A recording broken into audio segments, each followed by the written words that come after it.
Yeah. I'm awake, I'm awake, I'm awake. Okay.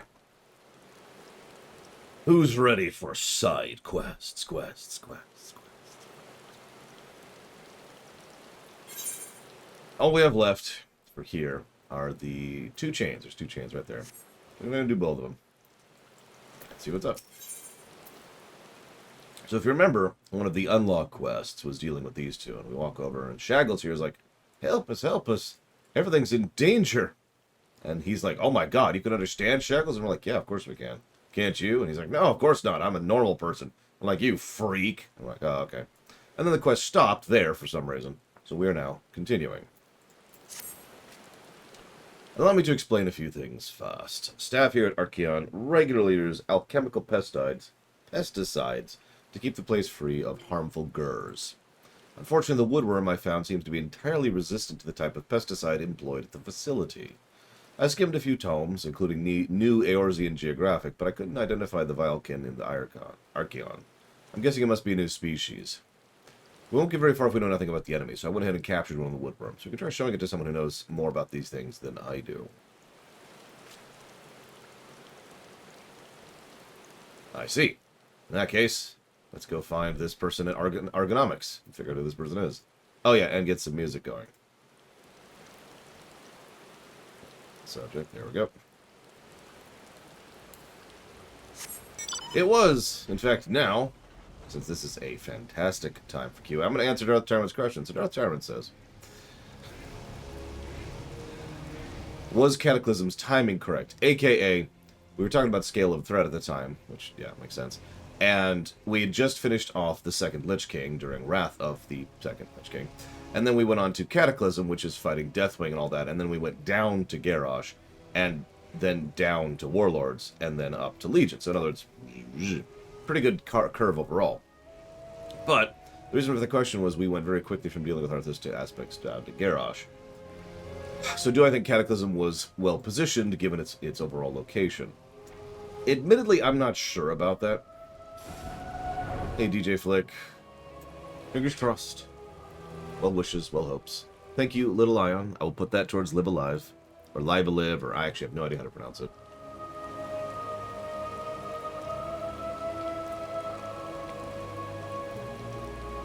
And thank you for your support. It's an interesting question, because if you're paying attention, what WoW did, unintentionally, admittedly, was non-stop escalation until Cataclysm. Now, I say unintentionally. Some of you may or may not know that WoW's original plan was for the escalation that we experienced to be the main game and one expansion. The original bitmap, the original layout for the overall plot was supposed to be, we go through vanilla dealing with local plots, but we get hints of what's going on with the Black Dragons and the Scourge. Then we move to Outland, and then we go ahead and deal with what's going on there. That leads us directly into the invasion by the second Lich King, and that was supposed to be the conclusion of WoW Vanilla. Then we were supposed to have our first expansion, which was Cataclysm, and then they were probably going to rein it in a little bit. Viewed in that light, it makes a little bit more sense why WoW escalated for 3 expansions in a row, because it was always supposed to be one smooth curve upwards. That being said, I do think the overall curve of WoW up through Legion was good in terms of escalation.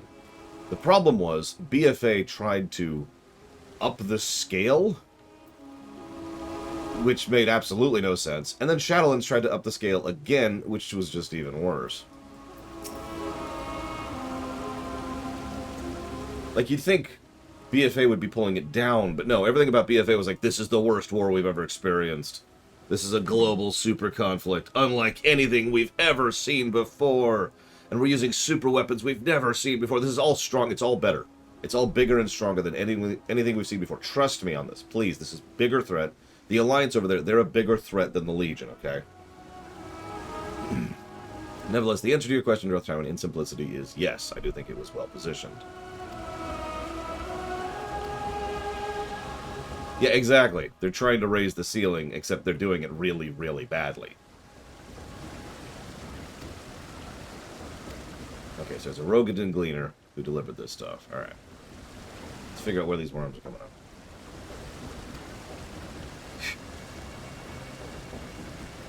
Perhaps not the woodworm is the only... Perhaps the woodworm is not the only new species in our midst. Yeah, you have an interesting biome here, don't you all?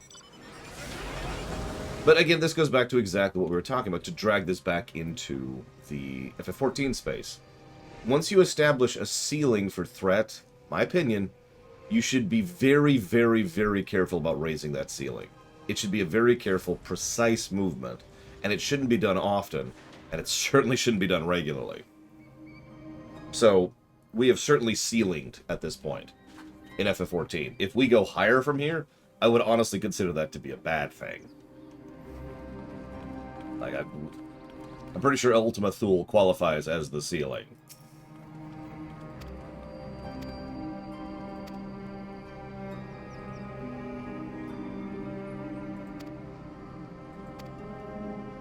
Okay. Thank you, Gamester LP. Very much, as always. And I will jot that down for Republic Commando. You got it. Give me one moment, please. And in answer to the earlier question, by the way, the bot is live, as a reminder. No, I haven't actually watched the new Batman film. I haven't watched a film since Dune, I think, was the last film I saw.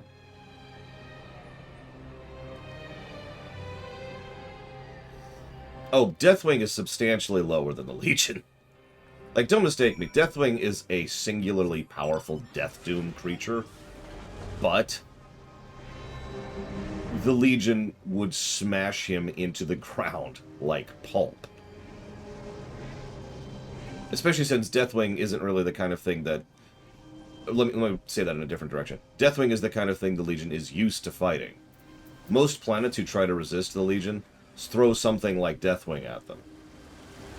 Yeah, actually, that's a good example. It'd be like Bahamut fighting the Omicrons. It's not like Bahamut is weak, but the Omicrons, you know, that's a no-brainer. When you have a very large, very well organized, very well fueled, very well coordinated, very well motivated, replenishing army that is at the interstellar level, one superpowered person isn't really going to succeed at that.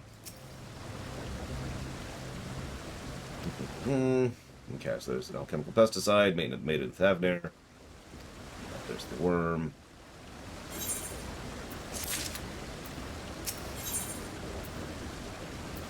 Yeah, that's a good way to put that. Midgar Zormer ran from the Omicrons. As well he probably should have.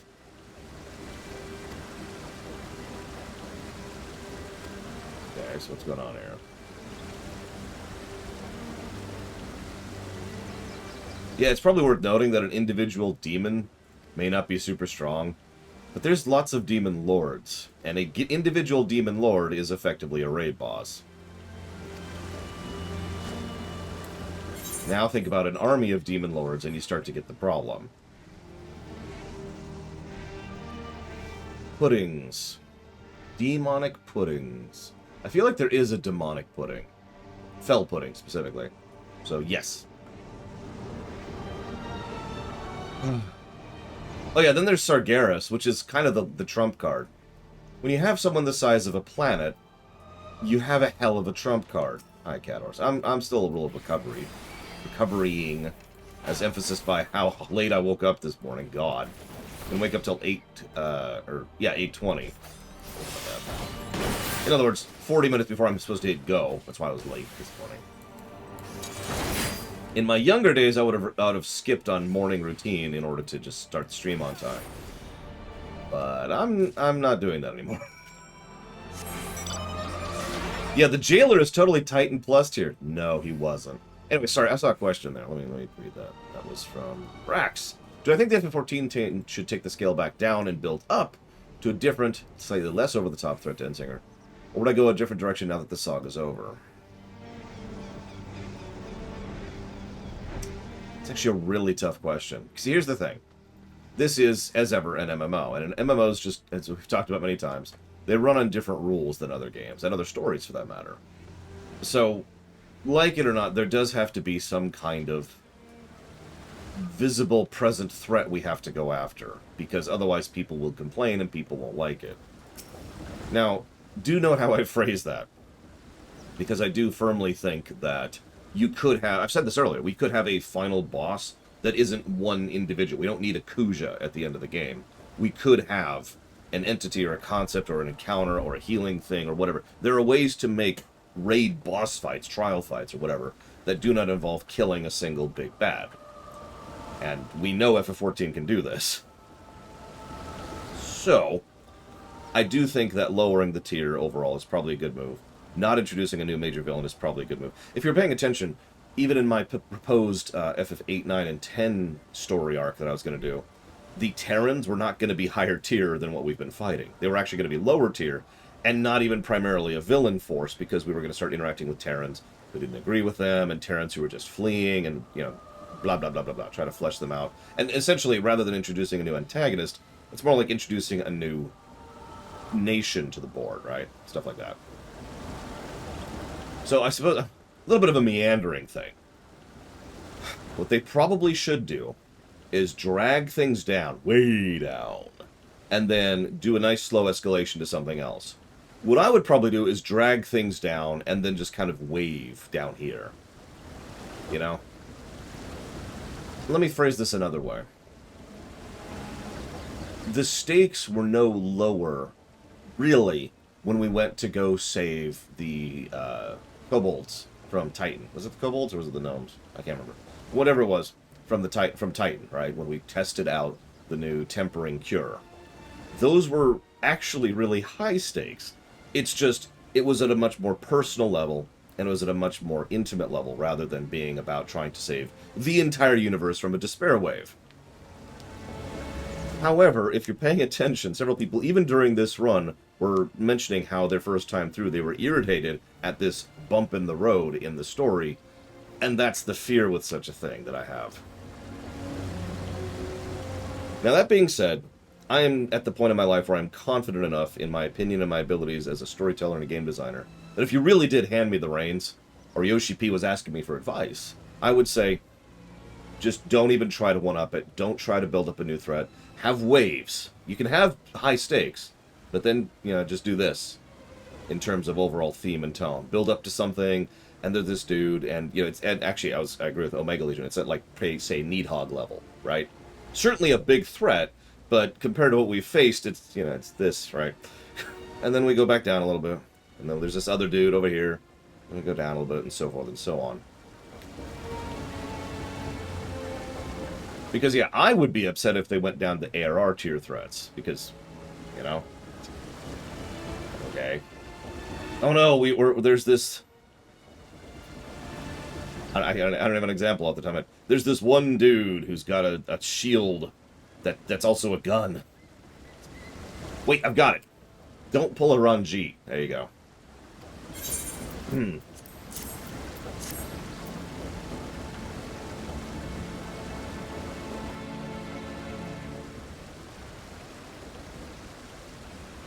I mean that, though. Don't pull a Ranjit. Alright, out of smell, out of mind. Now I've got to make one of those most potent pesticides ever. Hold on just a moment. Director! Oh my god, it's a Duskwhite. What is that, the second Duskwhite we've ever seen? What exactly are you making here? Why does it smell the inside of a toad? Well... And you, I believe your job requires you bring missing specimens back to the arcane, not to be on a tour of the realm. Please allow me to explain. Explain? Explain. But yeah, no, exactly, silly idea. That's why I point specifically to the cure for tempering thing. Because, again, on this scale, the cure for tempering was actually a high. It was high stakes. It was a cure for tempering. That is literally a setting changer. And this is something a lot of writers... I'm not accusing the FF14 writers, but I've seen several writers fall into this trap of thinking that the scale has to be large. It has to be... It has to involve lots of things, or be like a you know, oh my god, it's the end of the world kind of a threat for there to be stakes. And that's not true at all. Not to complain, because I tend to enjoy the MCU, but frankly, I think some of the recent MCU stuff, the Phase 4 stuff, has fallen into this exact same trap of trying to make, oh my god, it's the end of the world after Thanos, which is a huge mistake. Quite the contrary, most of the stuff I've really enjoyed in the Phase 4 stuff has been the stuff that has been high stakes without being ridiculous, like WandaVision, for example, where the stakes are one person and her peace of mind and the trauma and tragedy that she has been through. And that's still high stakes, again, if you're paying attention. It's just, it's not the Eternals, to use the comparative example there.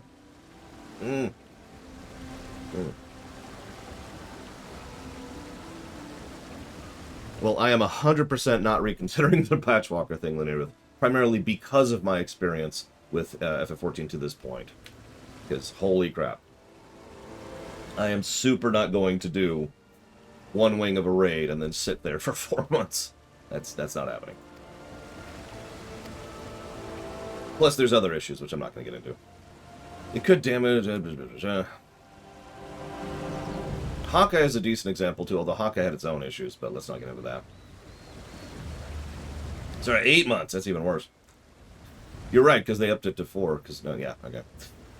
Blah, blah, blah, blah. It could damage that which it's housed in. There's no telling how it might affect the environment once the fumes escape the building. Whilst the pesticides we currently use may be on the weaker side, that's also one of its strength. It has negligible impact on the environment. You clearly haven't given your plan much thought. Fear not. I will come up with a solution in due course.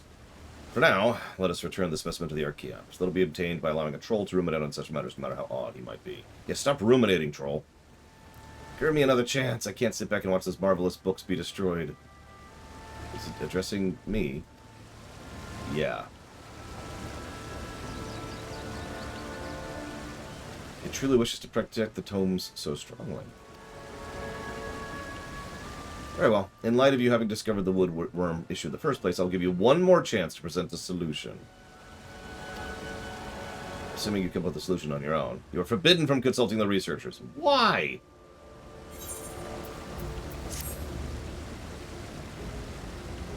Whatever. It's...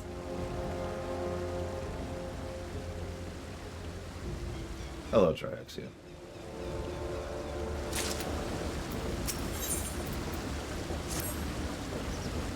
I worry I won't be able to come up with a new way to solve our problem. Let me go and think on my own for a bit.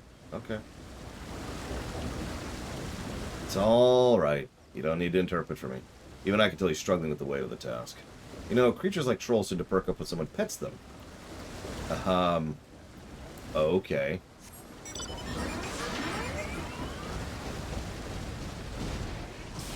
I was actually thinking about that too, Rax. And I'm going to be curious exactly how they progress through the raid tiers in Endwalker. Because of the fact that they've kind of already been doing what you suggest several times. You know, there's several side stories which have stakes to some extent or another, to some quality or another. And they are, like you say, they're mostly, excuse me, side stories that have nothing to do with anything.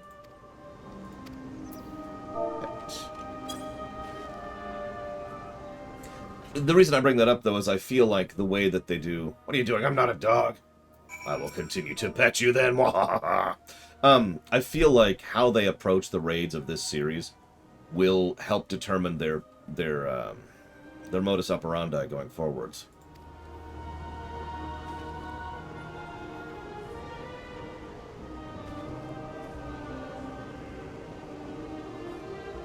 You know, I actually feel a little better now. You're welcome.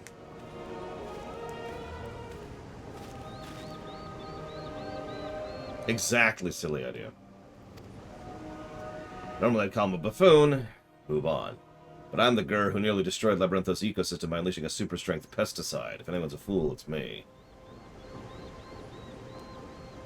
I know I'm forbidden from consulting the researchers, but I can ask you for advice, right? Yeah, of course. I'm not a researcher. You must have taken down your fair share of foes on your ventures. How do you take down the especially Gur ones? I focus on their weakness. I poke them and they turn into atoms. The woodworms do come from tropical climes, so the weakness would be freezing temperatures, but if we make it too cold, we'll have frost damage when the moist in the air freezes. The air. Deprive them of air! We could starve the worms, evacuate the staff, but it wouldn't damage the tomes of the documents. That's an interesting approach. But yeah, I would say that Medion, at least one Medion, is still alive. Because, yeah, we literally see one in the outro.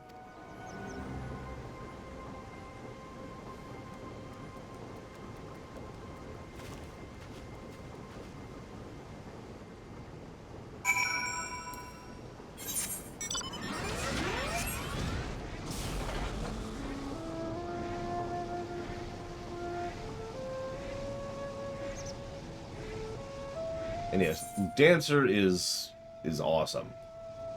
I did a bit of a class breakdown about 2 months ago, if you want to go watch that. Dancer's legit. Oh, there it is.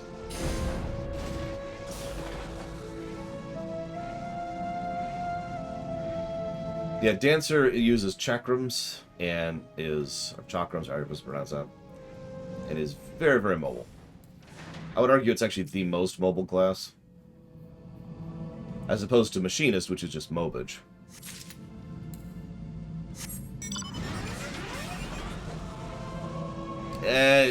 I wouldn't agree that it's better than Demon Hunter, personally, but that's just me.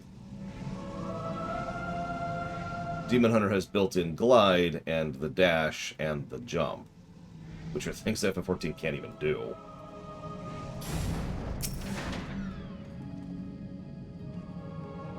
And self-heals.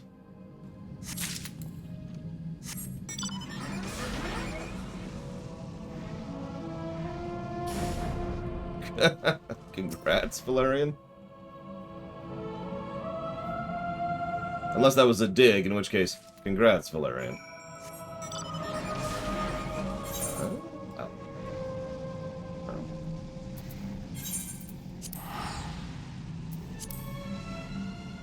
Now that I could see. Dancer is better than Balanced Druid as of... I'd say as a BFA.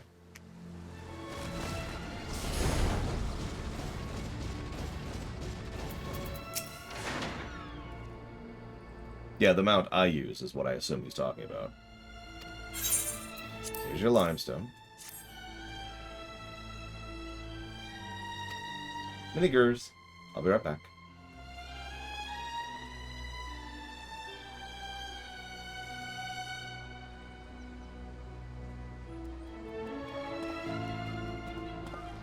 I filled the room with gas. Now we only need to wait and see what happens.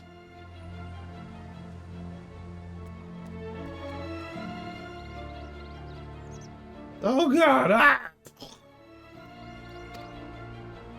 You know, I've been on my own as long as I can remember. I recall I constantly questioned my parents, which is probably what led them to giving up on me altogether. The same intelligence, or belligerence, depending on how you gur, saw me rescued and brought here. It made me interesting, I suppose, but I've only ever been treated as a specimen. You're the first person I've been able to have an actual conversation with. For the longest time, the books were my only friends. They were both my loyal companions in the window from which I gazed at the outer world. That's why I can't stand by and let them be destroyed by worms! Naturally, I'd love for my intelligence to be recognized so I might become a research gur, in my own right. But more than anything, I want to protect the Archaeon.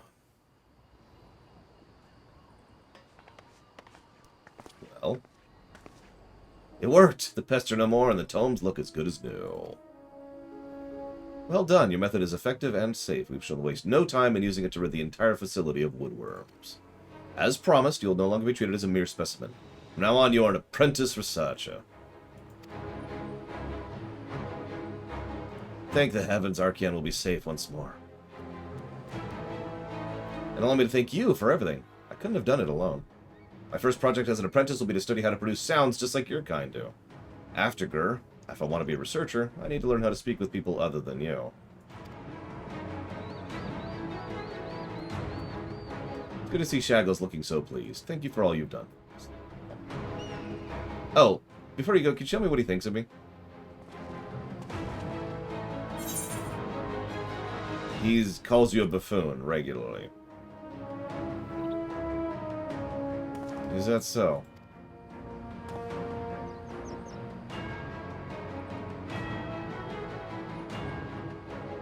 Ah, he's too adorable to be angry with. Come here, let me pet you. Cease this, you buffoon. I'm no one's pet.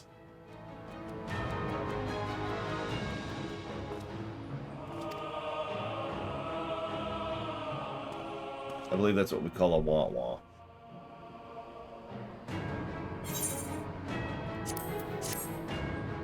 And that's probably the end of that chain.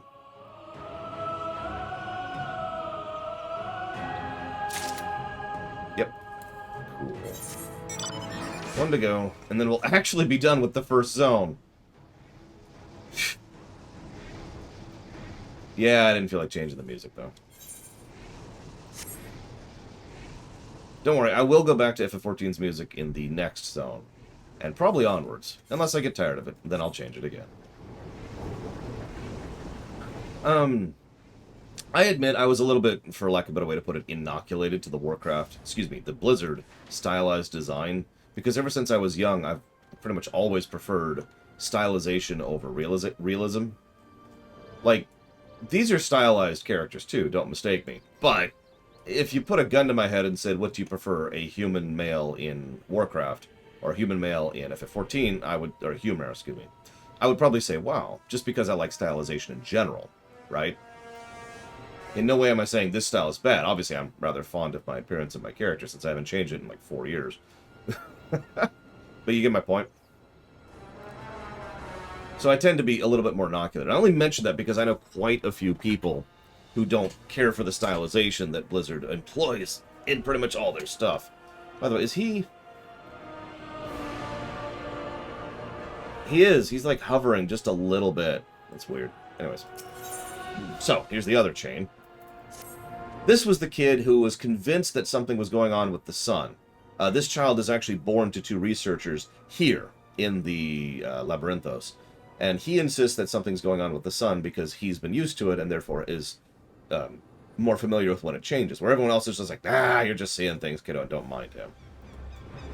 Yeah, exactly, Blade Trevall, like I said. Some people just aren't into it, and I understand that. I mean, I didn't play Wind Waker for the longest time purely because of the aesthetics of it. So, his theory is the reactor has too much ether. Ergo, we should go to Phobos. Sure.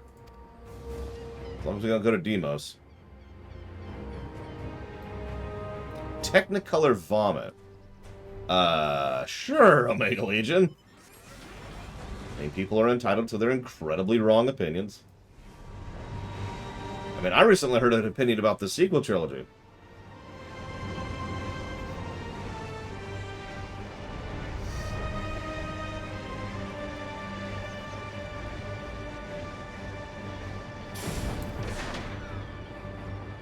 The sequel trilogy is...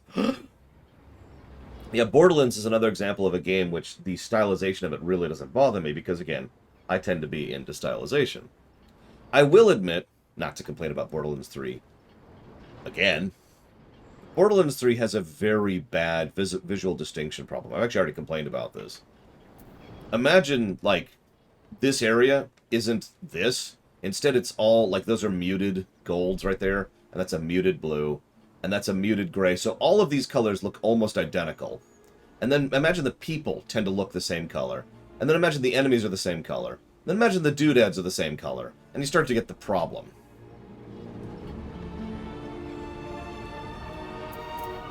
Like, Borderlands 3 has very bad problems with color usage and exactly what they're doing where and how. And they lean a little bit too hard on trying to make the pencil art thing, the black outline look, to distinguish things, which you just can't see unless you're standing still or in a cutscene, right? Or being attacked by Valerian, for example.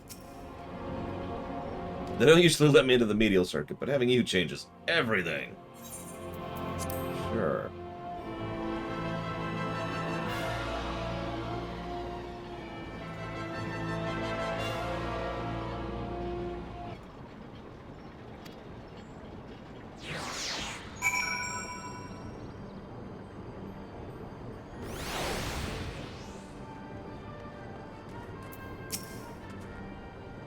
Yeah, my thanks. It's tiresome having your freedoms limited because of your age. Cough, cough.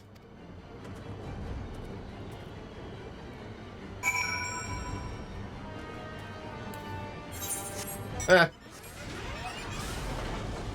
Trying to steal my secret powers, Valerian. I knew it! So would that be Emperor Runner or Lore Valerian?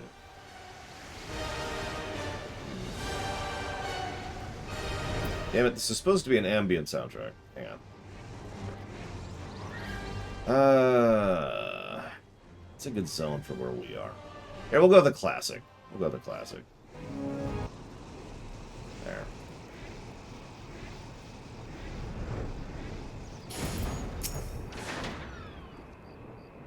And yeah, I agree with Omega Legion. Fallout's art styles have been very inconsistent.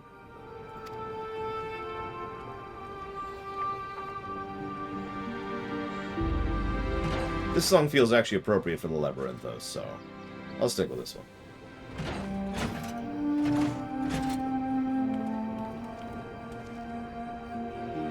Well, they showed me the control panel, but there wasn't anything wrong.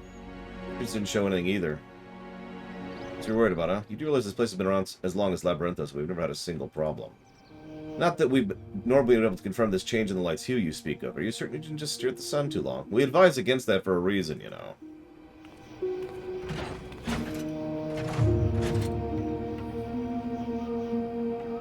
They can talk down to me all I want, but I know what I saw. What is this, a Nickelodeon episode?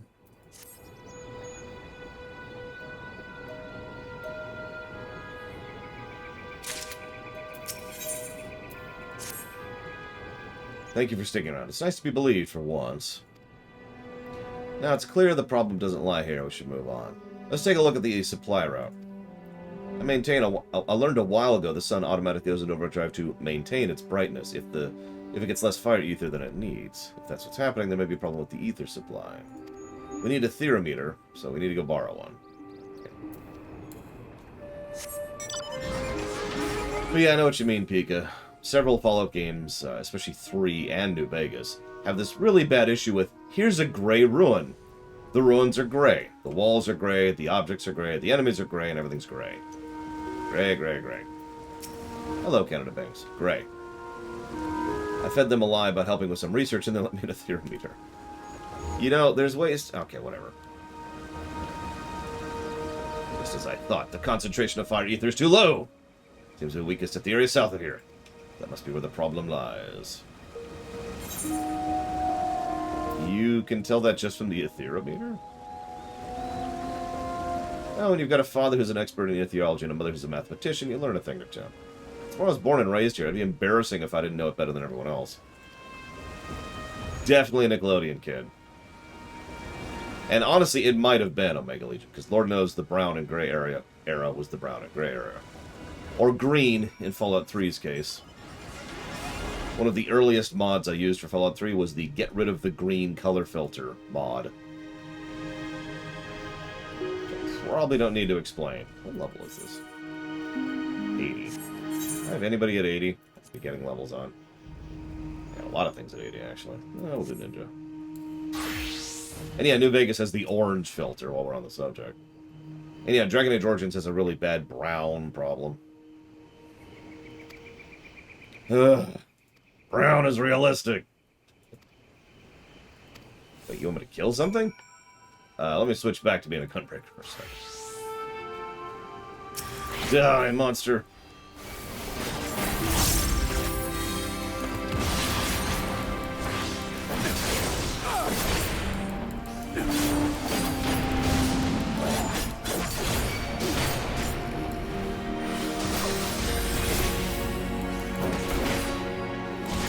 I'm a little concerned by the fact that there's just a straight-up flame elemental just roaming around the grass. Just me?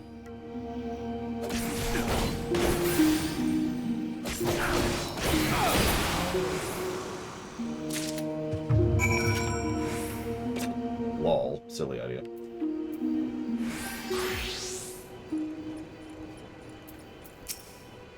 Telling you, we get Ragnaros in 14. It's going to be awesome.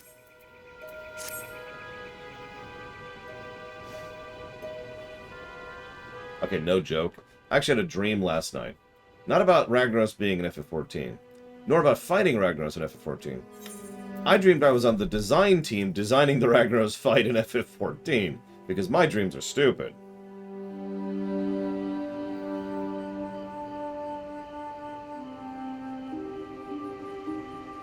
Come on, let's waste no time in showing this to Father. It's time he acknowledged I'm right. So this is where you've been hiding. Father, fancy seeing you here. I was about to come home and tell you I found the problem with the sun.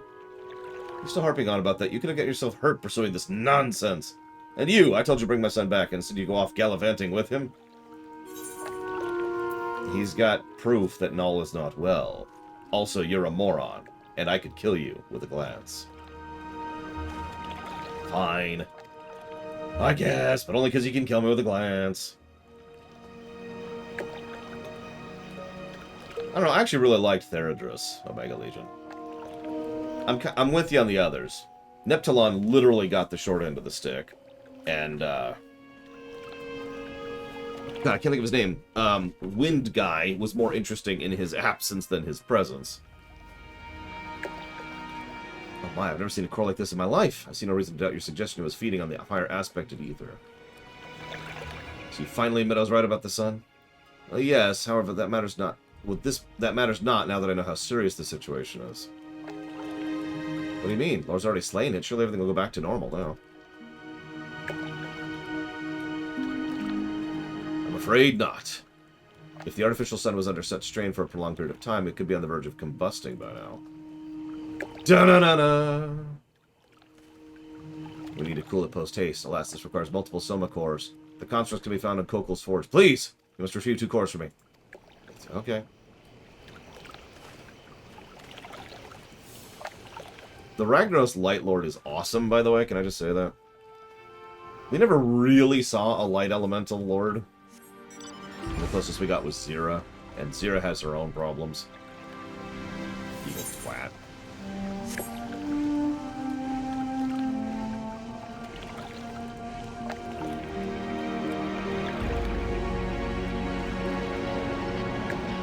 It's okay, Zira's not here to hear about me talking bad about Zira.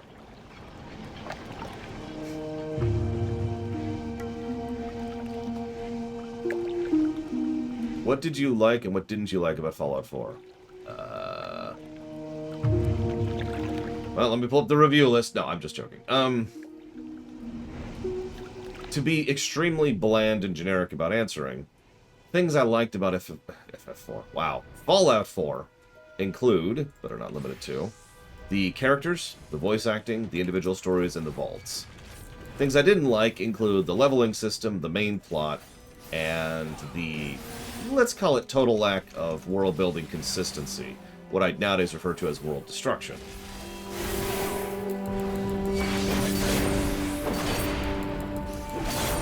I did like the intro.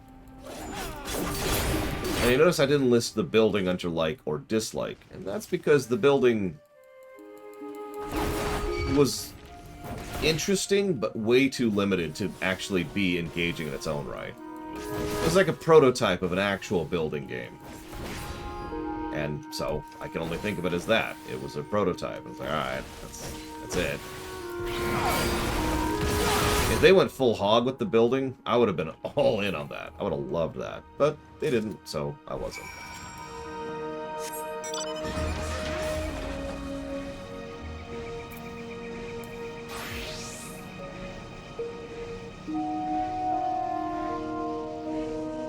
Oh god, Omega Legion, you're right. You're absolutely right. I wonder what Medion would think of the Void Lords.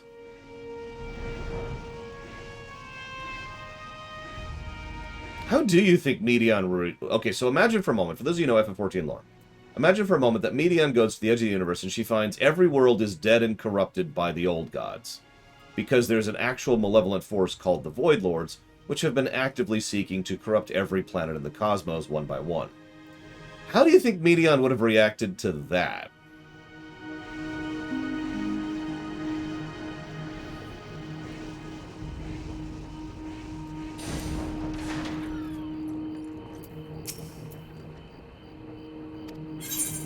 Scores. Yeah, there you go. Sargeras was always Medion. I always knew.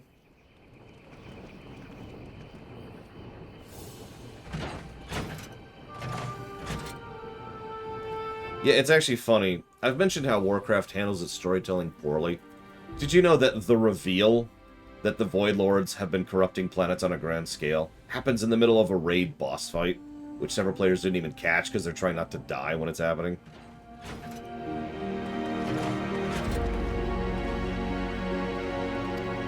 In fact, the whole point of the plot point there is that the guy who shows us that, this is during the Night Hold if you're remembering, the guy who shows us that is actually insane. Like, he poor more, I say insane, that's the wrong word. He effectively had the same reaction Medion did. He gave in to despair.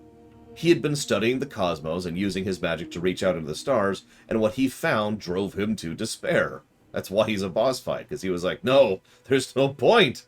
There's no point in any of this. We can't stop this. We can't deal with that.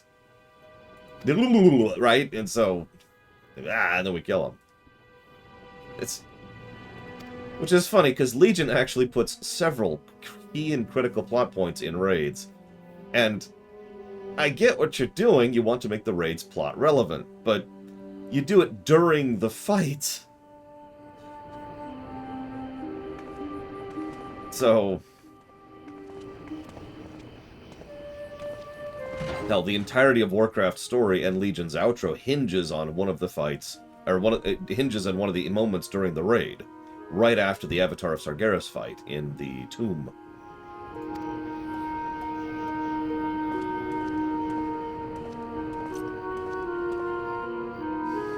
Do I think the ancients could have handled the old gods? God, I'm not sure, actually. Because, yeah, creation magic is very OP, but the whole thing about the Void Lords, I should actually say the Void Lords, is they're not really strong in this traditional sense of the word. They're actually quite weak, comparatively, even to, like, more elemental forces. They are, however, very insidious. They are corrupting, not destroying. And that's the catch. Like, I guarantee you with nigh certainty that someone like Hermes, for example, would be corrupted by the Void Lords, no question. And I'm sure there would be others who would be hit by that, too. Ah, pocket money. Nice. Cthulhu is an old god, which is one of the bullets of the Void Lords. Oh. Oh, that was okay-ish. Oh, it's still going. Why is this still going? Okay. Oh! Okay, no, that makes sense. Because they started doing this in Shadowbringers. Oftentimes, the regional quests will dovetail into each other. So we did the troll quest, and we did the kid's quest, and now the kid has run into the troll. I believe you that you can understand the troll. His name is Shaggles.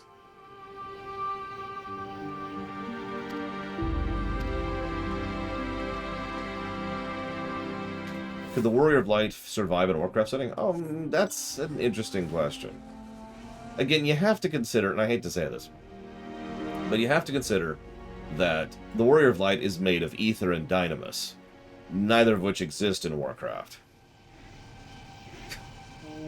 So, it's a little bit hard to do a direct comparison like that. You know what? Actually, you're right, Omega Legion. I imagine they could Zodiarch the influence of the Void Lords. And the shield Zodiarch puts up could probably prevent bullets from hitting the planet, so... I've been searching all over for you, you know. Since we last met, I've been using magics to improve my vocalization. To that, I've read a fair share of tomes on the subject. Seems you're kind of capable of making your vocal cords vibrate, thanks to your ability to breathe through your mouths. Alas, we trolls are incapable of doing so. However, I managed to adapt a wind-aspected spell to communicate properly. Not that there's anything wrong with nasal gurs, mind you. I'm not gifted enough to activate the spell on my own, so I set out in search of you once more. And it was then I bumped into this clever child. What happened to the buffoon? He wouldn't have been any help, so I left him. Clearly I made the right choice. While I might not be able to speak with the boy, he still managed to bring you to me. You can understand what he's amazing? Amazing! What he's saying, amazing. I don't know what you're talking about, Magister. I knew he had to have some way of communicating. I gather he knows a thing or two about ether as well. Would you mind telling what I just told you? Pretty gur? Okay. That's a good question, Pika. But I've never reviewed New Vegas, so I don't know. So that's what he's been trying to tell me. Of course I'll do my best to help. The wind-aspected ether vented by the earthen reactor ought to help. If we fiddle with the reactor's settings a bit, we should be able to recreate our own blustery vortex of the stuff. That should be all you need to cast your spell. See, I've got an eye for people. Take me to the reactor. It's called Please, Shaggles.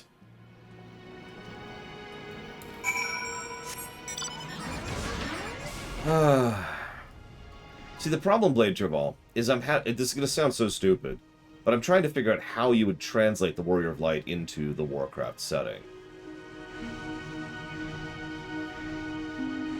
Like, the Warrior of Light's whole shtick is the Dynamis Ether thing. It explains why we learn so quickly. It explains why we can have the power-up that we do. It explains why we can go above and beyond our physical limitations. It explains why we can be 50 bajillion classes all at the same time. Like, to put this into a bit of perspective, in Warcraft, it is extremely rare that there are multi-class people because of how taxing and difficult it is to even be a master in one class. So the overwhelming majority of people in lore, let me be clear about this, in lore, are only one class. This is also partially because of how specs work, which is also an in-lore thing. There are many different types of druids, and there are some druids who can be multiple types of druids, but they're still druids, right? So I'm trying to think of how to translate that. I'll be back in a bit. I need to go tinker with the reactor settings. I learned all about it when I was coming up with ways to better the systems for the artificial sun.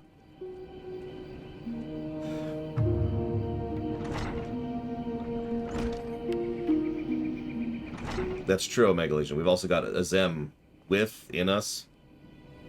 The whole past life, memory thing, grooves in the soul kind of thing going on. Yeah, exactly. If WoW introduced a form of energy that runs on emotion and determination, that would fundamentally change the entire setting. That's why I'm just kind of sitting here going...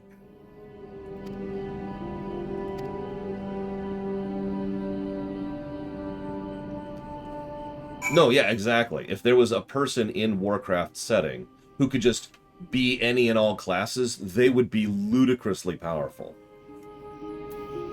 They would affect... So, and this actually kind of fits if you're thinking about it. If someone could do that in Warcraft, they wouldn't need a raid. They could actually solo bosses canonically in lore. And if you don't understand the significance of that, remember that while we solo quite a few bosses in this game in lore, like Needhog, for example, or Xenos and Shinryu, that doesn't exist in Warcraft. When they took down Ragnaros, there was a team of people doing that. When they fought, you know, the Titan, there was a team of people being backed by Titans and so forth and so on. I mentioned this before, it's always the thing, that there's a group in Warcraft. So if you somehow put a person who magically could be all the classes, all at max level, all at the same time, they would not only be fine, they would be by themselves a bit of a game changer. Or a raid boss. One of the two. Or both.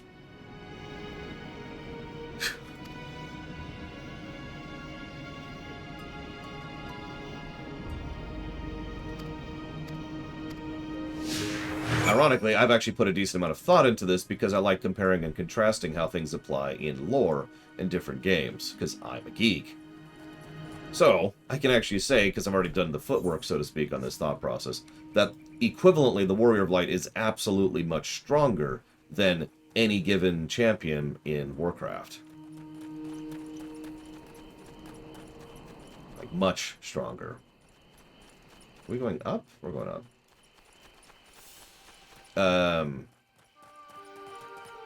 Yes, I did, Zektaft. I hope you like it, because I like that movie. Hey, Darth Maduro, what is going on?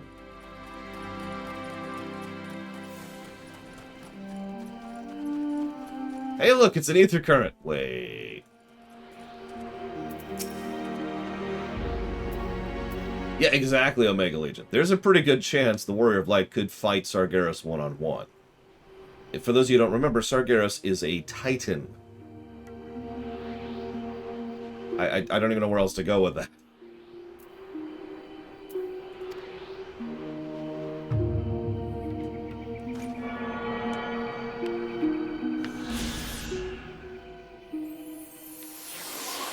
Actually, Sargeras might give us a little bit of trouble. Sargeras is honestly one of the highest tier things in the setting, despite what the devs say. Can you hear me? Brilliant! I can finally talk. How wonderful, there's so much I want to talk to you about. Excuse me. Ugh. Oh, Father? What brings you here? Well, if it isn't my favorite buffoon, how'd you know I'd be here? You can speak? Oh, your voice is adorable. Pleasure to see you again. I was just looking for my boy. I have something of great import to part upon him. It's a pleasure for me as well. I wanted to speak with Shaggles, and now he can reply. In that case, why don't you join me in the Charlean Hamlet? Charlean Hamlet. There's someone I'd like you to meet. Okay. I agree with that, Omega Legion. Warcraft's setting is bigger and higher tier than the FF14 setting. Let's be clear about that. But that wasn't the question. The question was the main character. I mean, let's see. 2, 3, 4. There's only 5, I want to say, big-scale threats that we needed a party to take down. And all of them are some of the biggest scale threats in this entire game, this whole setting. You know, Emmett Selk all the way up to the Endsinger. Good morning, Bragwin. What I mean by that is, canonically, most of the previous things we just took on by ourselves because we could.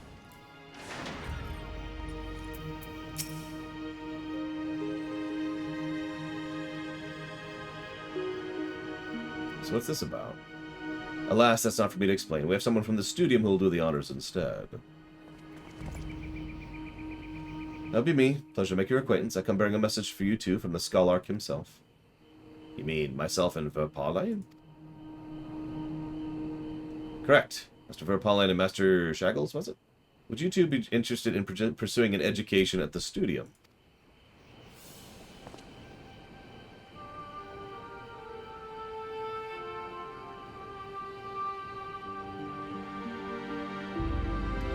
Word of your recent accomplishments has reached us, and we're all most impressed by your abilities. It would be an honor to welcome you to our institution and help nurture your talents while providing you with ample opportunities to learn. That'll be my ears, but I'm not about to turn down a chance of a lifetime. Of course I'll enroll.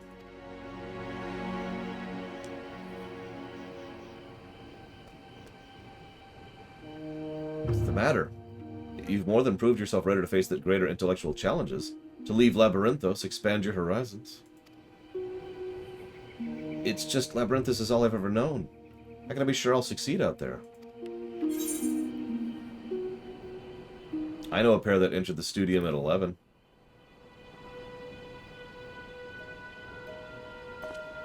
Well, thank you for trying to reassure me. I don't know anyone there, and... What are you talking about? You know me, don't you? Don't tell me you plan to spend your whole life in this fishbowl. There's a whole world out there to explore. Says the troll who's never left Labyrinthos either. Silence, buffoon! Laugh track.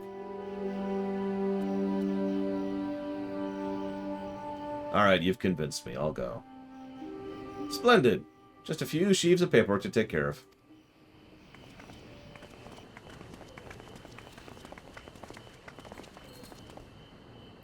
None of this would have happened if we hadn't met, would it?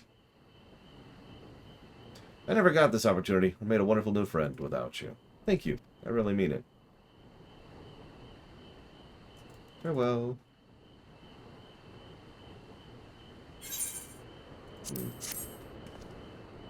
Wow, that took an hour to do that regional chain. Jeez Louise. Yeah, we're not finishing today. Probably not even tomorrow.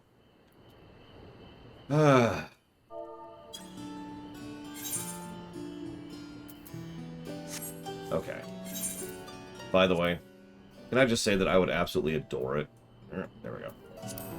Yeah, if the Warrior of Light just pops in and is like, oh my god, what is with these idiots?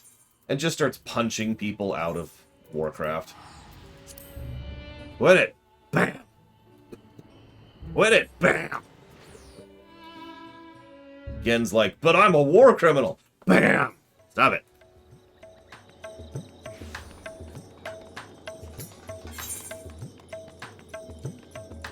White Mage. Well, Conjurer. Which is actually a Geomancer, but whatever. Healer. What is this quest?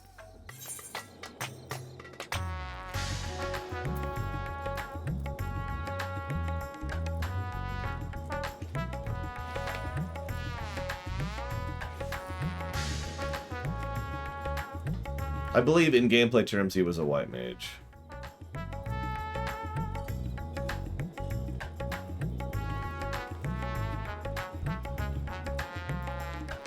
What the heck is Stone Sky Sea?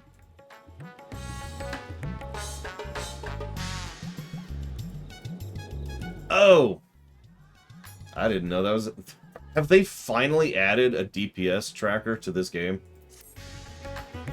WoW needs to do that. I mean, they haven't because they mod support, so I guess that's whatever.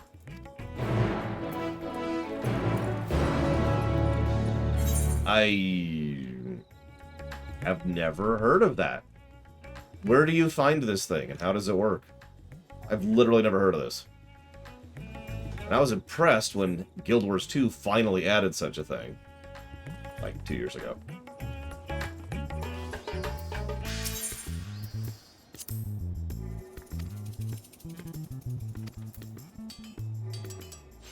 Interesting.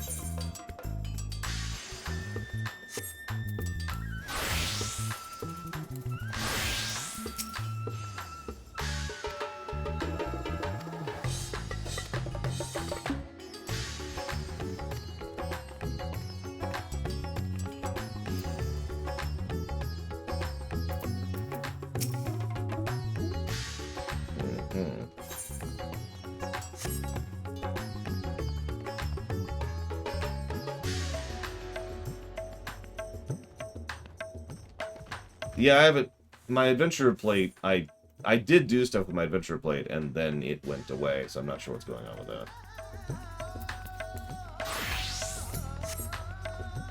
Oh, it doesn't actually tell you your DPS. Okay, never mind, never mind. I spit on it. Too easy. So for those of you not aware, Guild Wars 2 has a DPS tracker.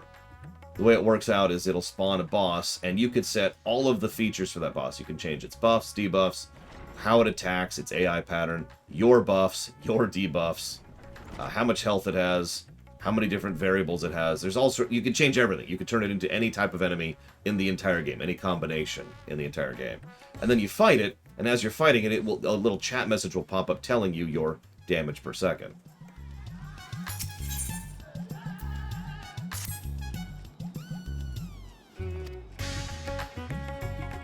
I thought they added that to FF14. I was going to be excited. Because it's a good feature.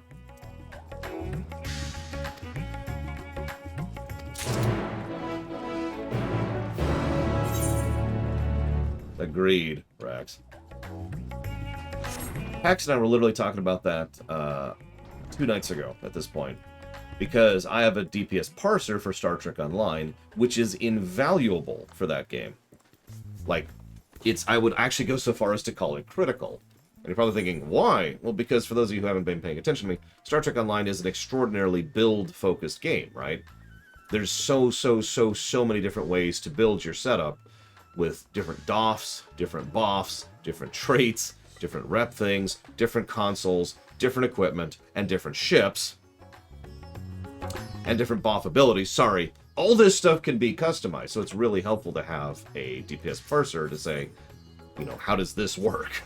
So you can fiddle with it. So you can be like... It is actually a little bit bothersome to me how many games seem to think that that's a bad thing for some reason. Hi, Hazardous.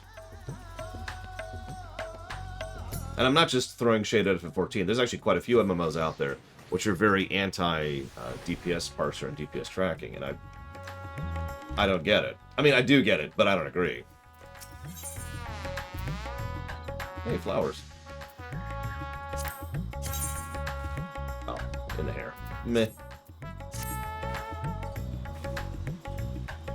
Yes, I'm one of the heroes who fended off the beasts. Don't mind me. You... Okay, yeah, sure, I'll go talk to your friends.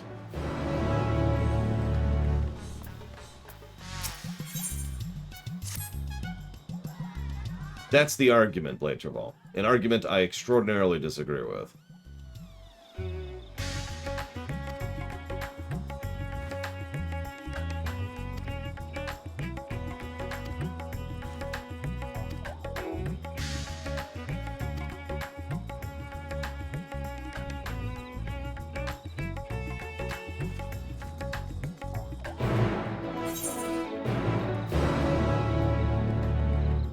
I suppose if I have to make the argument is very simple.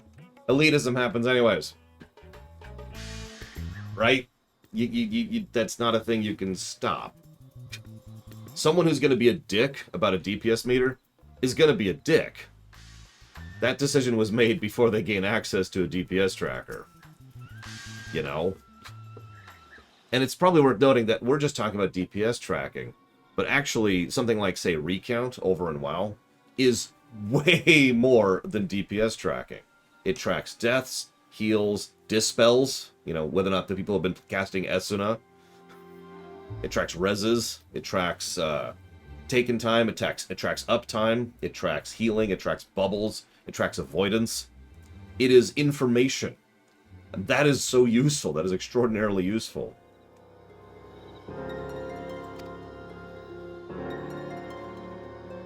Yeah, exactly, Rex. So much for the vaunted Radiant host. Didn't suspect a thing, did she? Everyone's skittering around like rats. It's time for my line of work. Yes, that's probably the guy who's robbed me. What is she wearing? I'll pretend as if I'm giving you a mere traveler tour of the city, and then we follow him without getting too close, of course. It is also a good teaching tool, I agree. Speaking as a former raid leader, having that information was invaluable. Because it was a way to be able to, like, alright, let's see. Oh, hey, it's a tailing quest, my favorite! Because it was a way to be able to see what was happening in a far more detailed perspective. If we're having an issue on a boss, I could probably go through the logs and figure out what and why and where, you know? Not in an antagonistic way, in a, hey, you know, let's pretend that Rax keeps tunnel visioning a little bit and focusing too much on uptime and keeps taking extra damage, which is costing the healer's mana, which is causing the healers to not be able to keep up during the tank burst phase, which is causing us to wipe. I could go through all that. I pick on you because I love. I could go through all that. I could determine that and follow that domino chain of logic if I had access to those the logs, right? And I'm not, and to be fair, I have known people who have literally that exact problem I just mentioned. Because it's like in FF14, you trying to maintain uptime has a knock-on effect of other aspects of the fight.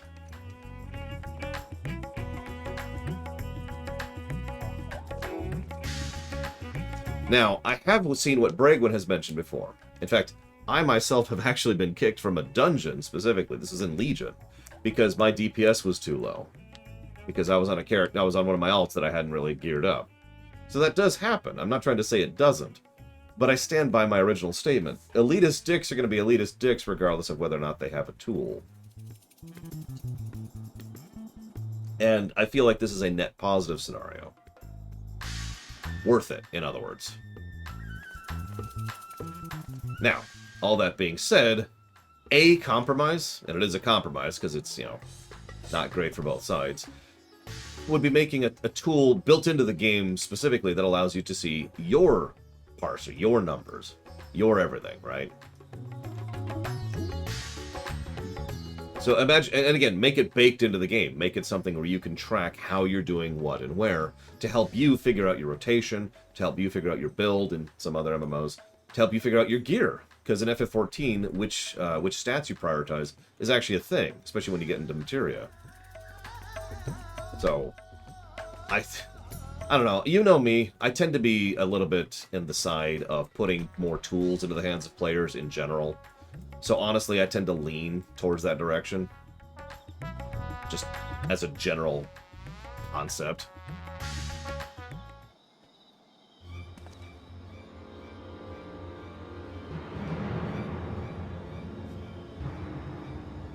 It's been quite a while since I've ever seen a ring of this make inlaid with exotic jadeite. This should sell for good coin. Just as I suspected, he had the ring all along. I dare say it's time we interrupt this little transaction. I also agree with Lunaruth. I think FF14, which has its own elitism problem, of course, which I've encountered, nevertheless doesn't have as much of a problem because so much of the game is focused on helping each other rather than not. Again, the perfect example of this concept is Guild Wars 2, a game where multiple game mechanics and systems are built around helping each other and profiting from doing so. And Guild Wars 2 is the least elitist soaked game I've ever seen. Let me pull up a hypothetical here. Let's assume you're playing WoW, and you're also playing FF14. And there's this new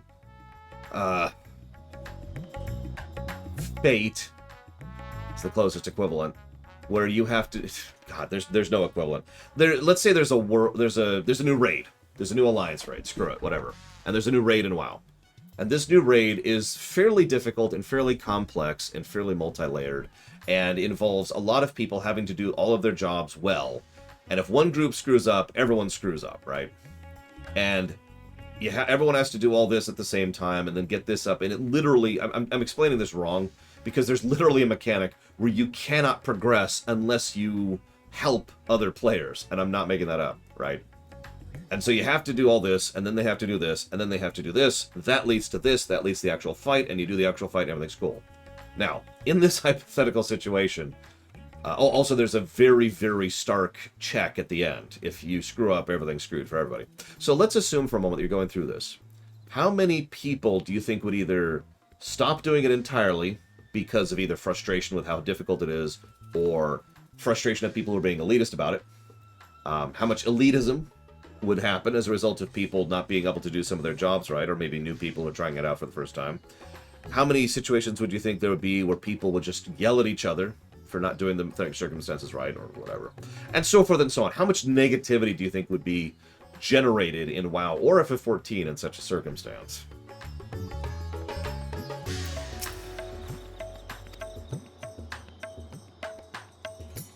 Oh, let's assume you don't get a shiny weapon for it either. In fact, you don't get anything for it. You get story. That's not true. You do actually get one thing out of it.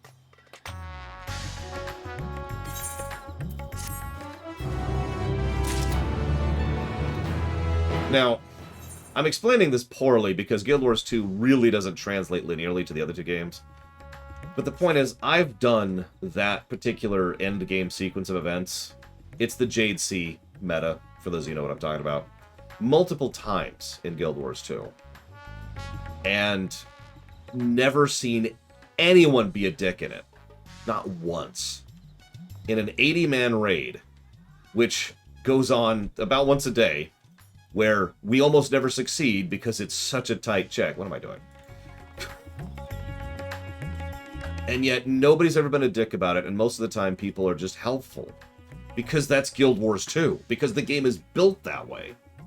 Because it works by people working together. And again, at a systemic level, at a mechanics level. One of the mechanics I was just referencing is, you gotta go down here, and you gotta like smash, smash, smash, and you fight all these enemies, right? These enemies drop a node of their particular element.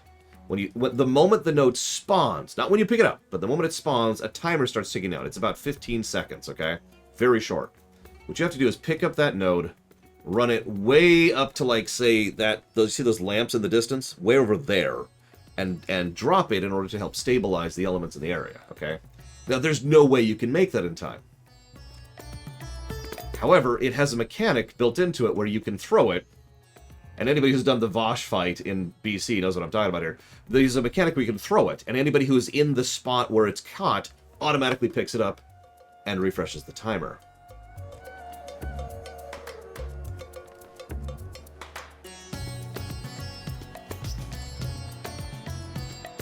And that's just one example of how that entire encounter is built around people working together. I'm not even going to mention the fact that at a certain point in the fight, people get knocked off a platform and have to use this very unique and awesome mechanic to get back up on the platform. And if they don't, lots of people die.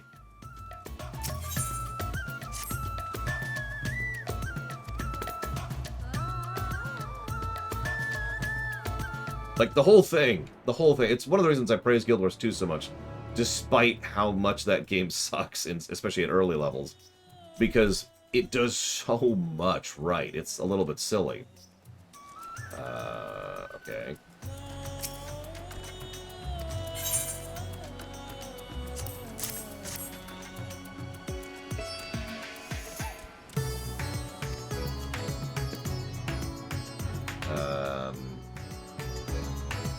Rain, maybe?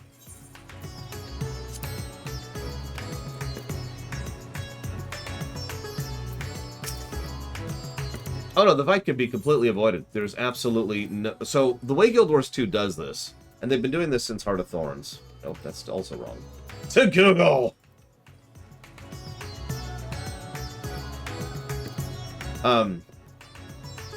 The way Guild Wars 2 does its main story quest is you have the main story quest. There is such a thing as MSQ in Guild Wars 2, and you do it, and let's say you get to, I'll use a made-up example. Let's say you get to the Ultima fight, right? And then you fight Ultima, and you beat him, and there's cutscenes, and you win, and you move on. But there's also an event, an overworld event for whatever that zone's called. What is the name of that stupid zone? I guess that's just Northern Thanalan. But yeah, there's like an event here, right? And this event is a multi-staged, multi-awesome event that, you know, dozens and dozens of players participate in, which is the other half of the story. So this doesn't quite apply linearly, but imagine if half of what was going on in the Ultima fight was everyone else was doing this other stuff, which was allowing the Ultima fight to succeed. That's the meta right there. That's how Guild Wars 2 approaches its storytelling. So the main story thing you can do solo, but this thing you need to do with the group. And yeah, it's similar to Fate Chains, just substantially meatier. In fact, I wouldn't be surprised if the two systems are, you know, functionally identical under the hood.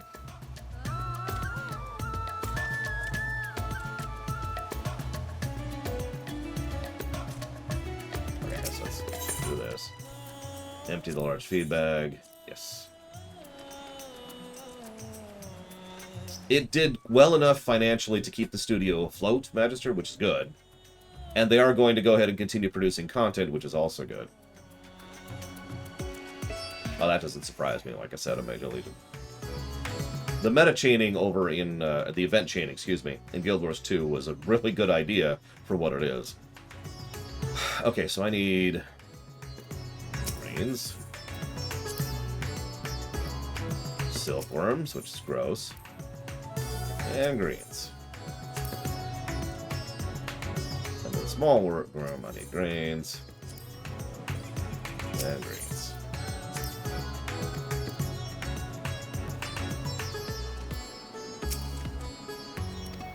Honestly, I get what they were going for with World Quests. Consider me firmly in the category that it was a system that they actually should move on from. Ironically. I think they could do better than World Quests.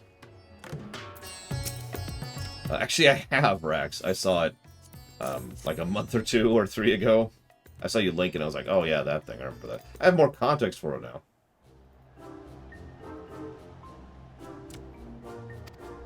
They flap their wings in gastronomic delight.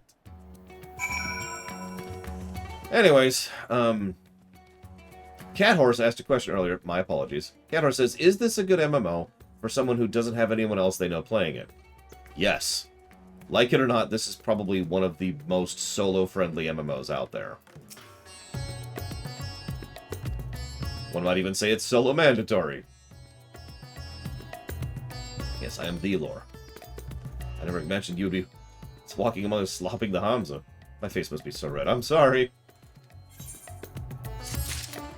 Yes, it's also getting more solo-friendly in the future, because they're starting to roll in the trust system, which is a way to do dungeons solo, into previous content. To be clear, I am in favor of all that.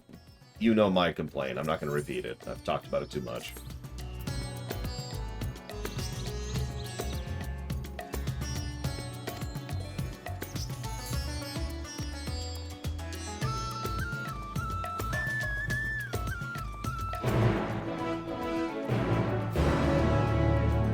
Probably Rax, which is a good move, IMO, for several reasons.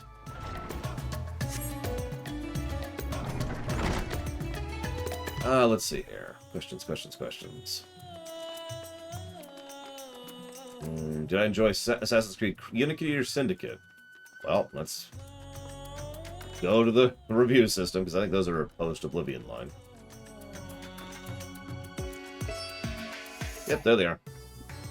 So Unity was a flat 0, and Syndicate was a 40.28. So yeah, I'd say I liked Syndicate more. Which tracks, because Unity kinda sucked. Syndicate was dull and had issues, but at least it was a game. Which had a story.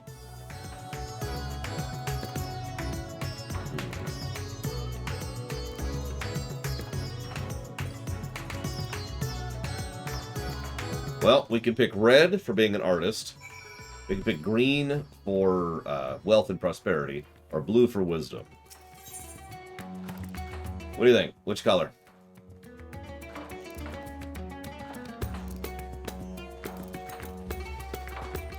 Oh, I have no idea, Trihexia. Although I'm not sure Golden Sun needs a remaster. In fact, I don't think it needs a remaster.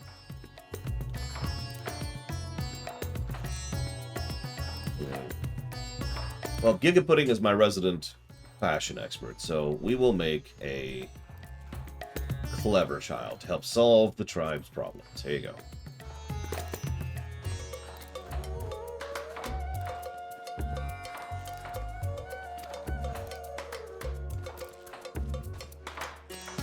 Sure.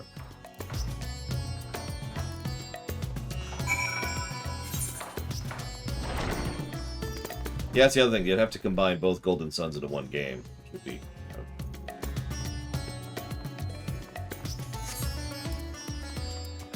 City quests. What did I like about Syndicate? The combat was very nice, and the game was better structured. What I didn't like about it was most of the story aspect of things. Oh.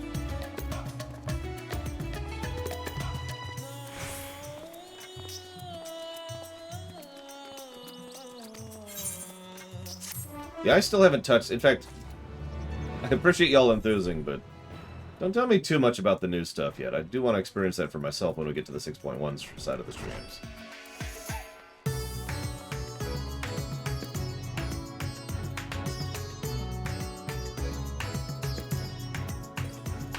Yeah, sorry, Assassin's Creed Syndicate, not Syndicate.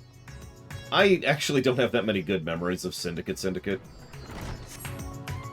Like, my memories boil down to good concept, but God, it pissed me off to play the game.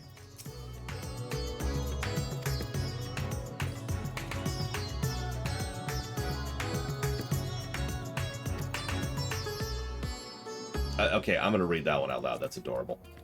I miss Y'shtola's friend, too. She saw I was in trouble and fought off monsters with her magic, just to protect me. She's the most powerful mage in the whole wide world. Nuh-uh, Mr. Thancred is best. He's strong and brave and gentle. I was so scared, but he saved me and carried me all the way back to my mama, just like a princess. Yes, I did know that, Traxia. Fine, they're both the best. Wait, maybe you can help us. Maybe you can pick out what kind of flowers they like. We're making flower crowns. We want to be really, really happy here and make them stay for a while. Will you help, pretty please? Okay, well, let's see. What flowers would Thancred and Y'shtola like? Yeah, stressed out is a good phrase for it, Dakota. I agree with that.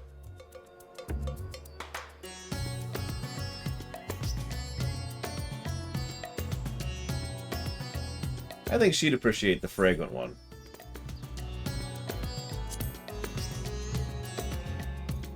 I think he'd appreciate the striking one.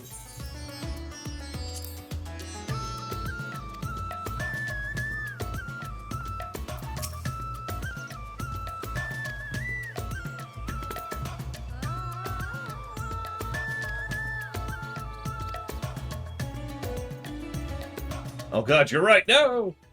I picked wrong.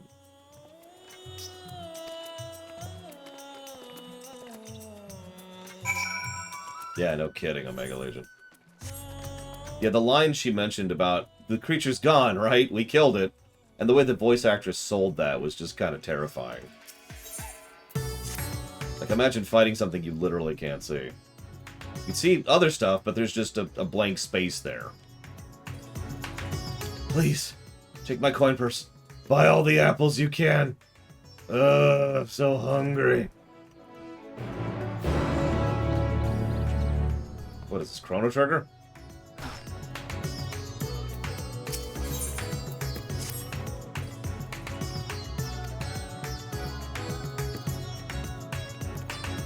I was hired for some simple express deliveries before realizing the destination was bloody Radzat Han. Simple my arse.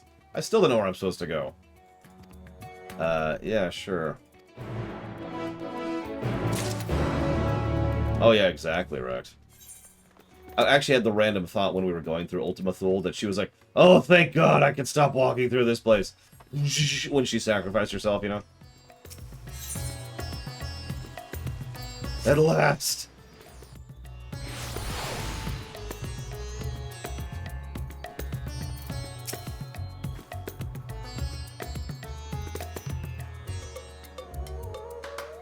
Sounds like you were a great help to the children. To think the hero would be so kind to assist in their daily affairs. I cannot bear to think of what happened if you were not there to save them. Because of you, they've been given another chance at life. Flowers may be a small token, but it means a lot to them. I'm sure your friends will understand that. Thank you. Which color should I get for me? Which one, silly idea? Agreed, Rax. Making Ignis actually be impacted in gameplay as a result of that was one of the better decisions they made in that whole game, and I stand by that. Even the first time I played that, I was impressed by that. Ugh. I suppose violet really is more my color than anything else. Violet it shall be.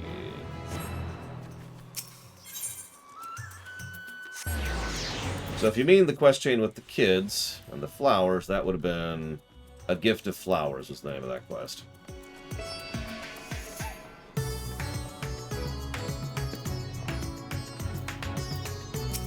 Oh, nice, Omega Legion.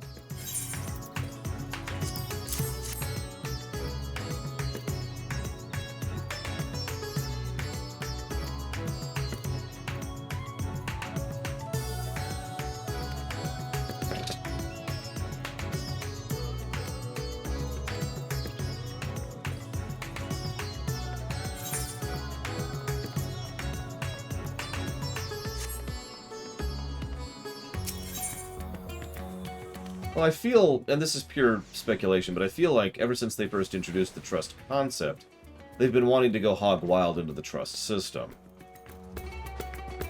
Or, to phrase that differently, I feel like it's a bit of a passion project that they really want to develop, right? So it wouldn't surprise me that that kind of a thing would get those kind of little touches.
You know what's funny is I do like the trust system concept.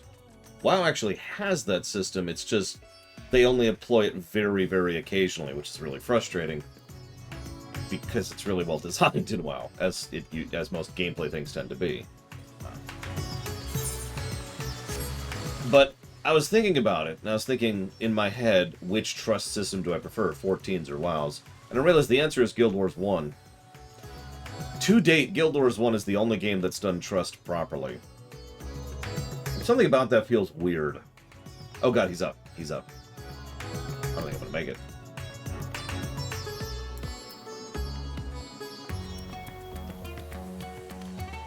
So, you remember how... Let's use a specific example. The Paladin, you didn't do Paladin. The Priest, you probably didn't do that either. It's actually called the Hero System in Guild Wars 1, but yes. 10 seconds. Yes, several times in WoW, you have had an NPC party in order to accomplish a scenario, or a sequence of events, or whatever. Pandaria introduced the concept. And they did some really smart stuff with it. It was also, in many ways, the prototype for the AI that was developed for the expeditions, which is, I cannot understate this, I cannot overstate this, extraordinarily high advanced technology for making the expeditions work. And they haven't done anything with the expeditions since they came out. It's like, all right, we've got this ridiculously good, high-quality, masterful AI that can make decisions and move around and maneuver and work as a group and coordinate and use its abilities, and it's great, and then they haven't touched it since. They have all of the pieces in position to do a full trust system in WoW. And I mean that. They could do trusts in WoW right now. They don't actually... So in FF14, from my understanding, correct me if I'm wrong, they have to script each dungeon individually for the AIs, for the trusts. You wouldn't have to do that in WoW because the AIs are sufficiently advanced that you could just plop them down in any dungeon in any raid. Because they can read incoming attacks and read telegraphs and read movements because of how advanced they are. So they're effectively just another player. Not a great player, but another player nonetheless. So you can just do that. They can just plop them down and boom, there's your trust system. Get an interface supporting it. Figure out some kind of reward and cost benefit, whatever, and figure it out. And there you go, boom, done. But no, the expeditions haven't been touched since BFA.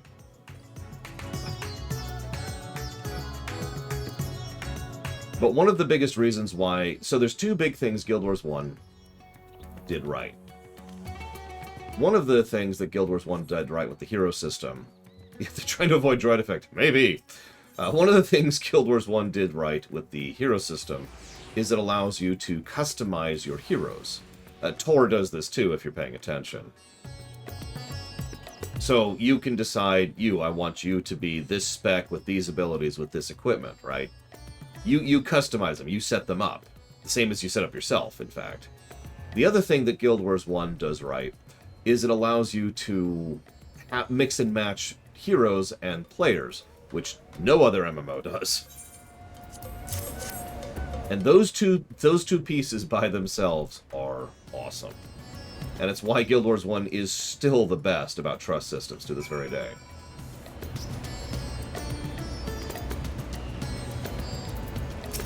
If they ever pull that final trigger and allow you to mix and match and in FF14, as I said this before, I'll say this again, that will actually probably bring PAX back to this game. Allowing me... I mean, well, okay, no, it won't, because there's still the solo problem.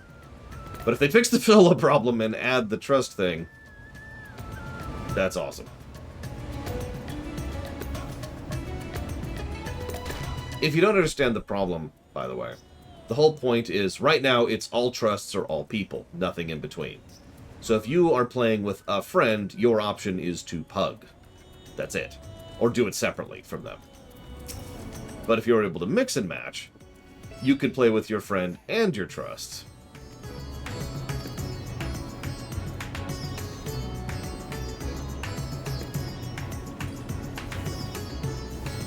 Or friends, whatever.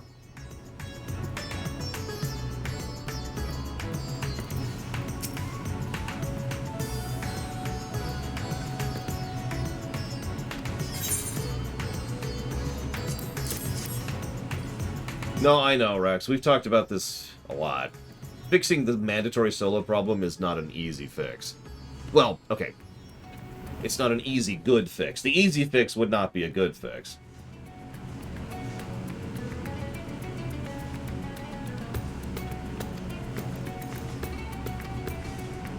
Oh.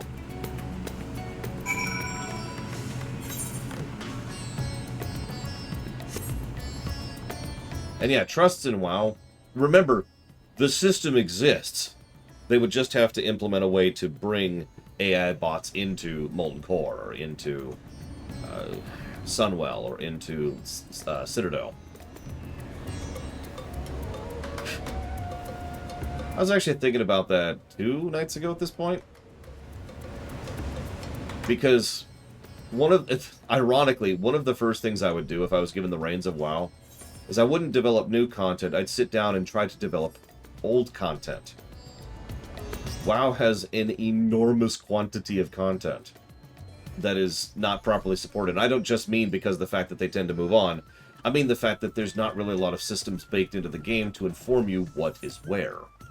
They made one good decision. There's a thing that pops up. It's actually a board you can watch. You walk up to the board like this. You're like, hey, and it says, here's an area you should go check out that you haven't done yet. And it actually gives you a quest that tells you where to go and blah, blah, blah, blah. And that's cool. That's actually a good thing. But there's so many other things that they need to be doing to support, which they're not. So adding the expedition AI to previous things, establishing a trust system,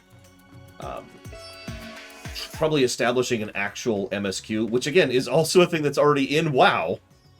Anybody's played since, I suppose, Legion is really when that's got going. But, you know, there is actually an MSQ in WoW. It's just, we need to have a window that is the MSQ tracker, like we've got right up here. You know, this quest, Newfound Adventure. That needs to be in WoW, because it is there. There is an MSQ.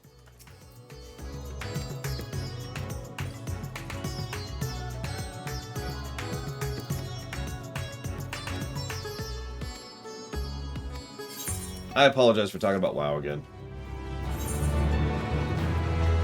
I needed something to talk about, and nobody was giving many questions. Yeah, imagine not doing Suramar and then during Suramar's raid.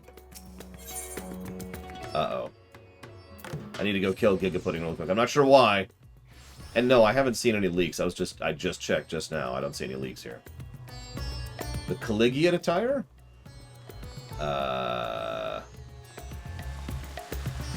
I'm gonna say no, because I'm not sure which suit you're talking about.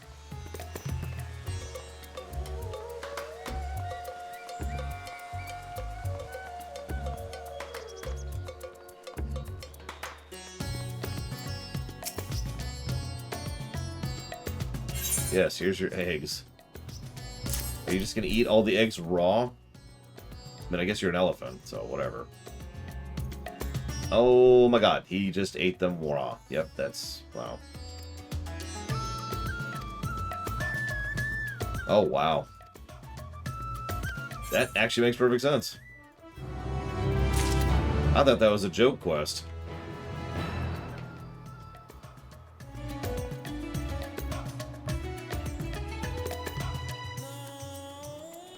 Oh my god. Gigapudding. Thank you, Colin Peluso. I'll put that towards SpongeBob, etc. Is that everything other than that one? Okay.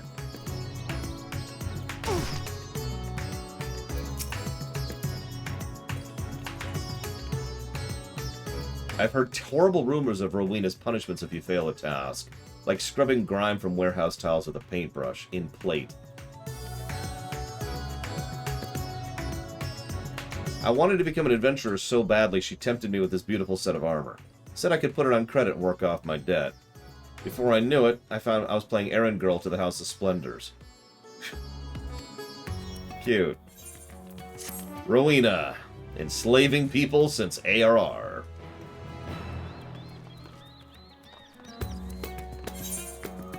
And we're done with this zone. Yay! Let's get out of here.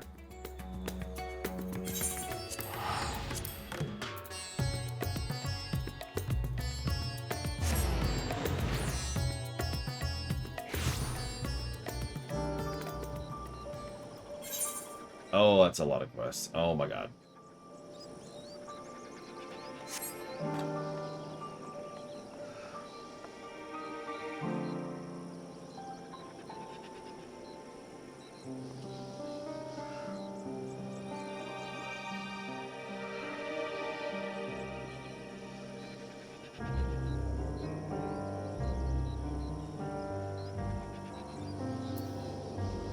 I'm gonna throw up a poll.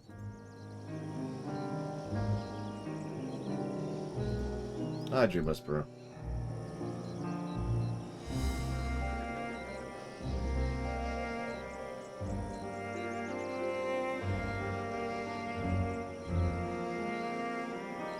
If it'll let me throw up a poll... Oh my god, I hate this thing. I really do not like the new Twitch layout here. The new Twitch layout, which is even worse than the previous one, which was already bad. So here's the poll question for you, okay? It boils down to, should we bother doing the side quests on camera? Now, to be very clear about my terminology, we're doing the regional quests on camera regardless. And I happen to have most recently enough done this stuff that I could pinpoint where the regional quests are. But the side quests, like the 10 or so quests in this town right here, and like the 8 or so over there, and the 2 down there. Do we do that stuff on camera, is the question.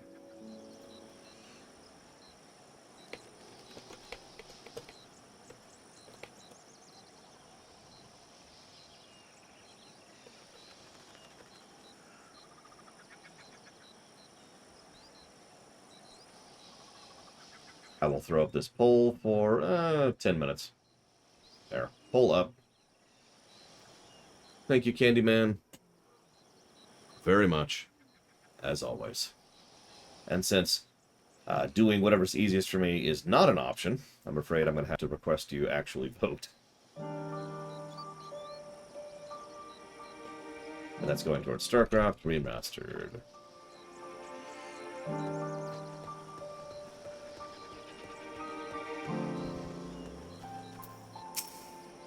I've already done one of the ones you requested, Omega Legion.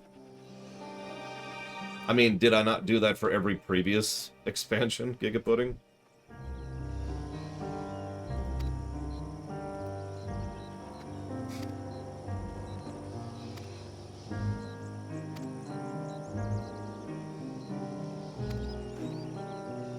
I did see Colin Palisa. He put it towards SpongeBob. I bowed and said thank you. I even said it out loud. Silly idea doesn't listen to be confirmed. Thank you, Polikas. Polikas Julius, sorry. Very much appreciate, as always. And I will jot that down for the Dragon Age block. I now have access to Stone, Sky, and Sky? Stone? Oh my god, Sky and Stee. Oh my god, I can't do anything. I give up. Dragon Age block. There. Stone, Sea, Sky. Now that I'm actually thinking about it.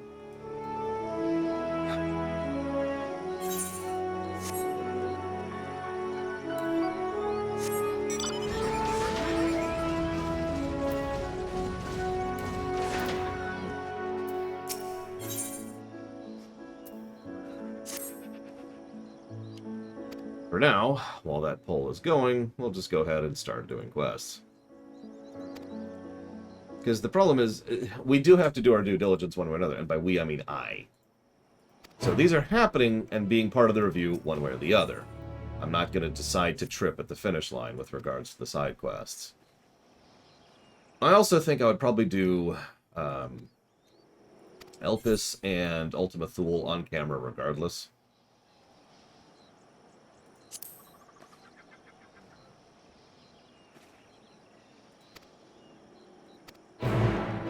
But we have 2 other zones of side quests to smash through, right? So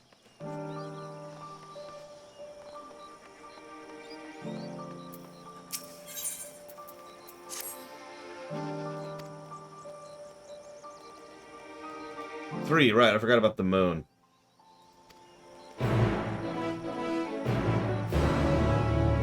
I actually did answer you, Cat Horse, yes. To repeat myself, yes, this is a good solo thing. This is a good solo quest, MMO game. This is a good game to play by yourself, yes. And then I gave like 5 more minutes of an answer, which I'm not repeating. So you get the one-word answer.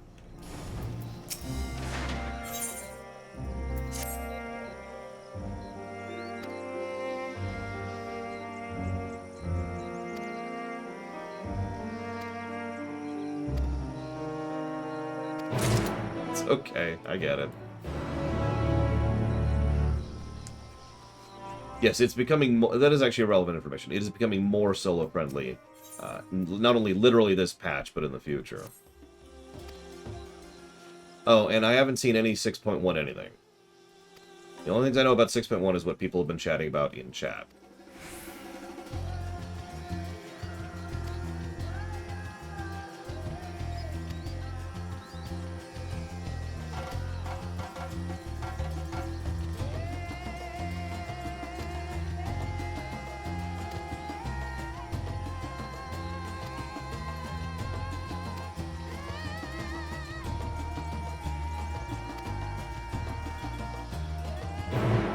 So, that quest is about a gentleman who is currently the one who is technically the parental guardian of that child.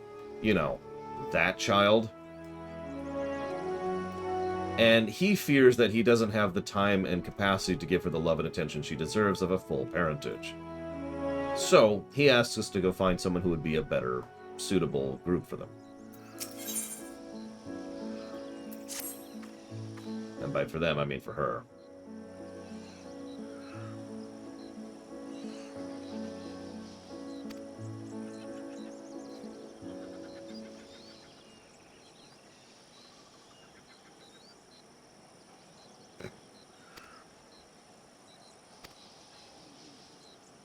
It would actually be funny, wouldn't it, to go at it?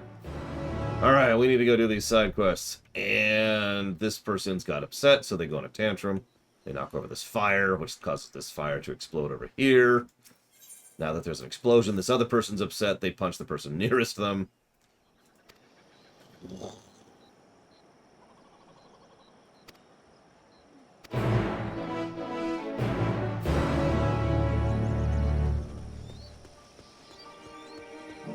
Oh, speaking of which, I'm gonna actually...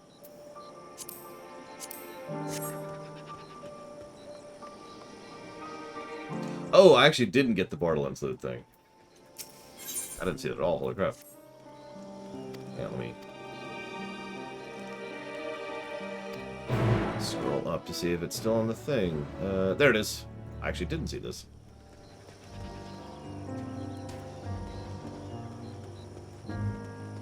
Oh, yeah, yes, no. I did actually get that. And I actually agree. I can't tell you how many times I've had a gun where it's been better stats across the board, and I just hate the gun. There's this one assault rifle, which is a pull per shot kind of a thing, which does really good damage, but has terrible, terrible spread. And I mean awful spread. And even though it does decent damage, this rate of fire, even if I click as fast as I can, is limited to a certain rate. By contrast, I also have a conference call, which is much better. For those of you know what the conference call is.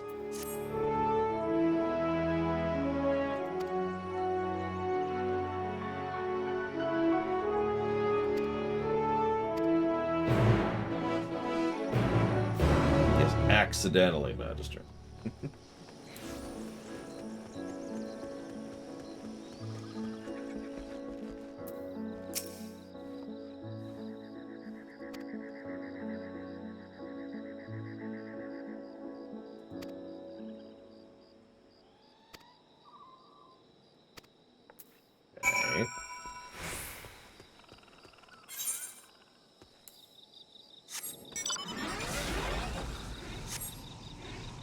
Come on, game. I turned on the in-game music again so you could play in-game music.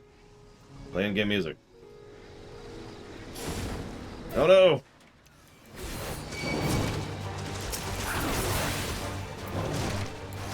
I've noticed I tend to like Hyperion weapons in general.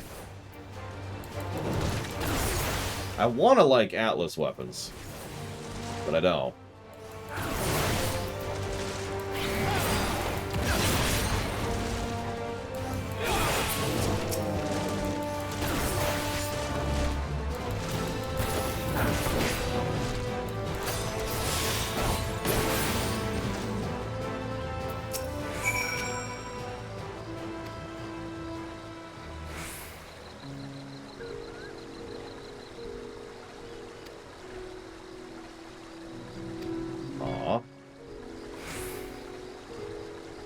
So this old man here was worried because with the recent issues, remember these quests are happening right after the Despair Wave hit this region. With the recent issues, they're running low on food stores, so he thought he might be able to assist with that, even though he's old and terrible. His words, not mine. So he goes over here and nearly gets eaten by crocodiles immediately.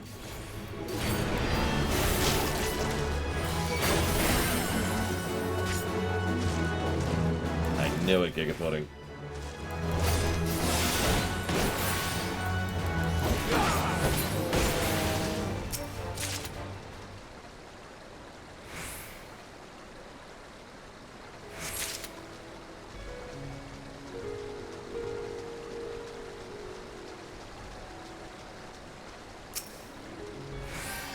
has it already almost been 10 minutes? Jeez Louise.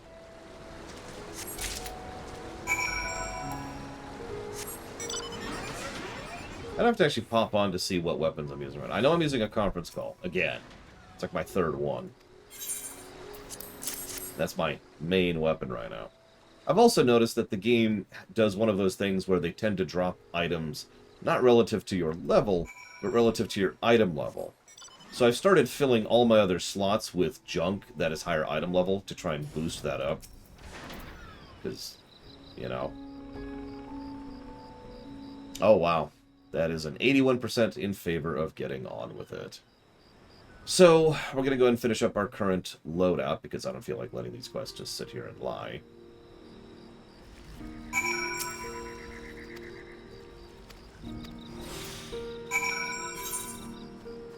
Really? That's... Okay. And then we'll get on with it.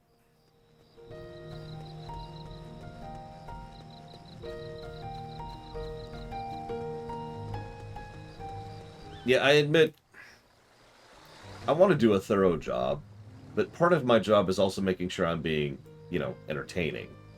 And, well, yesterday was actually a pretty good stream, despite the extraordinarily boring side quests, which I actually gave negatives to. I think that's mostly because we had some good topics to talk about. And I noticed earlier that I was sort of, without really even meaning to, defaulting to talking about WoW and other MMOs. Primarily because I had nothing to talk about. Like, I could read this stuff out loud, but it would be a waste of your time and mine, and it'll make this take even longer.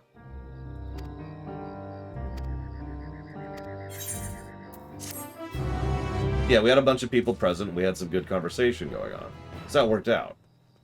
But, if we don't have people present and we don't have conversation going on, then it's not a chill stream, it's a dull stream.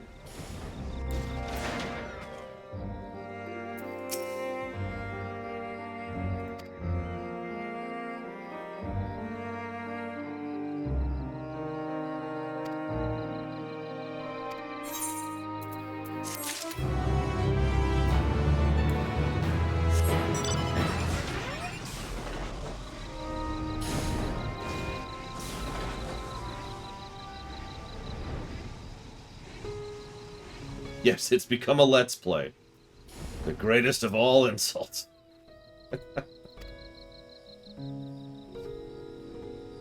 To some people.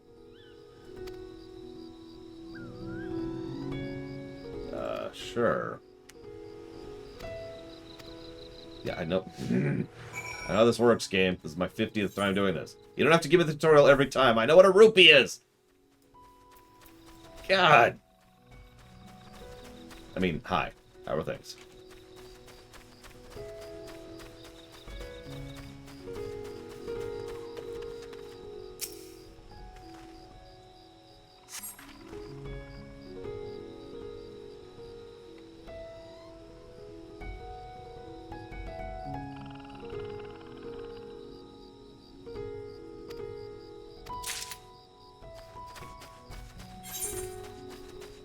Yeah, unfortunately I was boring. And made all my guns black and white. And then I stopped doing that because I swap out guns too quickly. Because it's Borderlands.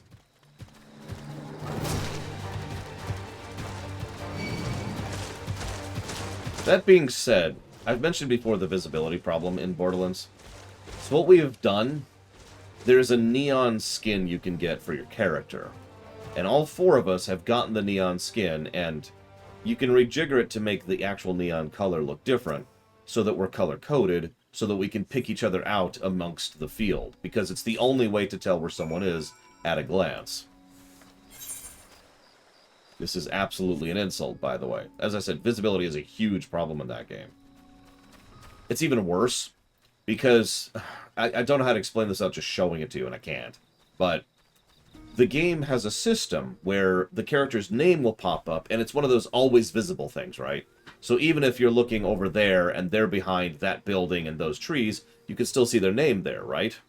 That's invaluable. It's a great way to tell where people are, and if someone says, hey, I'm down, help, you can immediately rush to their name and res them. Everything's cool. Problem. The game is so goddamn buggy, and it is a very buggy game, by the way, that those appear and disappear at random. In fact, they change at random. Because sometimes, for example, there will be a little Steam circle around someone's name. Or sometimes it'll say the word Steam. Or sometimes it'll say just their name. Or sometimes it'll have the crossplay thing. Or sometimes it'll have nothing at all.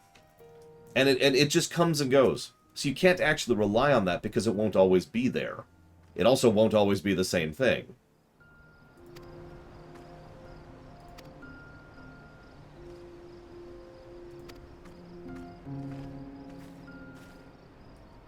Like, Borderlands 3 is probably a 3 negative to bugs game, because its bugs actually get in the way of the enjoyment of the game.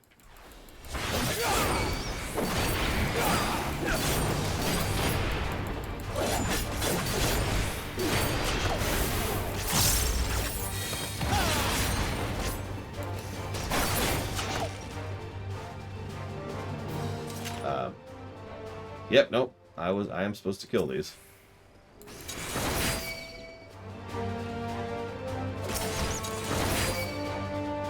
A few together here. Then we're playing WoW for a second. Higher chance of getting the quest drop.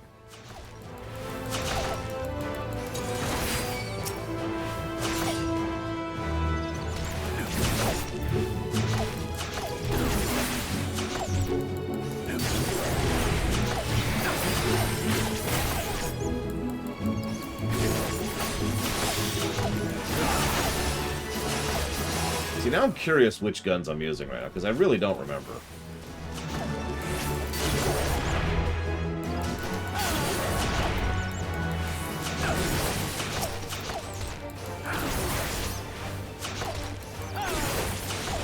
Congratulations, Gigapudding. And by congratulations, I mean, when they all die, you will have successfully murdered them all. Congratulations. Hey, there we go. Second to last kill.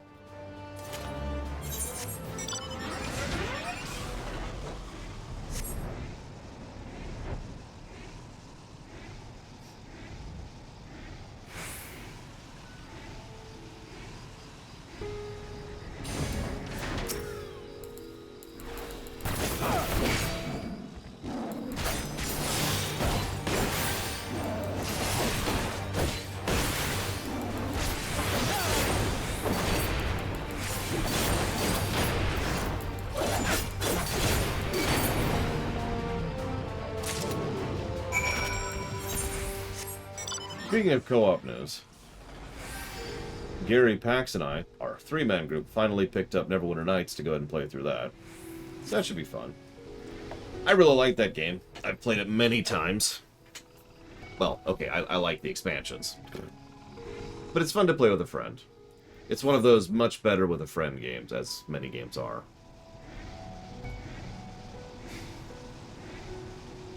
Including Borderlands 3, speaking of which.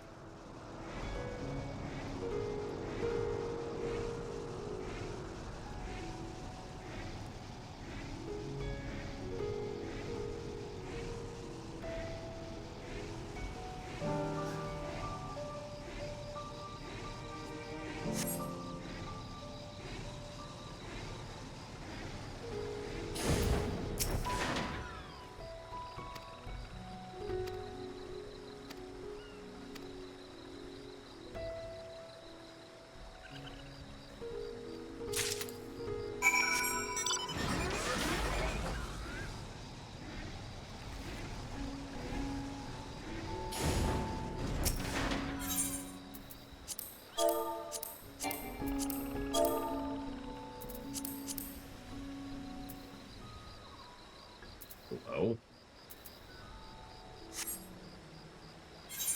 Do it. Jesus, come on, game. Work with me here. I'm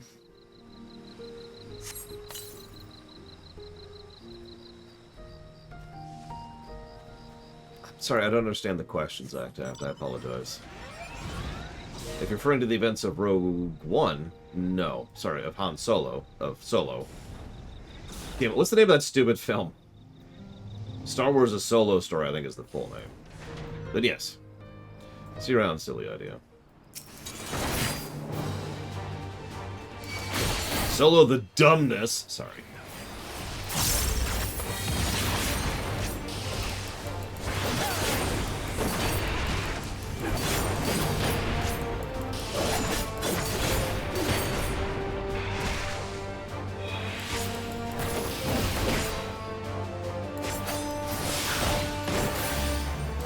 You know, maybe I'm getting old. But I feel like one of the problems that Star Wars: A Solo Story of Dumbness made was it focused on all the wrong things. It didn't feel like an origin story for Han Solo. It didn't feel like a prequel. It felt like meandering through some random story, which happened to have Han Solo in it. And its focus was entirely too much on things that I feel they could have done without. And you're probably thinking, what does that have to do with you being old? So let me try to talk this out. It felt like they wanted to be big, exciting, important, impacting. Because it has to be, because every movie has to be big, exciting, important, and impacting, obviously. And, you know, it wasn't.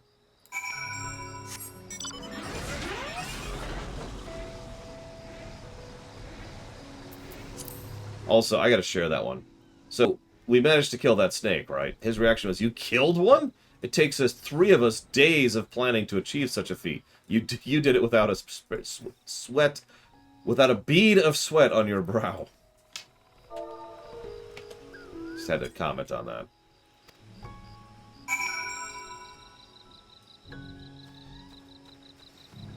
Yeah, no, I agree, Rax.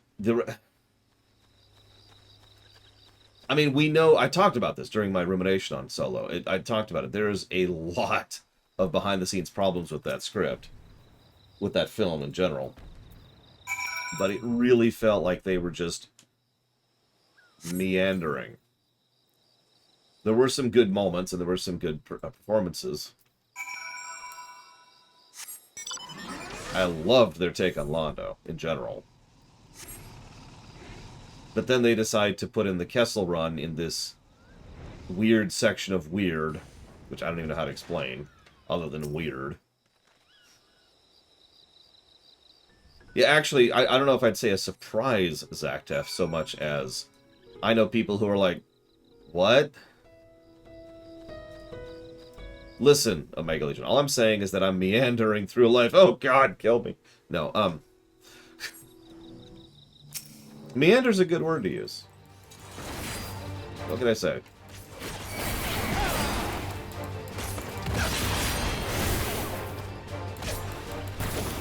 Yeah, I loved Rogue One, which is funny, because Rogue One had a pacing problem. Pretty badly, actually. But still managed to nail it whenever it nailed it.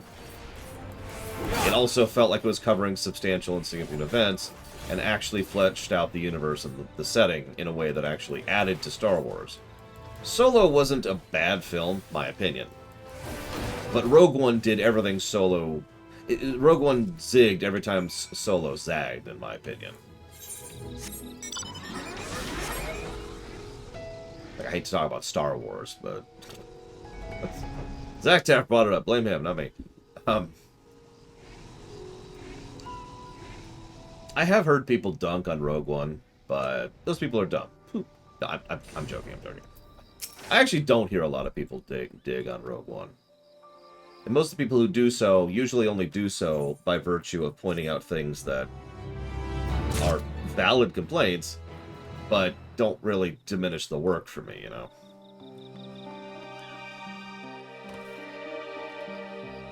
Or put differently, it's a negative to story, but there's the positives to story outweigh it.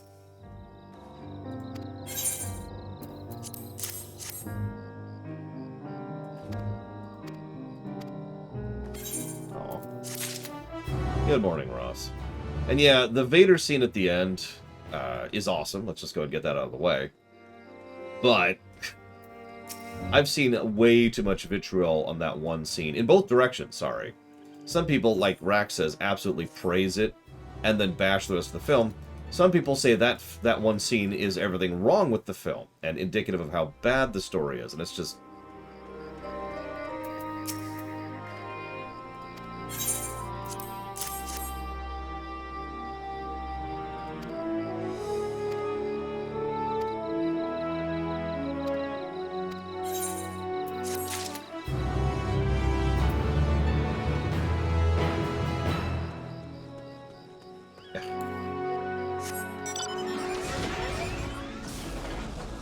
I do have one very legitimate complaint about that scene. It's not longer. Actually, no, that's not my complaint about that scene. If you've seen any of my talking about it, you know my complaint about that scene.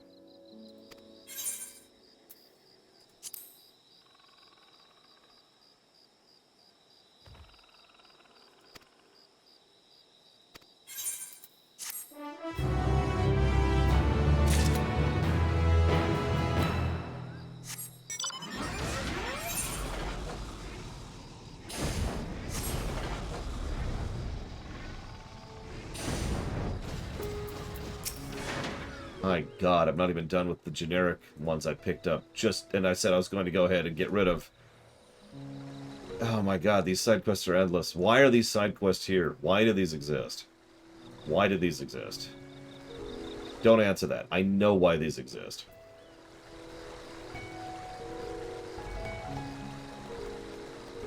I would love to sit down with the development team at FF14 and say, why do you do side quests? And hear their answers. Because whatever they tell me, truth or lies, it would be fascinating to hear their response.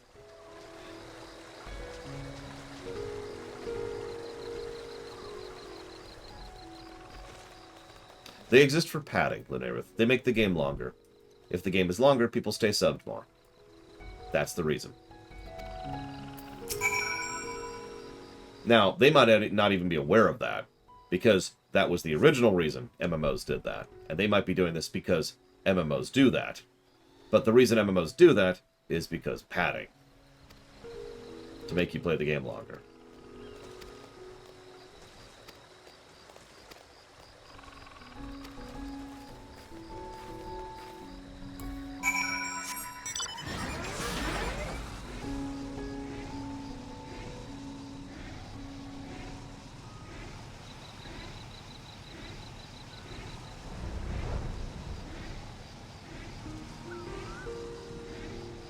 I have no thoughts on that, Gum Gum. Other than you just keep really emphasizing the collectivism nature of them. Yeah, no, I know, Rax. Like I said, I would love to sit down with the team and hear their answers. Right? Like, maybe they're like, well, we want to... God, I can't imagine a reason, but like maybe there's some other alien reason why they do these that I'm not aware of, or that they're not aware of, or something. And just just call them to task. Here, look, just explain. I'm not mad. I'm not upset. You're not fired. But you could kill us with a snap of your finger. Yeah, but I haven't done that since Tuesday. Now tell me, why do you put these side quests in this game? If you don't like our answer, will you snap us out of existence? No, I'm not going to snap you out of existence. God! Ugh. And then they give me their answer, and then I know it. It's all cool.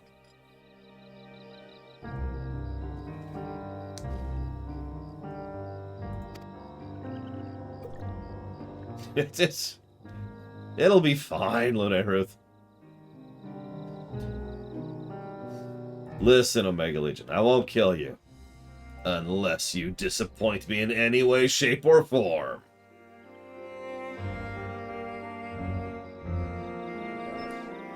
What? So I just got a fortune reading from a quest that happens right before we go to Elpis, and I quote, "You will have an unexpected reunion with someone from your past. Will it be a lover, friend, family, or erstwhile comrade at arms? The T does not say, but it shall be pivot on which your destiny turns."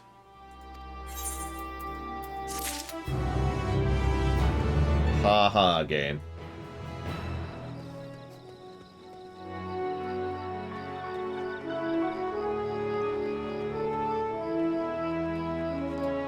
Omega Legion? No, I'm just joking.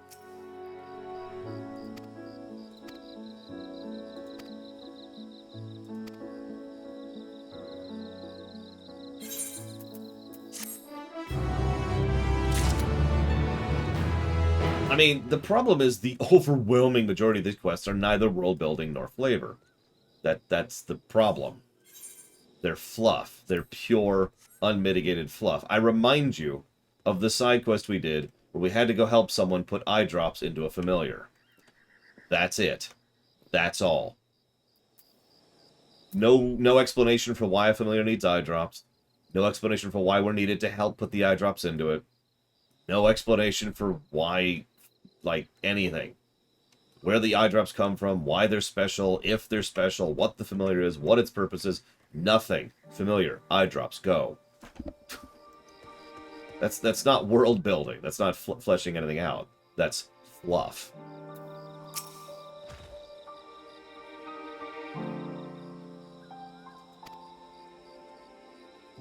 Now, I do agree. If these were mandatory, these would be 100% negatives. Like, this wouldn't be a negative, which is what I'm debating. This would be, like, triple negative territory for every zone that screws this up, if these were mandatory. Because that would be terrible. Could you imagine for a moment if you had to actually do every quest in this freaking game in order to progress the MSQ? Like, I complain about the unlock problem. That would be insanity.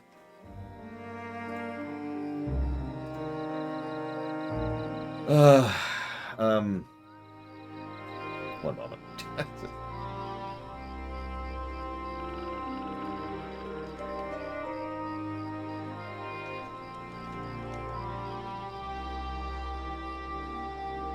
Okay, so. Regional chain. The child. None dote over like Yazan, but I understand alchemy is an universal trade for a parent. Still, no one else that comes to mind when I consider the question. I'd volunteered to take her in myself, but with the chaos of recent events, it's difficult enough to see that me and mine are fed and clothed. I know I'm not the only one facing such hardships.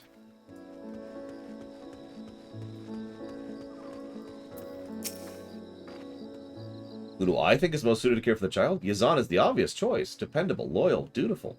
Every quality you would desire in a parent. I know he becomes so absorbed in his research, but that devotion has made him a peerless alchemist. Who better is there to look after someone so sickly as her? Oh yeah, I forgot to mention, the child that Matsuya managed to save has health problems, recurring health problems, and it's implied it's because of the fact that the kid almost gave in to despair while he was rescuing her. Please keep in mind, this quest chain was before we saved the world. So, technically the despair wave is still a thing as of now. So. Someone nominated me? That's neither here nor there. You said Passarine's name was mentioned? She was a good friend to Maven, that's true, but there's other factors at play that make you reticent to ask her. Simply put, I'd rather not burden her further if it can be avoided. That being said, we don't exactly have the luxury of choice, all things considered. I suppose I'd be remiss if I didn't at least speak with her. I owe the child that much. Will you accompany me? A supportive presence would help me find the right words. Yes. Speaking of crap quests, Burning Crusade quests, which are much more mandatory than these ones are. I mean, that's not actually true anymore. They were originally designed to be mandatory. Haven't been for a while.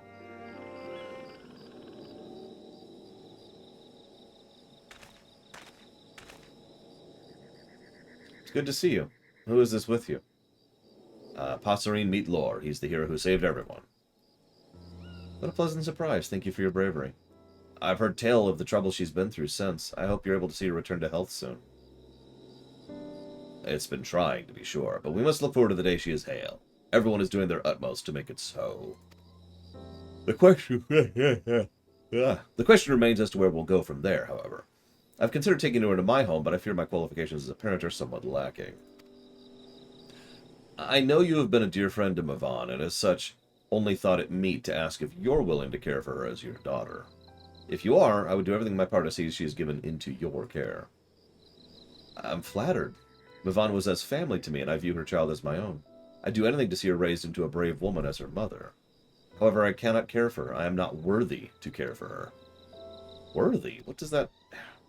I apologize. It was a sudden request and not a small one. Please forgive the imposition. I'll be in the village for some time yet. Should you require treatment for you and yours, seek me out. I will. I would speak with you further, Lore, to the abode. Stomp, stomp, stomp. I think I heard an extremely non-stealthy person over there.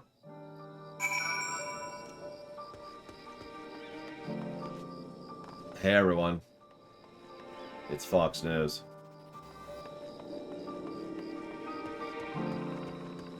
Oh! The blog. Thank you, Zed Slayer. As always. Even though you're small. In-game, I mean, the Lalafell thing. Donating 'cause small? And I'll put that towards the Metroid block.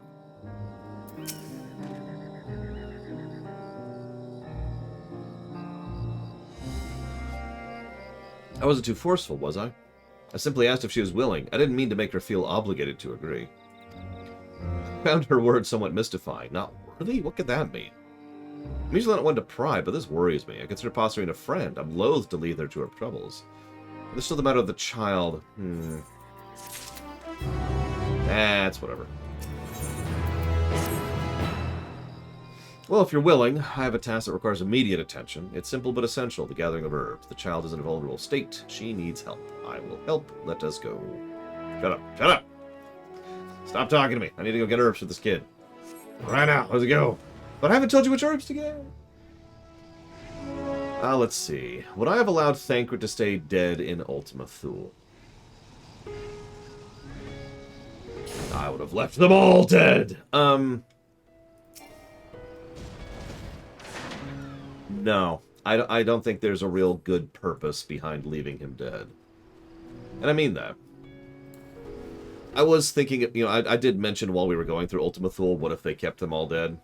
But the problem is the entire story structure wasn't built towards them dying or staying dead. It was the big triumphant we got this moment, not the big triumphant oh god we're all dead moment.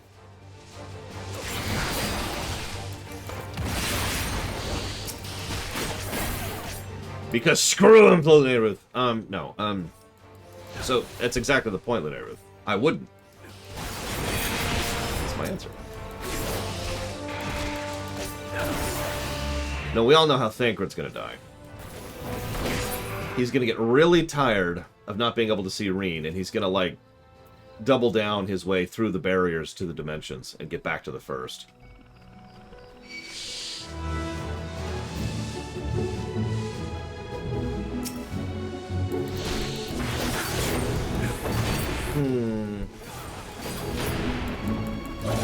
I do, admittedly, Rax. It's not a big negative. In fact, you'll notice I didn't give a negative for it. But I also didn't give a positive for it either, because I do feel like the fact that it's so obvious that it's going to be temporary, and that it is temporary, kind of diminishes the whole point of it. And don't mistake me, in-universe it makes sense. In-universe, they didn't expect to get back up again. But we're not in-universe, and we could tell with these giant neon glowing signs, as the music swells and becomes more and more hopeful as they keep sacrificing themselves, that these are not actual sacrifices. So I get what they were going for. I get why they did it the way they did. But I probably would have sat down and tried to hammer it out a little bit more, you know? Tried to smooth out the arc a little bit more if I was doing it.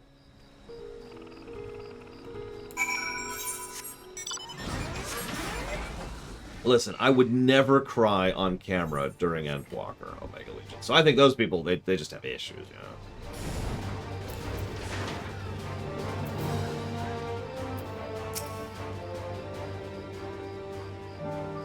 I was thinking about the retirement thing, too. You met some baby. Good. I actually did not expect them to bring the boys back, even though they did hint at it. Wait, no, that's not true. I expected them to bring Emmett Selk back, specifically. Because that was a Chekhov's gun that's just been sitting there in the background since, God, forever. Since they gave the freaking lesson on how memory erasure spells work. Way back in, like, the second arc, before we even went to Garlemald, they had that speech. You remember that? When we were in Charlian? And I was like, oh, okay, so that's how Emmett Selk is going to remember us, or so. Actually, no. At the time, I thought that's going to come up. Then we go to the past. Then we see the memory thing over Emmett Selk, and it's like, okay, that's how Emmett Selk is going to mention it. If you were paying attention, I actually said, that's how you leapfrog time travel. Which I never explained, because we were a little bit busy watching a cutscene. But the whole point of that is, how do you do Type 1 time travel, interfere and in effect with the past without actually changing the past? you change the memories of the people. I mean, there's ways to do it, but one of the ways to do it is you change the memories of the people you interact with, so they don't remember what you've done. And lo and behold. Okay. So, sorry, I should read that out loud. As I suspected, we weren't the only ones searching the jungle for the herbs. I returned to my quarters to find a bag positively stuffed to the brim with herbs, including soma. I asked a nearby colleague who delivered this bounty, and they told me it was one of the Arcasadaro stewards. I don't know who it is. Excuse me, I do know who it is. Her name is Sula, a shy one, but obviously kind of hot. I spied her eavesdropping during our conversation. Poorly, I might add. I apologize for asking more of you at the end of the trying day, but would you try asking her for me? Yeah, sure. I'll go talk to her. Where's she at? She's right here. Hi, Sula. You're not stealthy. You're an elephant. Elephant rogue. Oh, you are... I mean, who are you? Do you require something from me? The herbs. I came upon them while hunting. Nothing more. I've heard the medicine made from them is effective in treating the ailments of young children. It seemed only meet I should do my part, as it were. So, why were you eavesdropping on us? Oh, I believe I can shed some light on the root of Passerine's distress. That is what you wish to hear, right? Izan asked you to speak with me, just as he asked you to gather his herbs. Well, then perhaps it's best we all speak together. Okay. First, I'm going to answer some questions. All of a sudden, now I finally have some questions, and I've quit doing the stupid side quests. You're killing me. Alright, questions. Hang on. I saw another question there. Valerian says you're incredibly patient when dealing with people. As someone who struggles with this, any advice you could give?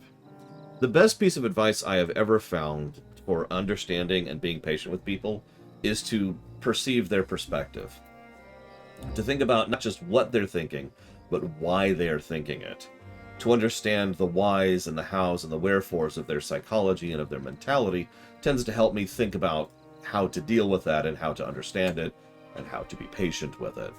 Other than that, I have no idea. I have a huge amount of experience dealing with people. I have worked in IT, I have worked register, and I've worked as a manager. So, I don't have much else to add to that, you know? So I suppose that would be my other piece of advice. Experience.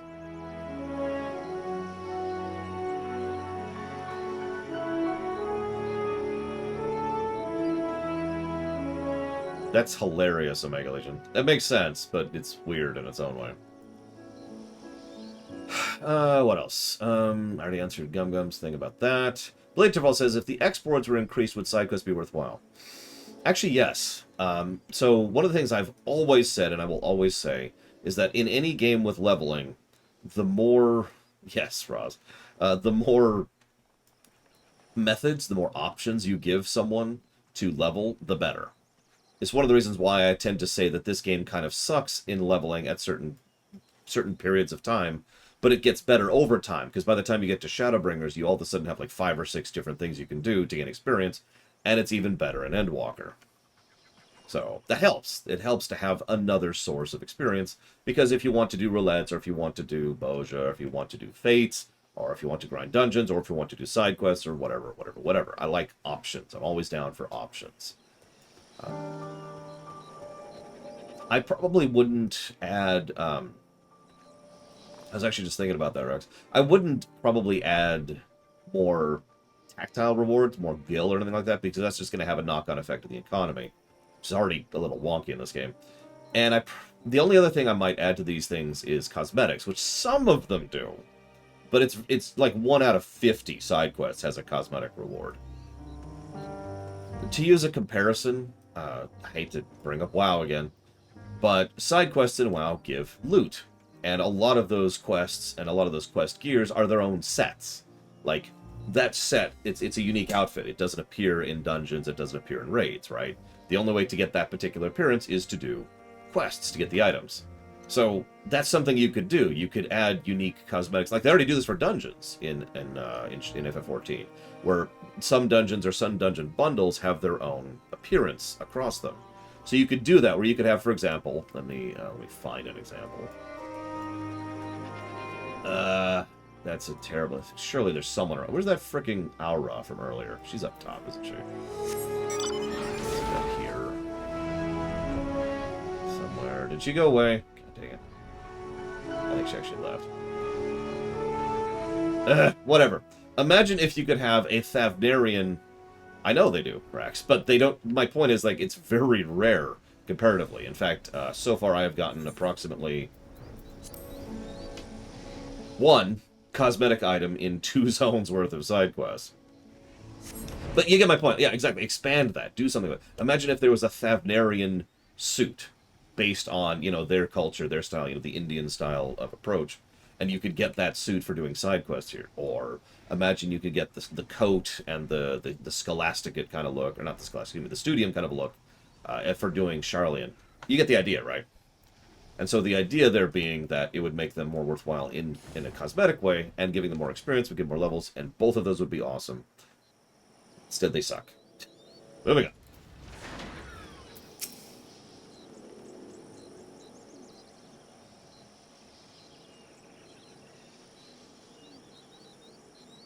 Interesting, Omega Legion. Because that's pretty much exactly what I ran into. So I was deliberately trying to do just MSQ on my Gunbreaker to test the arc. You're just in time. I've only just finished synthesizing the medicine. So did Sula tell you about anything of interest? Yeah, she said she's right here. Well, I suppose I can hear it straight from her. Congratulations, Gigapudding. I appreciate you felt it fit to include me. Firstly, I owe you an apology. I was sneaking about out of concern for Passerine. I know what it is that weighs on her mind, you see. That is what you want to know, yes? The story is troubling to hear, and even more troubling to relate. Before I tell it, you must promise you will be her strength in days to come. Okay. Of course, anything to help a friend.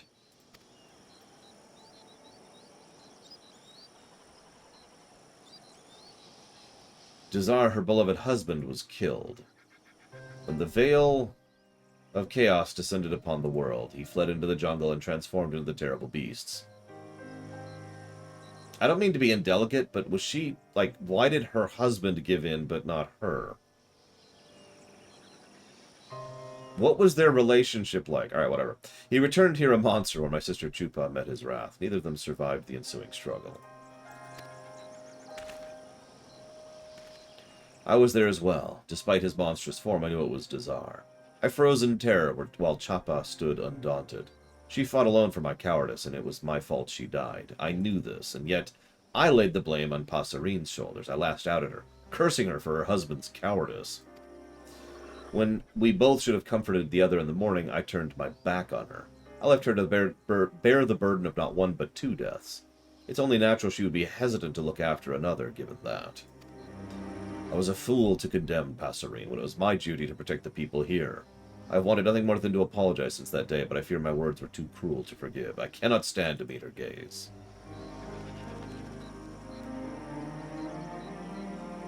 It was a difficult time for everyone. We often lose ourselves in moments of crisis, but so long as we find our way back, we are worthy of forgiveness. Chapel would agree, I'm sure. She wouldn't blame you for what happened, nor would she want you to blame yourself. Passerine doubtless feels the same way. You're right, I must apologize. It's the only course. Laura, was it? I will speak with Passerine, but I require time to muster my courage. Okay.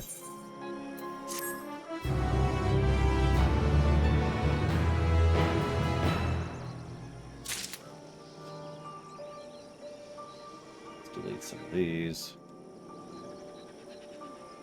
Prying into Krychian affairs is considered rude and not a general topic of conversation. And good luck trying to get a rise out of them. They're collected and calm to the point where they don't smile at strangers or in pictures. Thoughts? So do they, like, when they're born, is the stick shoved up their rectum? Or is it like a coming-of-age kind of a thing?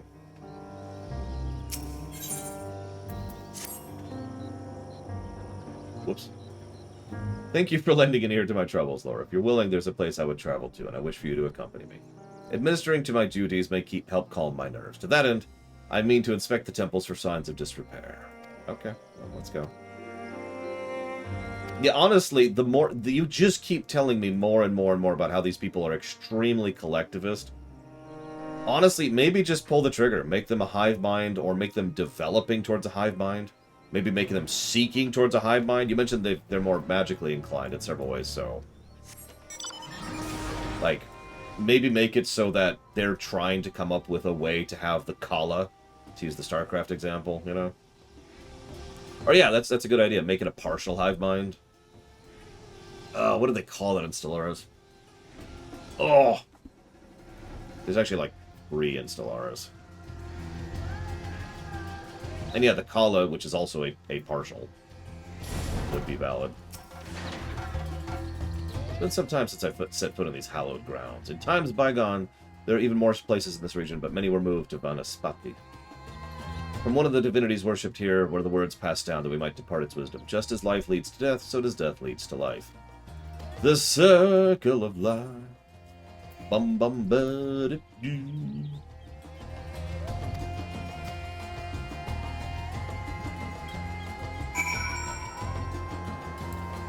Okay, here we go. Hive minds. What do we got? What do we got?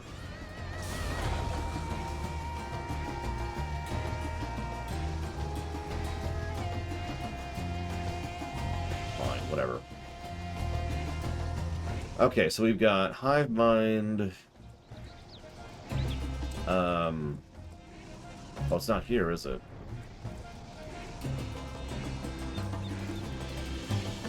Yeah, I know, right? It doesn't actually list them here. I've noticed the Stellaris wiki has started falling behind, which kind of sucks.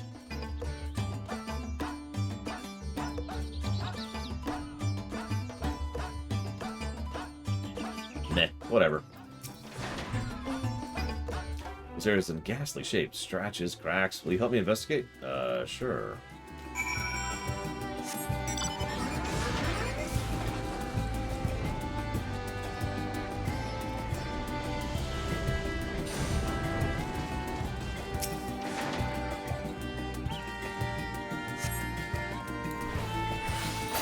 Hey, it's working again. Woo.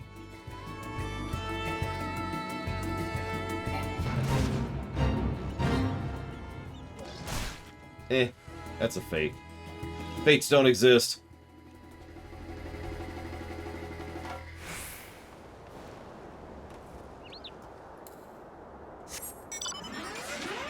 So far, I have been enjoying the Matangas. In fact, several of my fond characters in this expansion have been Matangas. These are really hard for me to see.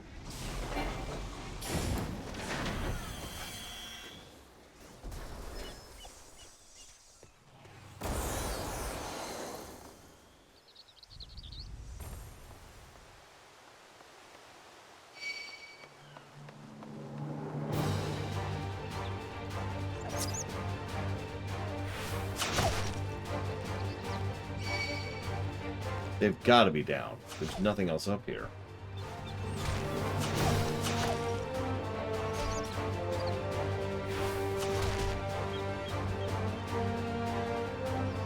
Yet this monkey... most terrifying foe I've ever faced. Are you...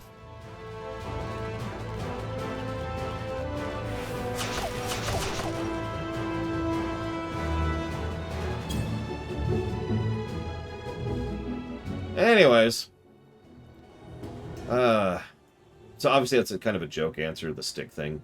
But no, I kind of stand by it. Like, these people are sounding less and less like people the more you describe them. And really, they probably should just commit, or you, I suppose I should say, should just commit to the idea of a hive mind, or leaning towards a hive mind. If you're aware of the Kala, I do actually recommend that. I do think that's actually a good idea to go with.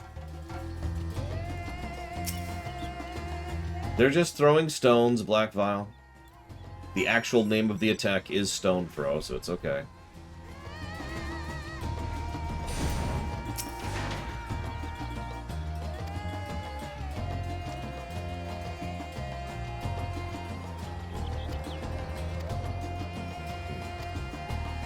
My first step must be to apologize to Passerine, even if she refuses it. I mean, that's how that works. You don't say you're sorry to be forgiven. You say you're sorry because you're sorry. Anyways, how hard do you think it was for Venat to wait 12,000 years to meet us again, knowing what she knew? It was probably kind of rough, yeah. Especially since I kept saying I didn't trust her, which I never did. I think she's actually still behind everything.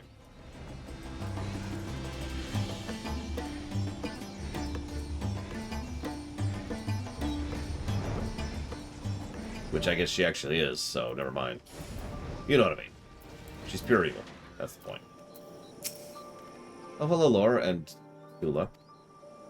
I take it the patrol was fruitful. I've just administered a soothing salve to the child. She's sleeping soundly now, so us speaking should not wake her. I'm sorry. I shouldn't have said those horrible things. I was not in my right mind. It was my fault my sister was killed. I stood in fear when Dazar attacked. Yet it was all over the place. It was all over. When it was all over, I placed all the blame on you. I was a fool. No, Sulu, you were right. It was I who couldn't ease his troubles. It was my fault he succumbed to the despair. This is not the time for blame in general. There's a reason for your answer, of course, but forgiveness itself is no simple matter. I'm overjoyed to speak with you again, Sula, but I'm afraid I need more time to come to terms with everything that's happened. Yeah. Ah, well, then I knew how much she was suffering. I would have been there to comfort her. Maybe there's something I can do now, something to set her on the right path. It is plain that Passerine is not ready to forgive herself, but I'm at a loss. What do we do? Do we leave her be? Do we help? I, for one, will not stand idly by while she suffers alone. Stomp, stomp, stomp. It appears I will be in your debt again, but it's worth it. During the chaos, most of us fled northwest to the bridge. Let us retrace those steps. We might find something belonging to Dazar. Pick up anything that catches your eye. We can share what we have found once we reach the bridge. Okay. Hey, lady, I'm here to remind you of your dead husband who died because of you. Feel better. Like, seriously, does this sound like a terrible idea to anybody else? Is there anything more adorable than Lena fawning over Garaha's younger, healthier self whenever they figure out teleporting to the first? I mean, I don't think Lena would be fawning over him, but more like being upset at the fact that he's just this dinky little thing now. Why don't I get it? Why don't we get that happen to me? God. Yeah, I was going to say, remember, this quest is currently occurring before the end. This is immediately in the wake of the big despair wave hitting, and Vitra barely getting things back under control.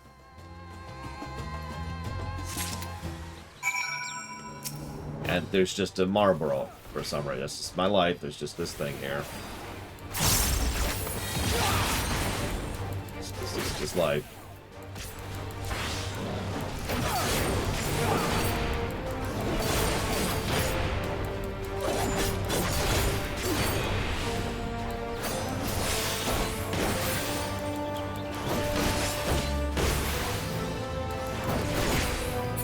Oh, excuse me. Let's see. How do you go about reading? I don't understand that question. Well, first, I look at the words. What do you mean? Help me out here. Let's see, there's words on the page. Or screen, in my case. How goes the search? I found a necklace. One of Dazar's favorite, but it's missing a jewel. What's in your hand? A jewel.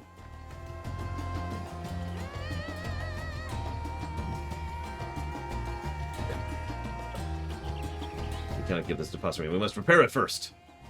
How do you read so fast? Wow, that's a question I get all the time. The answer is, of course, practice and training. I've been reading fast. I literally took lessons in speed reading when I was in 3rd grade. No. No, that was 5th grade. My bad. Sorry. But, and then I practice it literally daily. So, it's kind of hard not to, you know? It is literally difficult to read stuff out loud because it is so hard to read that slowly. So, here you go. Let's fix this sucker up.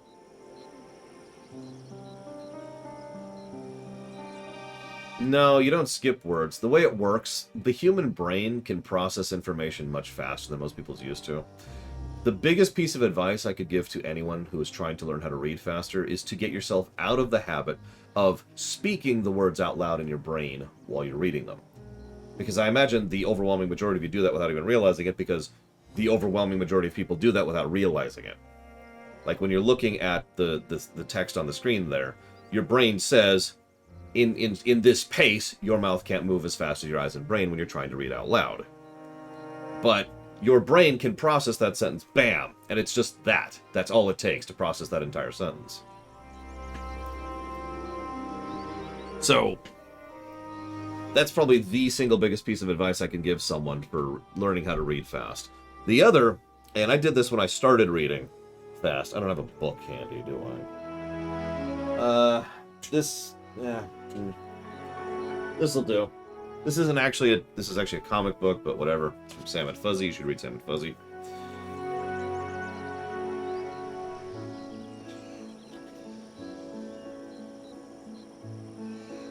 Anyways. So one thing you can do is remember your eyes can take in more information than you think. So you see so imagine there's a paragraph across the page, right? Your eyes can take in that entire paragraph in basically one quick snapshot, right? So one thing I did early on in order to help is I would have a finger, and I would run the finger down the very middle of the page, and I would process line by line as I'm going down, rather than processing word by word. So you see a line, and then you see another line, you see another line, you see another line, and you see another line, and so forth and so on, right? And eventually you can do even better than that and get even faster than that. And you can increase the speed at which the finger goes down the page and so forth and so on. So that's how you speed read. Now, you still, every now and again, you miss something, but that's just human nature. People who read at a slower pace, every now and again, miss something. So that's another thing. You have to get used to that as well.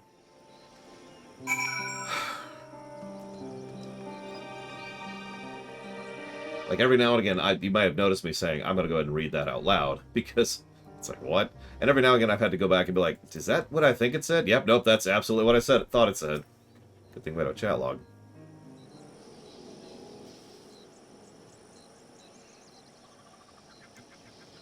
Point in fact, something I need to do more, and I've been trying to get more and more into the habit of it. I need to kind of move the cursor on the text to read slowly. So kind of what I just mentioned with the finger, but in reverse. Instead, imagine putting your finger on each word individually to force your eye to focus on a word. Because again, that's not how I read.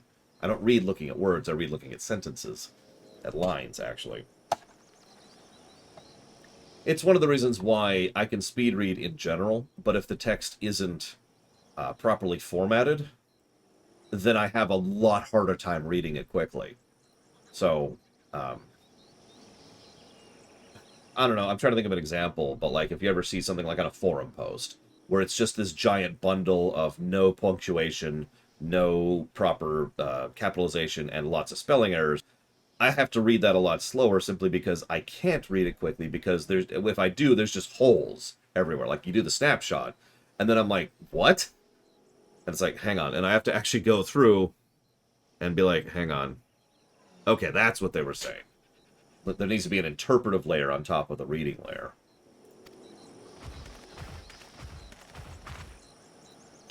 Passerine, I would like you to have this, please. It's from your dead husband. This is still a terrible idea. He was so proud the day he bought this. How in the world did you find it? Yeah, I'm kidding, guys.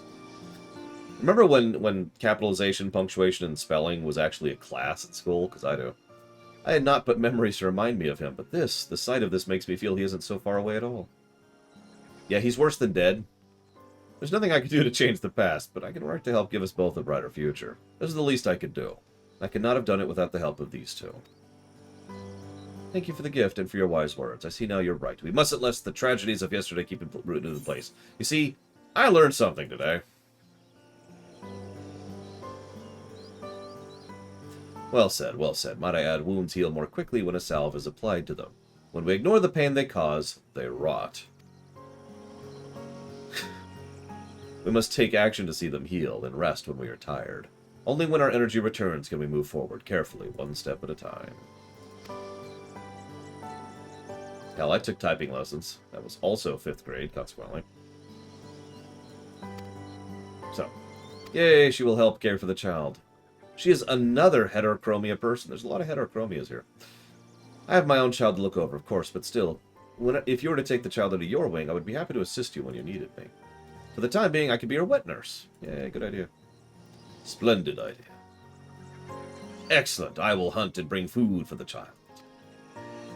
Communal parenting. There's a lot of chemicals in Thavnair.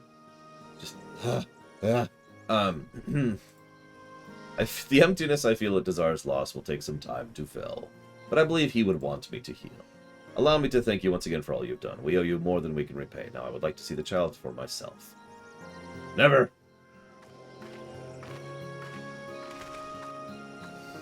I'm not one for the subtleties of conversation, but I'd say that went as well as you could expect. Excuse me. Yawn attack.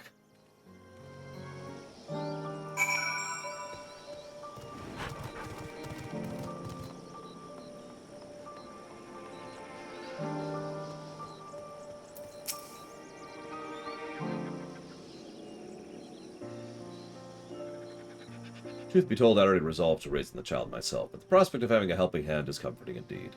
I suppose the true work starts here, huh? Be glad to have good news to share with Kesseref and Mevin. I've been so occupied with treating the sick and injured. I've had time to think of little time to think of the departed. My friends really are gone, but I can still honor their memory by raising them back from the dead as golems to help me take care of their child.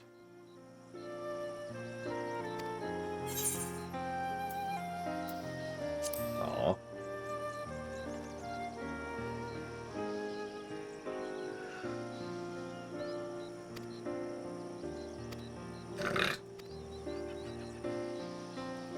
Sorry, I guess I should be reading this out loud. Sorry. Whatever. He's gonna do his best. That's what that just said.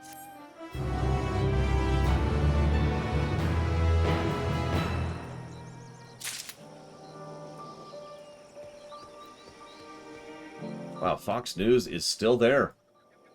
They're always on the case, apparently.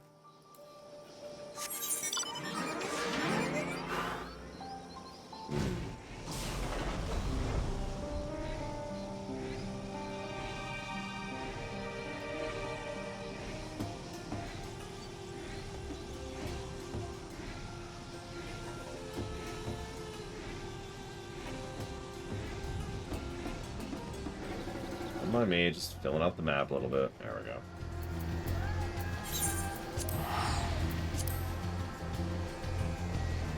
go. Let's see. How would I compare the Shadowbringers OST soundtrack to the Endwalkers soundtrack? That's a good question. I'm going to ask about y'all. What do you think?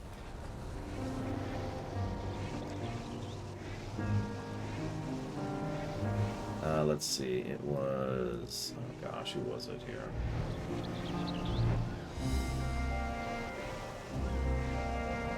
Purple prose, when written properly, makes sense to me, Gunga. So that would be my answer. If it's language that makes sense to you, you tend to read it. If you may have noticed every now and again I stumble over certain sentences. It's because the sentence structure doesn't really make sense to me. No. Which one was it?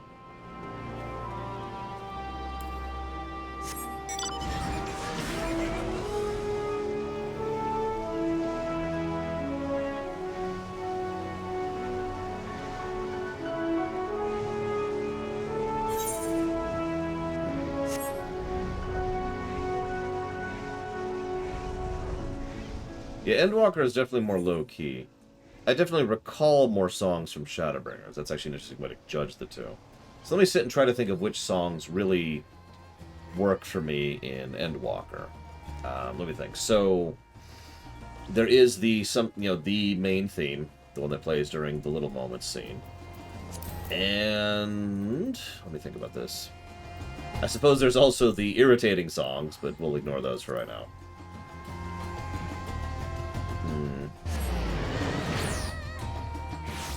There's the non-vocal track in Ultima Thule.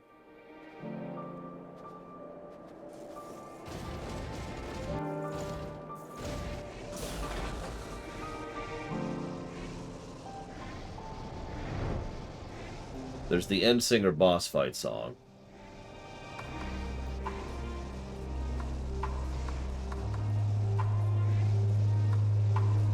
Why is it still glowing with evil power? You know, there's just a giant tower there we're gonna have to deal with at some point.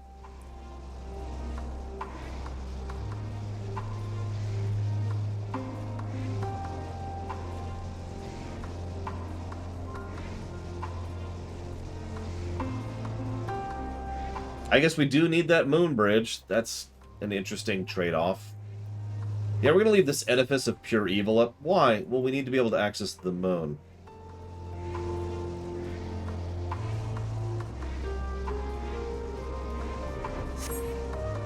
What I would be doing is I'd be talking to the Loporrits. Hey, can we get another moon teleporter? Somewhere that doesn't lead to that thing? Yeah, sure. Also, keep in mind, just reaching Garlemald is actually a struggle, so... You know, can we put it somewhere a little more centralized?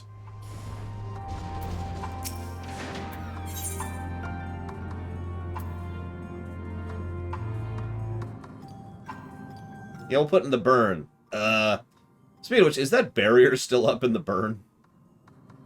The one we spent several quests setting up.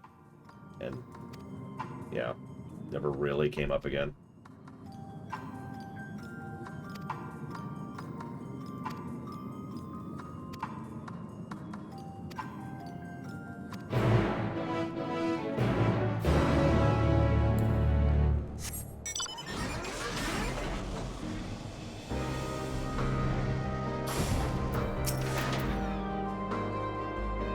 Oh, the Garlean War is super not over.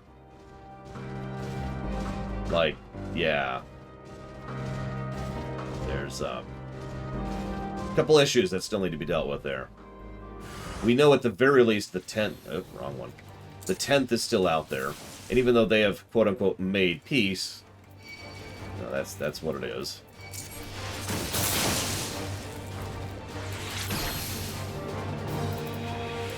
And there's several other legions that are still out there and active. And a lot of people still are probably very eager to kill Garleans as much as they possibly can. You know, now that they can.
One of my duties here is to find out whether the refugees wish to return home or not. Naturally, each will have to make their own decision with their own reasons, but getting a general feel for things will help us determine which is the best way to forge forward in days ahead. I'll gather what info I can from people in the caves. You only have to speak with one man, but maybe a bit of work to find him. He ventured off towards the wreckage of an Imperial train, which I happen to know where that is, because I've already been there. I pointed out when we went by it earlier.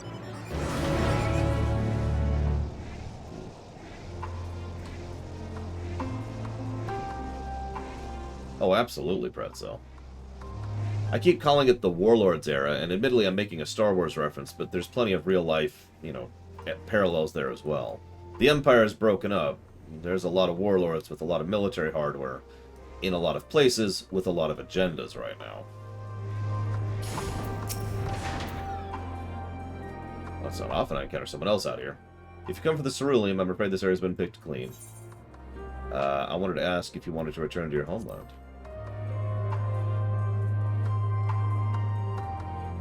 Jarek already asked me as much, but I suppose you must be thorough. Could you give us a moment? I'd like to first offer a prayer for the departed. The wreckage was left here in the wake of one particularly fierce battle. A dear friend of mine journeyed here to search it for abandoned supplies, but a sudden explosion cut his life short. Although I had only meant to offer him a lone prayer, why don't you join me? Yeah, sure. Dear dude, you're dead. Agreed, Blaterval. We surely have a lot of brush fires and a lot of warlords to deal with right now. And the best part about a warlord scenario is that, while obviously there is something that we can walk in and punch out, that doesn't just fix everything, right?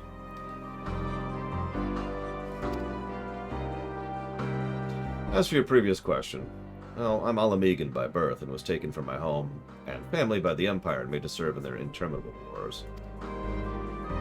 After 10 years, my hands were so stained with blood I no longer recognized them as my own. Days, weeks, years, until finally I was released from service. For the first time in a long time, I thought of myself. Did my wife and child still live? Would they allow one so steeped in sin back to their home? Even now, I can't consider the answers to those questions. So, I don't know. Leave me alone. But, okay. Because imagine a story arc where there's a warlord who's set up camp somewhere, and they're not really causing any issues, but the locals are causing issues for them. So there's no one to punch out there, really, right? There's no one to kill. There's no one to scalpel out of the situation, because it's just people who are upset at other people who are trying to get used to the new status quo, right? And there's lots of different directions you could take that.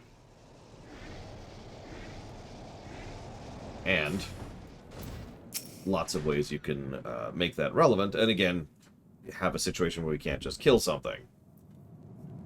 Because I could just imagine, if I was doing it, I might even have the idea of we move into a situation, kill the big warlord, who actually was, an unpleasant warlord, and now there's 3 warlords immediately in the wake of them, and we're just like, okay. Yeah, let's kill these 3 warlords. And now there's 5. And of course, most of the people are following along because they don't know what to do, and they're scared. They don't want to just try to go back home like, hey, honey, I'm home from being a Garlean for 5 years, like the guy we just talked to a few seconds ago.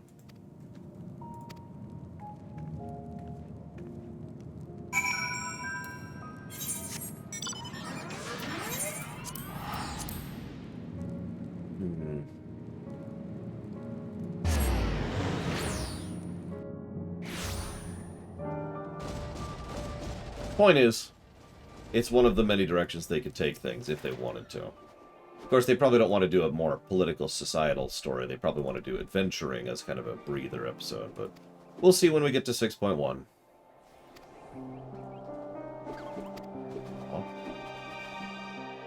Some like Jarek seem resigned to accept this place as their home, but there's others like my father who have people waiting for them, searching for them. If I can see even one family reunited, all of this will have been worth it. Although the road is long, it's time I stopped forcing you to walk it with me. That's cool. I don't mind. Really. I am even going to say thank you to Maze. Thank you very much, as always. I'll put that towards Trails in the Sky. Oof! 2. Excuse me. Trails in the Sky 2.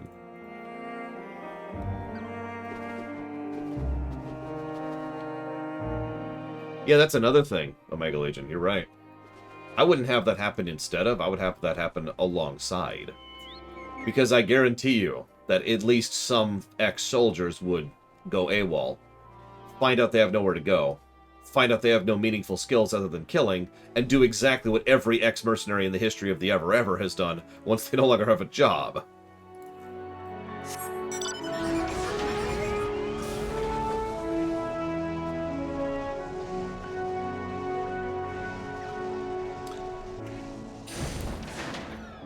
I'll be right back.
Is there a Moogle nearby?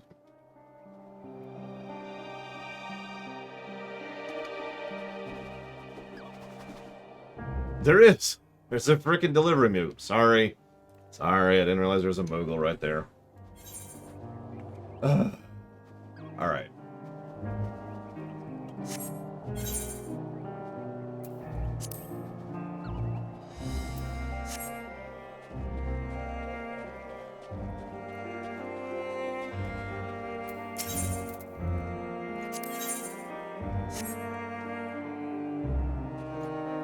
Crap. I don't remember what the Ether quests were here. Other than the kid. I remember the kid. Let's go do the kid's quest, because surely that's still there. What did they do, Magister? Did they take up knitting? Did they give in to the dark side of the Force?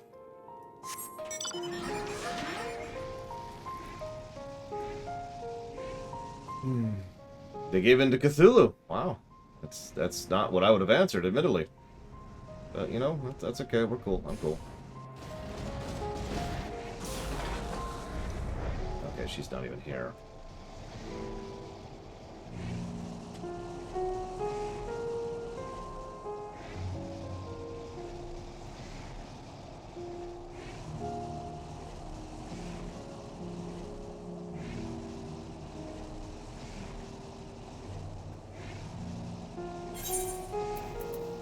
Sorry, I'm pausing so long because I'm really torn on what to do, as weird as that sounds.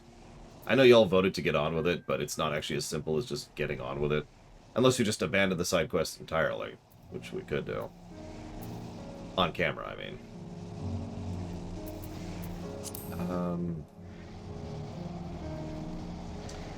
Hey, Nithrius. Thank you, as always, very much. I will put that towards Felseal Arbiter's Mark.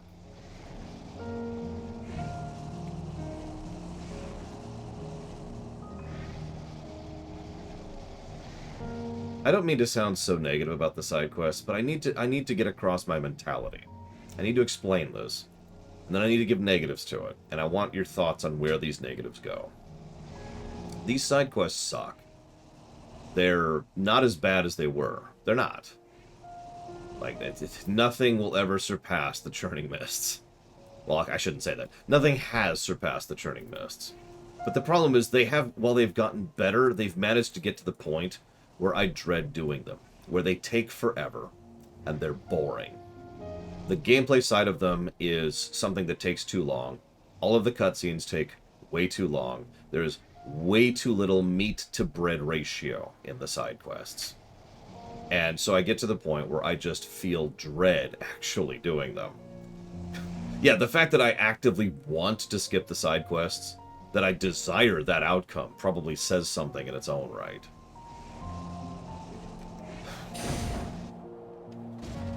Now, in the interest of fairness to the review, what I will probably do is I'll probably go ahead and continue to do them off camera in my spare time that I totally have. But especially because we've done all the other side quests in the game. But yeah, at this point, I was sort of expecting them to be better, and they haven't been. Except for the ones in Charlian, which were randomly good. Which is the problem. If they were all bad, this would be easier to just mentally eject them and be done with it.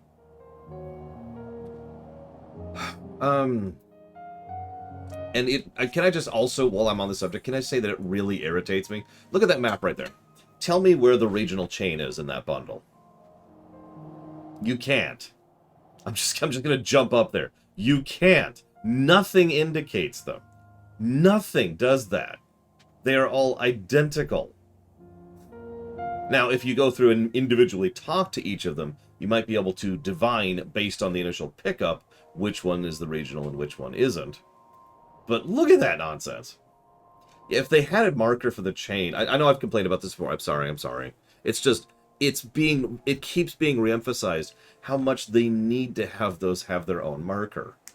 It's not like they don't have a regional concept. They've had the regional concept since Heavensward is when they first started doing that. And they've done it in every expansion since then. And yeah, I know, it's the blue one that then turns into another one. All right, point it out to me, Lunairith. Where's the one that chained off the blue one? Hang on, it actually gets worse than that. This is a great example of that. If you remember, one of the blue quests was a woman who was standing right here. She asked us to go find her child. Do you remember that? The kid was up here, like, no, I'm going home. You remember that whole thing? Yeah, the kid. All right, cool. Yeah, that was her quest. Her quest has chained somewhere. Where is it? Because this is not the first time they've done this. One of the things they do sometimes is they'll have a quest turn in, and it will spawn the chain somewhere else. In fact, I got lucky earlier in Charlian because this actually happened. So let me explain this in direct terms. So over here in Labyrinthos, there were two chains, right? There was one up here, and there was one down here. Now, I happen to do this one first and this one second. But let's say I haven't done all the other side quests. So there's just a bunch of exclamation marks on this thing, okay? Just picture that for a moment. And I hadn't cleared everything, and I hadn't done everything. And I do his quest, and then I do his quest. Nothing would have indicated that there is a follow-through on that, other than the fact that of the, like, 10 question marks that were over here, there's now an 11th. Because it spawns over here.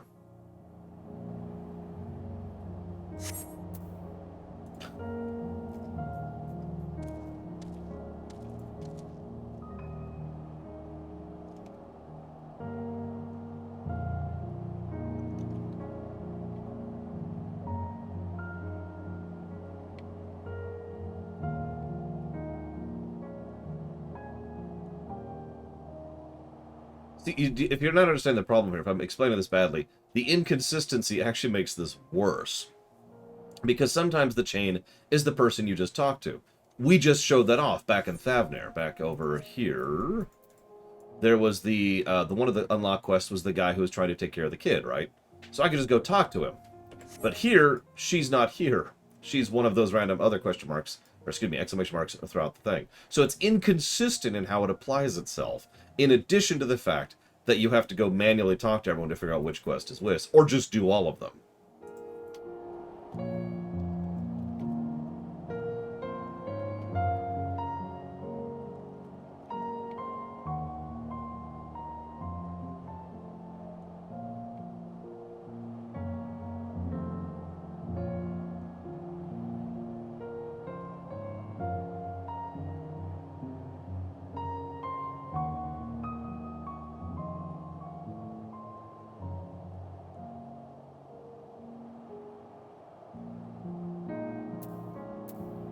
You know, that wouldn't actually surprise me, Omega Legion.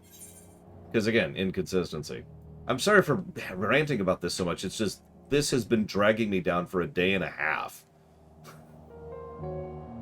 And so many people... I was arguing with myself about this just a minute ago. I just had to sit and settle my thoughts for a second. Because I was arguing with myself about why this is bothering me. And a question I've been asked frequently recently is... Are you bored of this game yet? And the answer is no. Like, I am not tired of FF14. I'm looking forward to doing 6.1. I'm looking forward to trying those old dungeons again. I'm looking forward to hitting the new MSQ queue and seeing how that works. I am excited to continue playing this game. But then I stare at these stupid side quests, and all of that just turns into a giant puddle of mud. Does that make sense? I'm sorry, I just need to rant for just a second, because it's like, God damn it. Yeah, exactly. I'm having fun, which is why these side quest sections drag so badly, and why I'm being so harsh on them, why I'm giving them so many negatives. And it's such a frustration, too, because there are good side quests. You remember Charlian? Rax, you yourself mentioned there was one good quest in Charlian. You were wrong. There's 4. So, there's the obvious one, the one with Papalimo. That was cool. But then there's also the pudding quest, which was adorable, and a nice little side quest.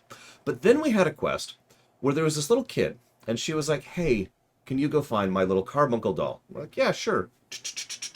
We go find a carbuncle doll, and we bring it back. She's like, oh, thank you. You brought it back to me just like Mooney used to. She used to live next door, and she used to tell me about her friend who was a mage who had a carbuncle. And I loved those stories so much, I bought a carbuncle myself. I'm just waiting for Mooney to come back home so I can show her my new carbuncle doll. Sorry, I guess this is a spoiler. I apologize. I will stop sharing specifics. But you get my point?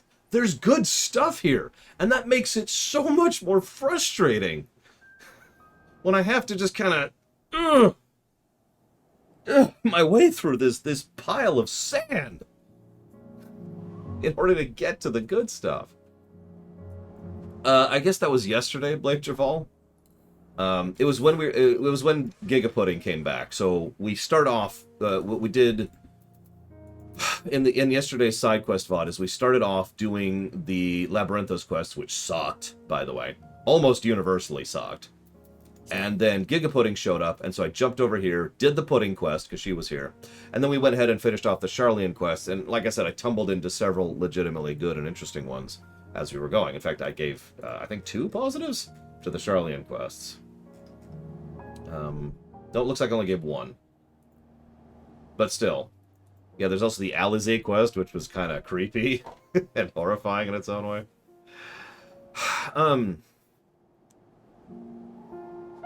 But no, I'm sorry, Omega Legion. I thought I responded to you, but I think I responded in my head. I am absolutely in favor of the idea of more types of quest indicators.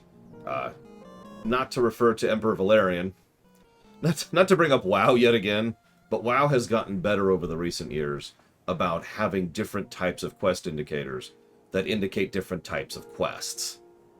And I absolutely think they need to do that. In fact, here's a fun one.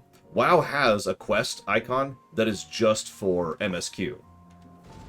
It looks kind of like, it looks very similar to the regular icon like this one, but it's distinct in color and the texture is different. So you would be able to tell, even at a glance, even if this thing up here, if, you know, that the newfound scenario thing wasn't up, you could tell there's an MSQ quest right there. And yeah, it's very recent. I think Shadowlands introduced that concept.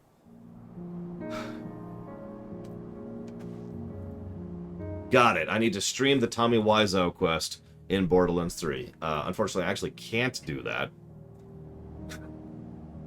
Because you can't repeat quests in Borderlands 3. So I'm afraid I must turn you down.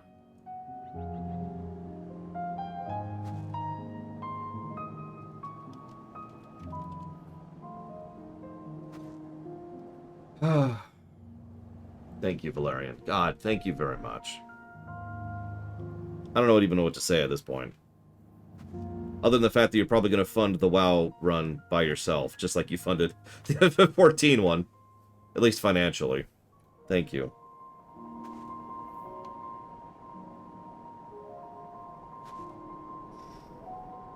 I'm not going to bow the whole time. It's going to be like 3 minutes. Thank you.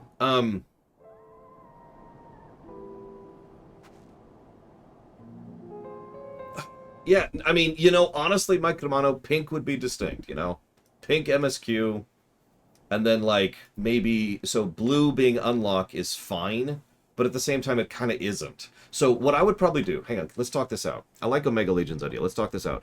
I would have the blue plus quests be unlock quests. Not unlock dungeon quests, not unlock raid quests, not features, right? This is where you unlock the hunts. This is where you unlock the sightseeing log. The unlock quests, keep those blue. Then I would probably have the MSQ quests be different, duh. Then I would have dungeon quests have their own icon, and raid quests be their own icon. We could even separate it out, you know, because we've got trial, normal, and alliance raids if we wanted to. And then, yeah, and then have a regional icon, which indicate, because I'm calling them regional, that's actually my own terminology, which I picked up from Tor. Although WoW does this too. It's the chain stuff. It's the stuff that is one long quest chain going throughout an area that's usually the regional story that has to do with what's going on with the people in the whole zone. You know, it's the zone main quest, right? Planetary primary, to use the actual Tor term. And therefore, you'd be able to see at a glance, that's a side quest, that's a regional quest, and so forth and so on, right? And I'd be able to look at it and say, well, I want to do that one and that one and that one. And it wouldn't make the side quests any better. But it would make them more distinct. It would make it work better. It would make it be better gameplay. It would be better interface design. This is Ubisoft, right here. I'm sorry. I know that's an insult. This is Ubisoft. Here's a bunch of puke on the screen. Figure it out. In fact, actually, no, I'm sorry. I can't believe I'm saying this. This is worse than Ubisoft, because Ubisoft uses different icons for each of the things. And I'm sorry for what an insult that is, but it's there. By the way, Borderlands 3, because we keep bringing that up, has this exact same problem. Did you know? Borderlands 3 has this problem. So pretend for a moment that, you know, that little quest over here, whatever that is, I love you quest. Pretend for a moment that that quest is a DLC quest, or like a repeatable quest, right? And pretend that quest is an actual quest. Nothing distinguishes these two. Nothing. The only way to tell is to walk up, talk to them, and actually get the quest. And be like, oh, got it.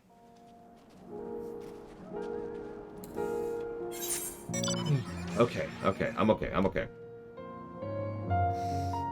Okay. So screw all this crap. But I did say I'd do several quests on camera, and I do intend to commit to that. So let's go to Elpis. Let's get this frickin' over with. Hopefully Elpis will be worth a damn, you know? Like, you'd think of all places, right? You know, Giga Pudding is on drugs. Pudding drugs. It's the reason it's rainbow, it's not actually rainbow. God, look at them! Look at them all!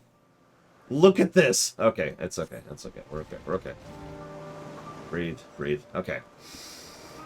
Okay.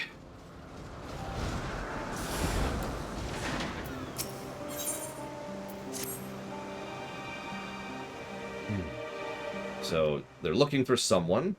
There's an, oh. She's ready to die, but I need to tell her something before she dies. The last concept in her friend has been approved for life in Atheris, which is awesome. I will help you look for it. Yeah, sure.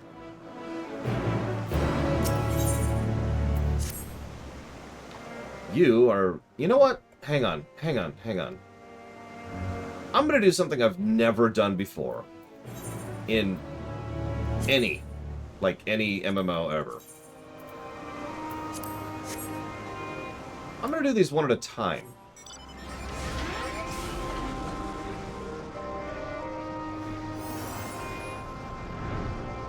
This is an experiment. We're seeing how flow and quest flow and design works.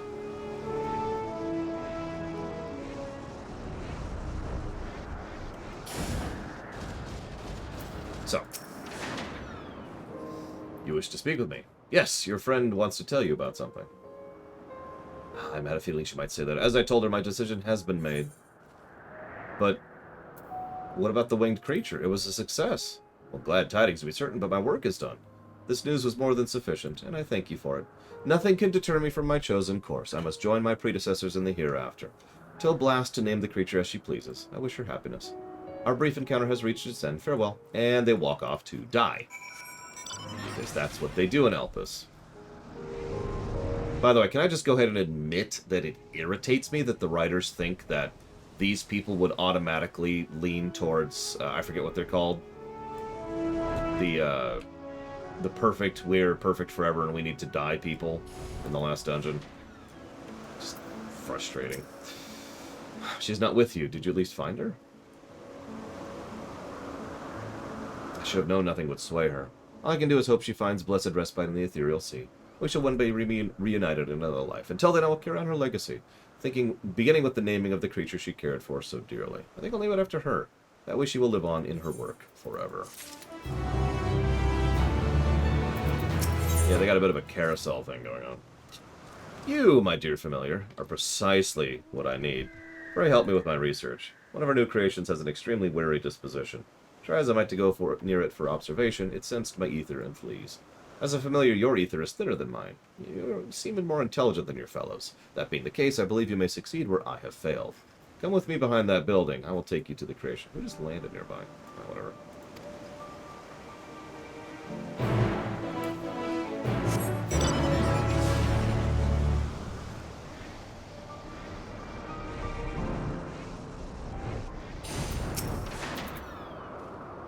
There it is, Notos 666. Knew it is this to Elpis. The creature has yet to been given a proper name. As mentioned, I cannot go near it. Indeed, this is the closest I can be. I want you to approach it. Show that you're a friend. I will perform a dance for it. Yeah, exactly, Rax. That's just... Really? I suppose the other reason it irritates me is a more zoomed-out problem, which I actually mentioned while we were going through all of the dead species thing.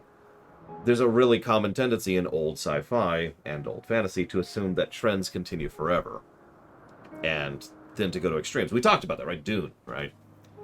And so... it almost irritates me that they fell into that trap by saying, oh yeah, no, the Amarosians would totally have continued advancing in the same direction infinitely forever until they hit that extreme is just arguably bad writing. Okay, so, dance. I must dance for you. It's just for you, Gigapudding. I don't care about this dance. There. And it runs. Alright, time to kill it.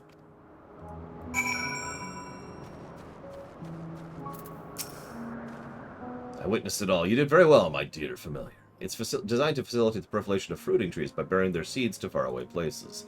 While their young are unable to forage for themselves, 'tis the duty of the male creatures to bring them food. In leaving you the fruit, it has taken you from one of its own. I wasn't sure how it would respond to your overtures, but I wasn't expecting that. Go on, take your gift. Let us return to the Agnorosis. You deserve a reward for your troubles. Interesting. Imagine designing creatures that can spread seeds. What the...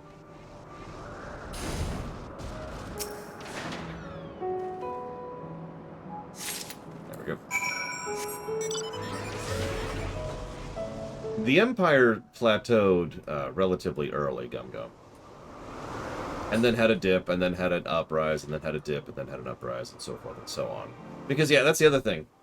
One thing that many people, myself included, tend to fall into the trap of is thinking of a race as advanced as if it's like a single bar, and this is your tech level. But in truth, there's all sorts of different fields where you can be high in here and lower in here and high in here and low in here and so forth and so on. You know, there's a lot of different ways for a species to be advanced, and unadvanced for that matter. I mean, look at us for just a second. Real-life humans. We have ludicrously advanced technology if you think about it in certain directions. And yet in other ways we are actually really backwards. Thanks to your invaluable cooperation, I was able to acquire some very insightful data. Here you go. Have the fruit. Exactly, Omega Legion. And vice versa, for that matter. The fruit looks good, but tastes even better. Judging by your expression, it would seem it saves the choicest fruit for its young. Though it has come to us, I have a good feeling for the creature.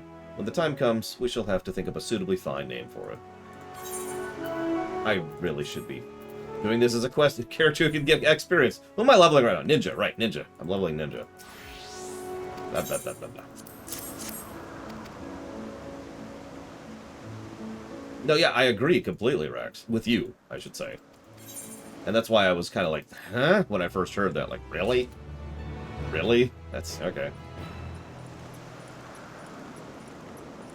It looks like that is... what is that? 1/16th? Hang on. Let's just do some quick math. How much experience are we getting right now?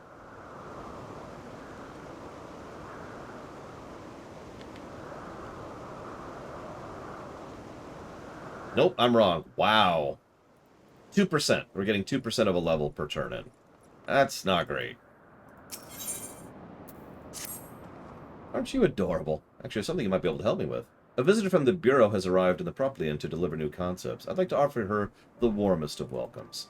Normally, we have our own familiars attend to such duties, but most of them are retaining other guests. There's been a lot lately, you see. On the other hand, it would be a nice, perfect opportunity to show her an entirely new... what's a nice way to put this? Idiosyncratic familiar. That being you, of course. I'm sure she'll be delighted to meet you. Thanks, lady. I agree, Omega Legion. You're absolutely right.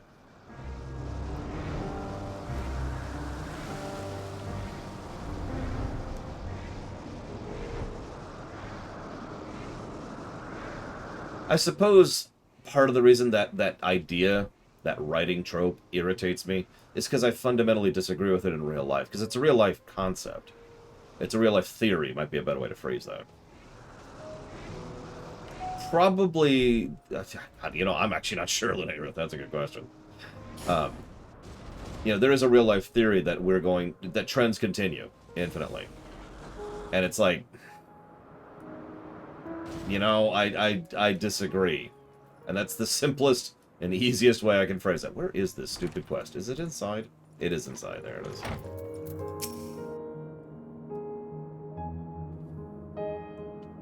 What a pleasant surprise. You must be one of those curiously elongated familiars I've ever seen. Hey! Eurodome chose a representative well. As a matter of fact, I too have an errand for you, namely the delivery of these concepts. I've brought them all the way from the Academia Aniter. 3 aquatic fauna specimens from the words of Mitron and 1 flora sample from the word of Halmarut. All very fascinating, as my counterparts will soon discover. It would also be prudent to remind Eurodome not to let their captivating nature distract her from making her observations. No time like the present. Yeah, what does she say if you're a Lalafell, I wonder? I thought she'd call us elongated.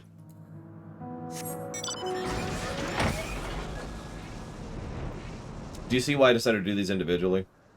You also notice I'm reading all of them out loud. This is a bit of a gamble. I'm not sure if it's paying off yet.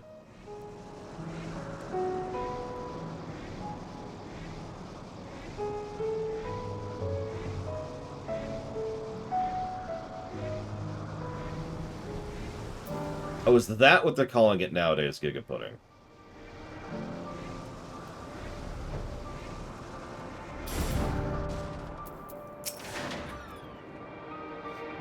I trust our guest was as enamored with you as I am. That's not the word I would use. New concepts for us, and fascinating to the point of being distracting. What an odd thing to warn me about, though it does seem rather intriguing. The Academia Aniter always produces concepts of the most outstanding quality. I'm eager to learn what treats we have in store for this occasion. Let's see. In the words of Mitron, we have what seem to be an aquatic mollusk capable of storing ether in its shell. Okay. I can only imagine what purpose that would serve, but it'll be clear in due course. Oh, I apologize. I'm already mesmerized by the concept, just as our visitor predicted. Thank you for bringing me these concepts.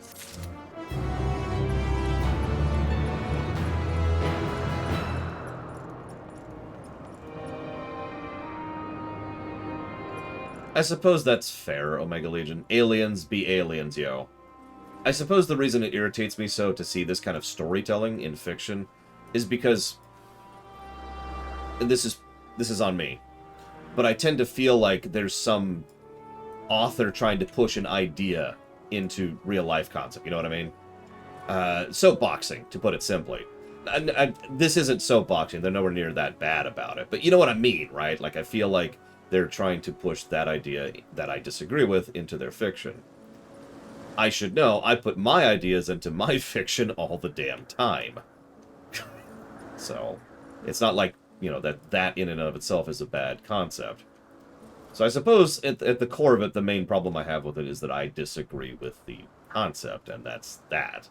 And I'm comfortable saying that. I'm comfortable admitting that and just saying, this sucks. You know, if you try to push a storytelling device where all humans suck and all humans are terrible forever, and it's called The Last of Us and it sucks, then I tend to be not in favor of that. You know what I mean? I actually tend to agree with you, Omega Legion, because really think about this. Someone in one of the comments on one of the VODs pointed this out. Vana had the option to change history. Did you catch that? You might argue, but Type 1 time travel. There's nothing in universe. There's nothing she knew or didn't know that it might indicate that it was Type 2 or that it was Type 1 time travel. By all she's aware, she could have changed history. And she deliberately decided not to. She deliberately decided to go ahead and make sure that things happened the way they did. And yeah, I tend to agree that I feel like what am I looking at? What is that?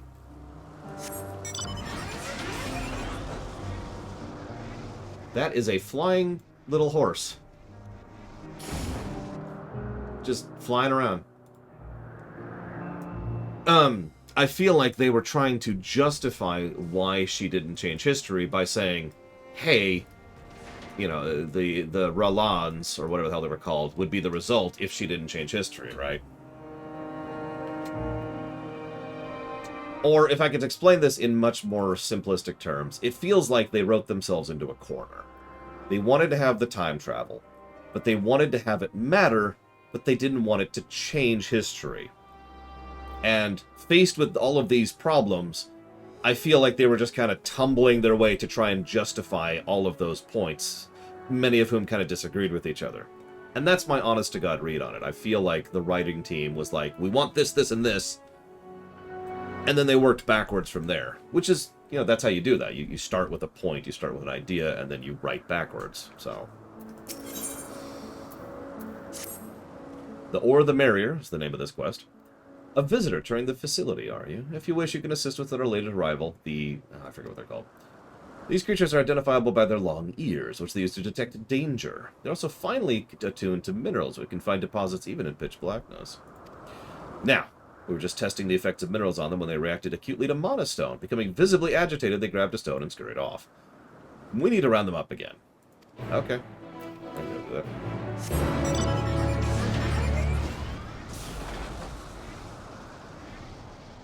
Yeah, it was all Vanaha playing the long game so she could get one over on Hades.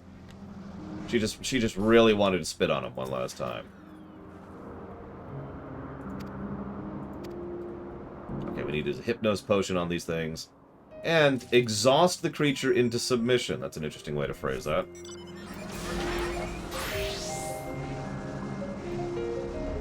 And that's a valid interpretation as well, Omega Legion. One which I disagree with, I might admit. But I only disagree with it for completely out of character universe. Or out of character universe? Out of universe reasons. Like I said, I've seen this happen before. It's one of the reasons I think that this is what was coming to play. I think the writers wanted several different things, and they worked to make it work, and that usually has some issues. I mean, this happens all the time, right? Let's say you're writing a story, and there's an idea about this story that really appeals to you, but you're not sure how to get it across and make it make sense. And we call this workshopping. You sit down and you workshop the idea, and you try to make the idea work. And sometimes it does, and sometimes it doesn't. Sometimes you have to jump through significant amount of hoops in order to finally get to the point where it works. It's like, okay, we did it. We have this idea we wanted, and we made it work. And sometimes it doesn't work, like the crystalline entity. We want this crystalline entity to be this horrifyingly large-scale, devastating death doom. How do we explain that? And then they didn't, and it didn't work. There you go. Oh no! We have to kill it! How am I doing this?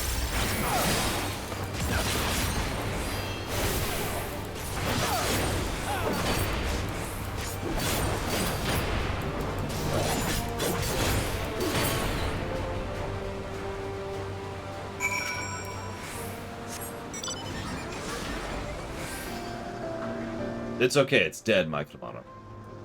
Back to being a ninja.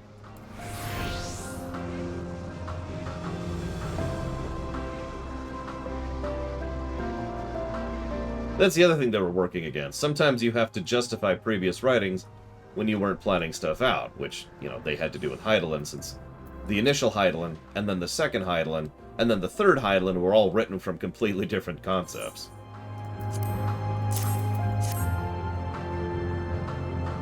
Thank you. Now only 2 critters remain at large. I've received word they've been sighted in another area, so I'll hurry there at once. In the meantime, I'd be grateful if you could take these 3 back to Euclides. Yeah, sure. That's a good question, Gum Gum. But trust me, once I take over the world, it'll be fine.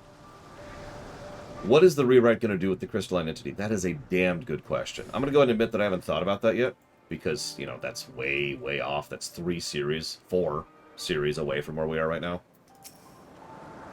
So I don't know. But the guiding rule we've been using is very simple. If you can fix it, do. If you can't, eject it.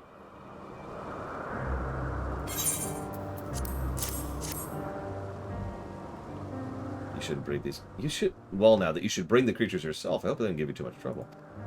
Their abnormal behavior was most certainly caused by the power harbored in the Mana Stone. Still, we have high hopes for them. They're digging for minerals, and they prime the earth for plant life. If we suppress their sensitivity to magical influence, they will surely have a beneficial existence to the star. And we helped bring that about. We helped make Copperbell. Yes! Enterprise, TOS, TOS Movies, TNG. 4 series.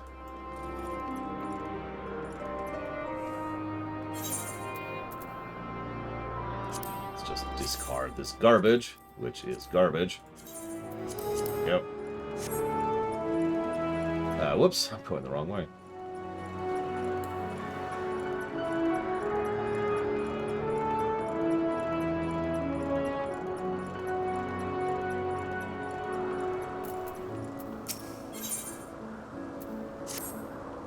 World the rest have gone to. No, I would agree with you, Omega Legion, even though she has much less screen time than, 12s would not. Friend familiar, if you have a moment, I need help rounding up the Agavoidois young. 6 remain unaccounted for. Could you look them for me? Yeah, sure. I will use this etheric rope on them. Perfect. Blue Mage at level 90. Wait.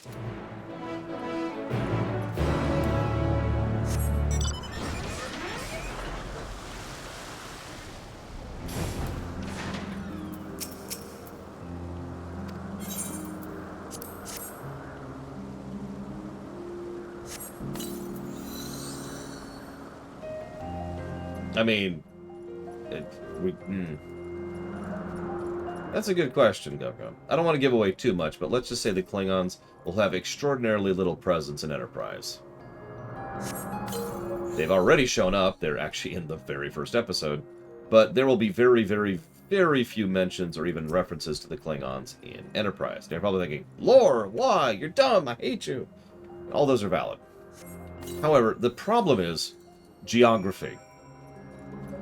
I know that Enterprise and Star Trek in general like to pretend that space doesn't exist, and you can instantly warp anywhere the moment you need to, except when you can't. But the logic and reality of it here, let me pull this out. Pretend for just a moment that this giant square here is a portion of the Beta Quadrant, yes, the Beta Quadrant, okay? So imagine for a moment that this corner is Earth, right here. This is the Sol system, okay?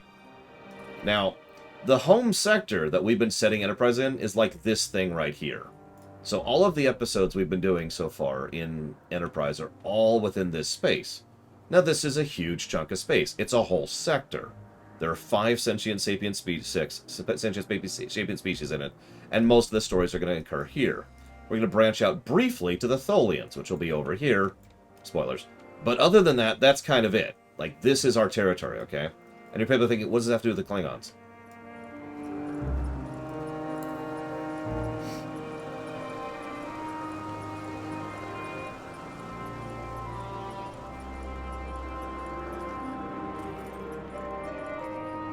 As of TNG's era, this is the northwesternmost edge of Klingon space. Kronos itself is probably closer to the edge of that island over there. So you can see why the Klingons are not going to have much of a presence in Enterprise, because they shouldn't. I hate to be, nitpick sound. You know what? I don't actually hate that, because it makes goddamn sense, and anybody who says otherwise is a moron. It is stupid that in the first episode, they tend to send their ship from Earth to Kronos and back in a pathetic amount of time, in one episode, in the space of one episode. That is silly. It's even further hampered with Warp 3. It's even further hampered by the fact that one of the things they actually did properly, shockingly, in Season 1, is they actually had, they kept track of how far they had traveled from Earth and how long they'd been doing. Like, how long they'd been traveling. And if you pay attention, each episode in Season 1 has one little line mentioning it somewhere. Usually it's just like a discussion they're having on the side. Like, hey, I can't believe we're actually 3 months out now. Or I can't believe we've managed to hit the 3 light year barrier or whatever. And so if you pay attention, you can actually track the NX-01's path in Season 1. It's a nice little thread of continuity that they do. And they do this despite the fact that in the first episode they go to freaking Kronos. Yeah, and then in Season 2 they pull back, and they stay over here in the home sector. Season 2 is almost entirely home sector episodes. Home sector's my term. In actual universe it's called Sector 001. But, whatever. So, I hope that answers you, Gum Gum. We're not really going to cover the Klingons all that much. They are going to be there, but they're not going to be a big deal. Yes, Ryza will be in the home sector. It will not be populated. Well, I don't want to give away too much. Let's just say that Zek has to do with Ryza, and that's all I'm going to say about that right now. Yeah, we actually... It's a funny story. Reloaded and I sat down and decided, okay, what are we going to call the Proto Coalition of Planets? And we hammered it off back and forth. And he was like, you just keep calling it EarthGov. Why don't we just keep calling it EarthGov? So it's actually officially EarthGov in the Trek rewrite. That's just their name. You returned. I managed to find 3. Yeah, I found 3 too. Here you go. Wonderful. This accounts for all of them. We can finally release these creatures. Lest you wonder, the Agavoids were created to curb the insect population. They have passed the first phase of determination, and this will be provisionally sent out to the wider world. Though a few remain before they can take their place in nature, I have no doubt they will take they will make our star a better place. I've got it. We'll call them the United Earth Directorate. Which of the founding species is furthest away from the others? Hang on, let me think about that for just a second. Because we've got... Oh god, I got a lot of crap to get rid of. Look at all this crap. Get rid of all this crap. All this crap. I don't even have gigapudding food to eat. I gotta eat all this garbage. The Dominion of Soul. I like it. Get out of my inventory. Get out of my inventory. Please stop making me click this every time I want to discard something.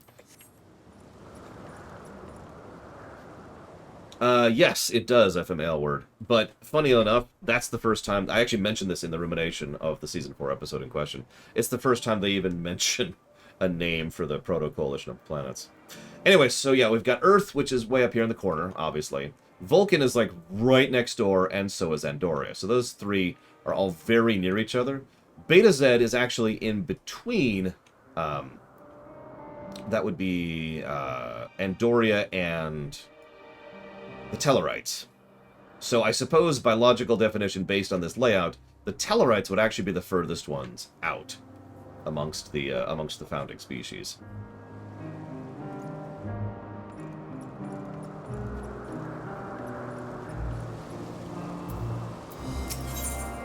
Which is funny if you think about it. For reasons I'm not going to go into. Familiar come to observe us observers. By what are you called? Death Doom! Death Doom! 'Tis a fine name. I'm Phoedus, a researcher at Agnorosis. We are currently preparing a section of the Alpha New Creation. For this we need to expel those creatures that inhabit the area. That way they'll not interfere with the tests. The simplest way to do this is have them sneeze. The explosive noise never fails to send the nearby critters fleeing. You want me to make your things sneeze. 'Tis plain you're an inquisitive familiar. Yes, I am. Definitely. Wink.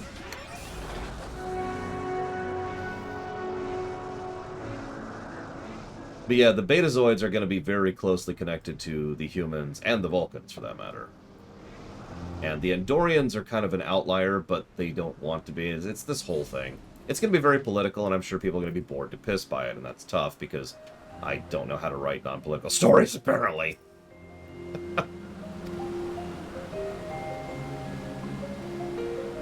Actually, I have. In fact, I can even pull up my notes on that right now, because I've already got the episodes of Season 1 mapped out right here.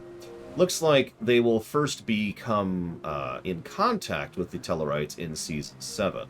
That's when they first meet the Betazoids. And then they will actually come into contact with the Tellarites more properly in... I believe that'll be...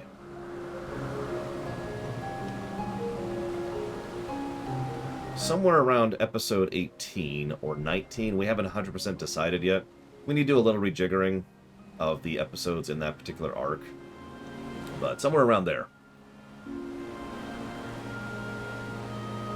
I mean, I really appreciate someone out there nerding out about the rewrite. Especially considering how much I really love doing the rewrite.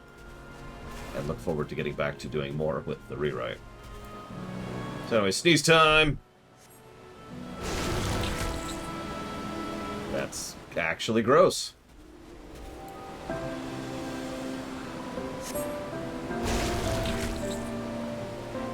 But yeah, let's just say that the coalition with planets is going to just kind of stumble down a staircase into actually becoming a thing in the rewrite. And much of Season 1 is going to be centered around that happening, or the stumbling and the coalition, and then the happening, and then getting started, and then war is going to happen.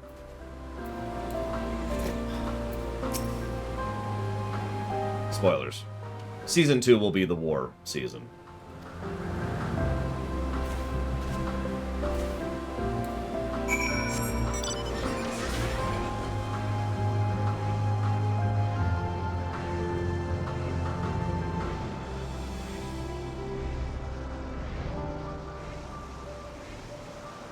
Okay, Season 2 and Season 3 will be the war season. Sorry. But then Season 4 will be not war. We'll have 2 seasons of not war and 2 seasons of war. Just kind of flesh it out a little bit. Welcome back. Thanks to you, the site has been nicely cleared. We can release our new creation. It's a species of ambulatory plant. While they have been popular of late, this one dwarfs the rest. It's a veritable tree that can use its branches like hands to catch prey. It sets my heart aflutter to think about it.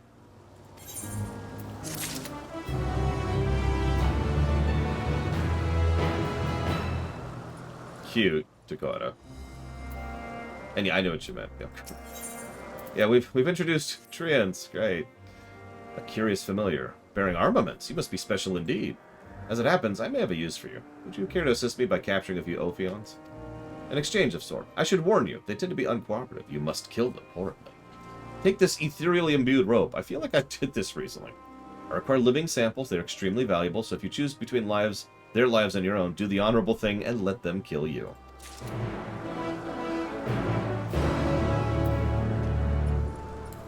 I don't feel like I need to add anything to that.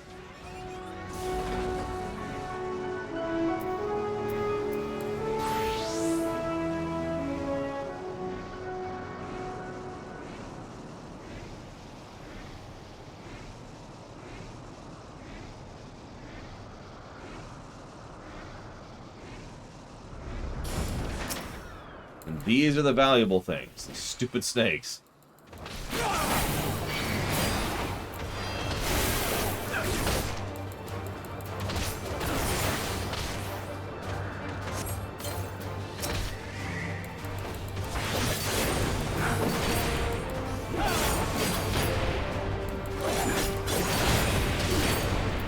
Whoop. I'm not trying to kill him. Right. Just to be nice, I won't horrifically murder the thing trying to kill me. I guess.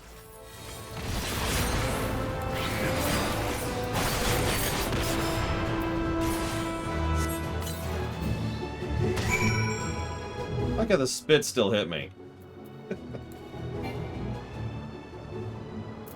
Yeah, I was actually about to say, that is rude on 2 levels, because obviously they don't care about familiars, so that's... Oh, this is foggy. It's actually cloudy, excuse me. This is cloud weather right here. But it's also rude because he presumes we are someone's familiar, which means if we were to go away, we'd be inconveniencing and hurting the time of that person, which this person does not care about. So, you know. Have you brought the specimens? Yes, here's your frickin' things. This... Damn it, Cloud! Get it! Well, to overcome such ferocious creatures and live to tell the tale. Your maker certainly placed great importance in durability. As for the Ophions you brought me, they'll be delivered to the Academia in Anider. Didn't we fight those things there? Samples are carefully selected and sent for further study. If they are found worthy, they will receive official approval. Only then can they be submitted to the Bureau of the Architect. As you might imagine, the evaluation process is particularly strict for voracious predators such as Ophions. It would reflect rather poorly on those involved if they were to wreak havoc and be unleashed on the wider world. Not that it's any concern of yours. Here's your reward. Now run along, would you? This baked, stuffed eggplant topped with a single tomato is bursting with Hamza meat and rich spices. That sounds really good. I'll eat some of that right now. Yum, yum, yum.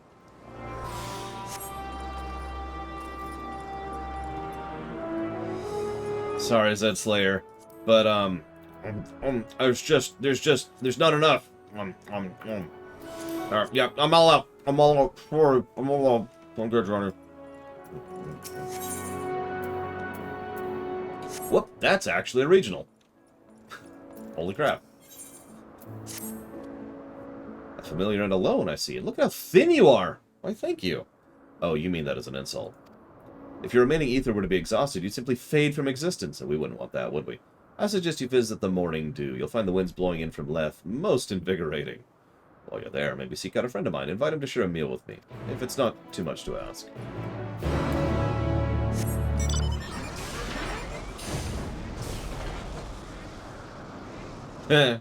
What is this, Grand Theft Auto? Blade Turbo?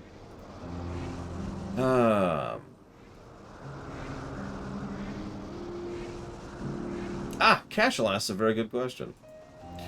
Do you think Shadowlands would still score well on the story axis by virtue of its quests and individuals' own stories? Yes. I actually was talking about this to Valvedrix at Discord. A lot of people think negatively about Shadowlands for very good reason. But let's be clear, as an overall product reviewing all the content in it, Shadowlands will absolutely be a net positive review. There's no question there. There's simply way too much good in that game, or in that expansion, rather. It's one of the reasons I also have to preface the fact that I keep calling Endwalker the Shadowlands of F14, because people think that's an insult, and I don't mean it as one. Time for meal? Thank you for reminding me. Still, a few more moments can't hurt, will they? I dare say you've noticed how refreshing it is to stand in this idyllic place. I can't see anything. The air is permeated with rich ether, and the fine droplets from the Leth ease the aches from a hard day's work. Okay. We'll go ahead and stretch.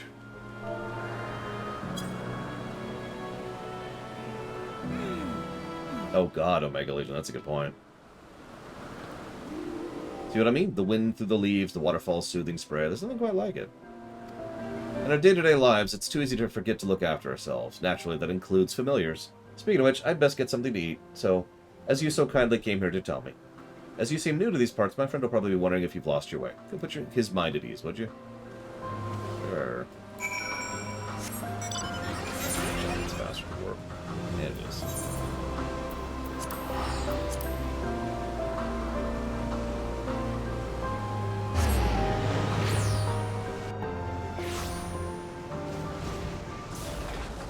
God, could you imagine doing things without flight? Sorry. Yeah. Here to report on the successful completion of the favor I asked you. How very dutiful of you. Would I be correct in guessing your little John has paid dividends? No need to tell me. I could practically see you bursting with vim and vigor. Why, even I feel better just looking at you, and I've done nothing but stand here the entire time. No comment. End flyer. No, I've noticed that, Omega Legion. It's a nice thing. I don't know whose familiar you are, but will you lend me a hand? A plant creation has recently dropped its fruit. I'd be grateful if you gather a few samples for me. They should find some on the northern edge. Large as they were, you won't mistake them. Be warned, the fruit are covered in an acidic secretion. Before you handle any, you'll want to apply the steel skin balm on your hands.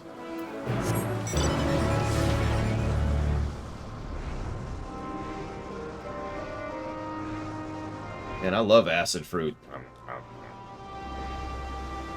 Yep, I gotta rub some salamander oil all over Bragon. Come here, Bragon. While Bragon is wearing a bunny hat for some reason. Like, I'm not... What's with the bunny hat? Is this the thing? I don't get this. Right, so let's go ahead and use the thing.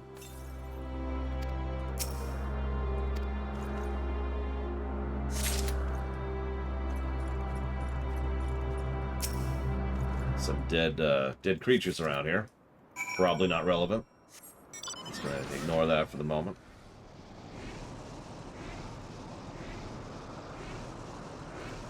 So let's see. Gum Gum says, Order not only had to do with governments, military, and civilian sectors, but also with recording, archiving, and bookkeeping of records and documents. It encompasses everything. Every file, document, report is kept in ledger and stored away for storage or removal. Where?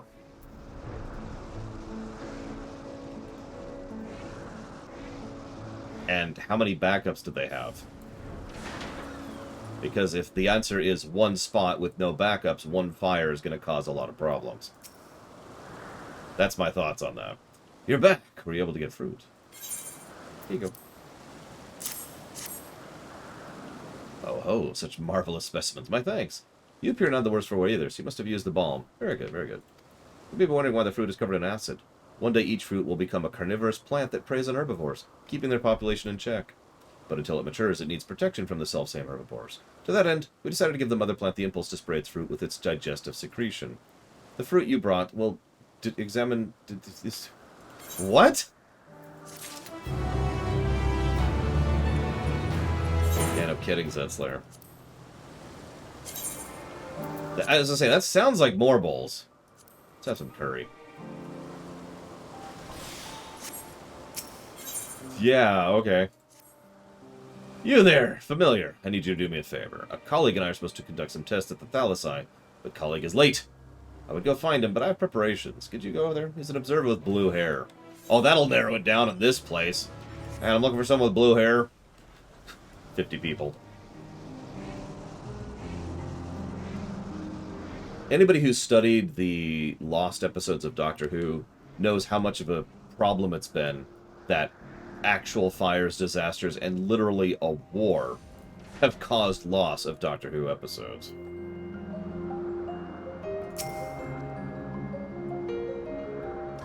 That is a familiar I'm not familiar with. Couldn't help myself. Something I can do for you? Yeah, I'm supposed to tell you to get on with it. I was so deep in thought I completely lost track of time. In my defense, it was the very test I've been pondering. Lest you wonder they're for a species of fish that purifies the sea by devouring carcasses. Yeah, I was gonna say, you notice I turned to see at the hair, like, that's blue? Okay. Small as they are, they're easy targets for larger fish. Thus, we imbue them with poison as a defense mechanism. Not wanting the poison to outright kill, we kept it weak. Even so, it gradually accumulated with the predator's body, and testing has determined it would lead to mass death. Though we wish to avoid this outcome, the concept for the fish is truly marvelous. It would be a shame to abandon it. What to do? You could give it warning colors. But of course, in doing so, it will reduce the likelihood they will be preyed upon. I believe we have our solution. It's all thanks to you, my brilliant familiar. I don't suppose you could fetch something for me? For the test I have in mind, we'll need some birds of Elpis feathers. These can be found in a colleague of mine who specializes in avians. The man can be found somewhere in the back of the aisle. Thanks again.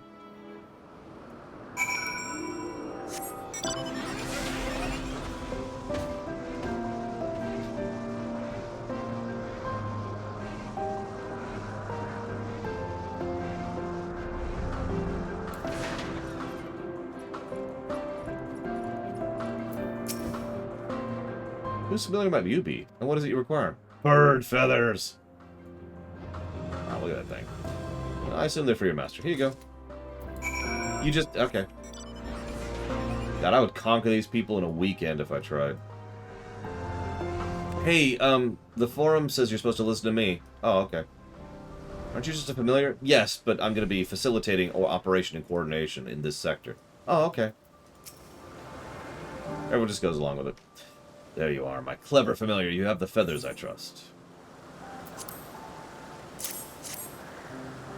Yes, these colors are perfect. We shall grant our fish the same to warn would-be predators of poison. I say, wasn't it the familiar who conceived of this idea? It was! Thanks to him, we don't need to revert our fish to ether. Not only did you find the colleague, you thought of a solution to our problem and fetched the feathers. You've been very busy on our behalf, and we're grateful. Here's a little something for your trouble. Yes, Ross. Although, as with most games, you really have to work on it to truly softlock yourself.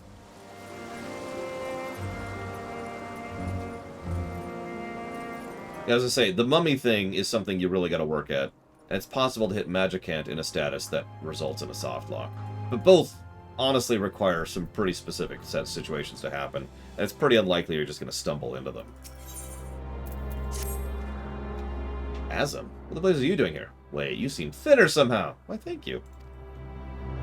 Maybe you have much in common with us. Clearly you're not one of us. A familiar, perhaps. Yeah, I'm just whatever. I suppose it's just like him to send one of his minions to poke its nose into our affairs. But since you're here, instead of hanging around like a bad smell, why don't you make yourself useful? I want you to take this latest work of mine, a variety of fruit, to my colleagues. In the meantime, I'll be cultivating more specimens with chthonic horns. Yeah, you heard that correctly. Cultivating, not conjuring. The fruit I produce is a labor of love. Now, my newest masterpiece is close to completion. I would have my fellow researchers sample its delights. I wish to hear their impressions before I make final adjustments. Unfortunately, for all their wisdom, I find them intolerable at the best of times, never mind when they're critiquing my work. So you go in my stead, and be quick about it, lest the fruit spoil as a result of your dawdling.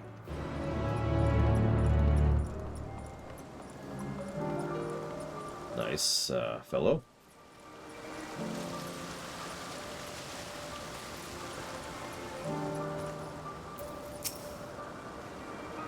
Here you go, have some nameless red fruit.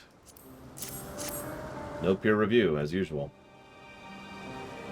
I don't mean to rude, but this falls somewhere between rather foul and positively revolting. It's so bitter, it's practically inedible.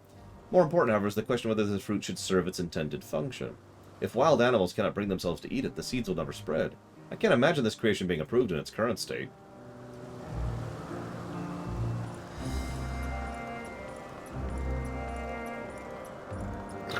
My wine! Whoosh.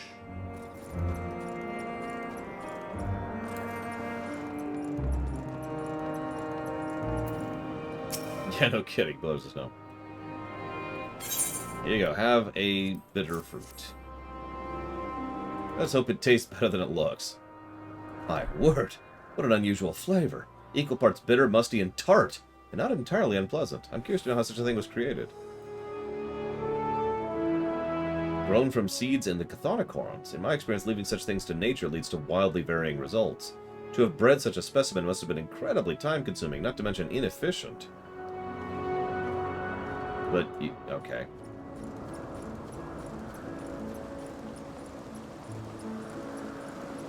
Yeah, probably Blade Travol. And number 3. Good gracious, what is this? It's so outrageously bitter. Something akin to a wave of icy cold has spread throughout my entire body.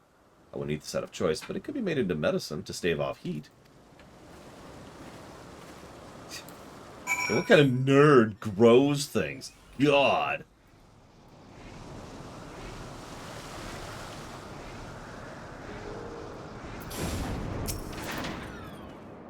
You are returned. -3 fruit samples, I presume.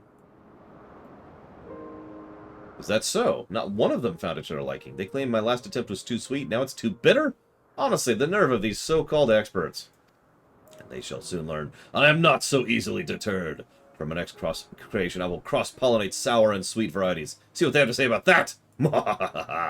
I'll show them these wildly varying results that come from adherence to natural processes have the power to defy expectations. And, as the familiar of Azem himself, I'm sure you can appreciate that.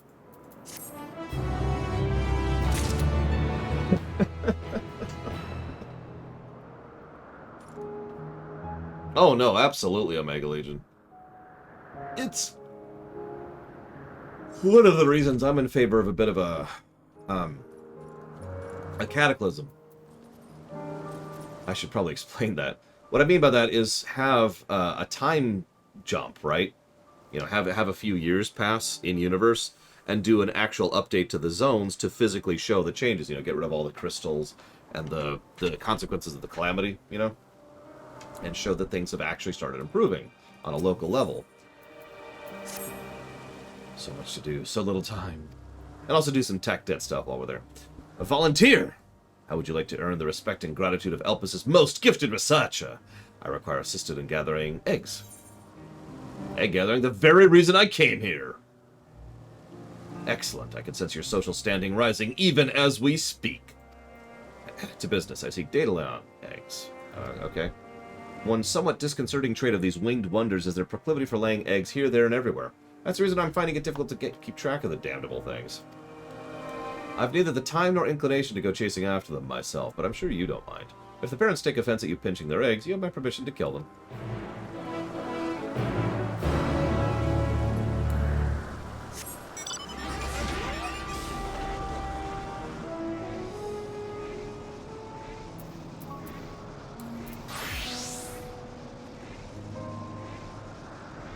I actually agree, Magister. WoW could use a second kata.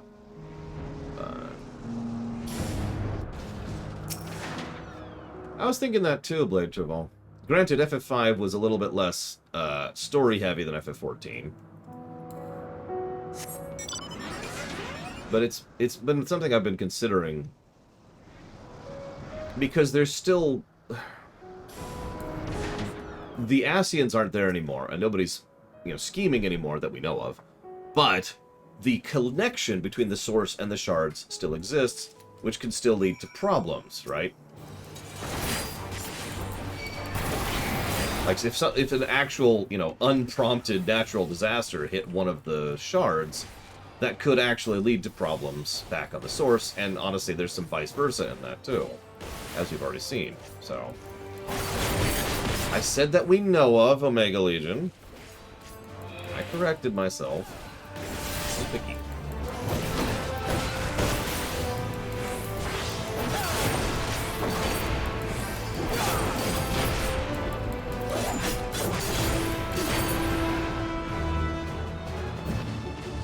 There you go. Let's just become the Ascians. Become what you were meant to be. The Ascian of Light. The warrior of Ascian.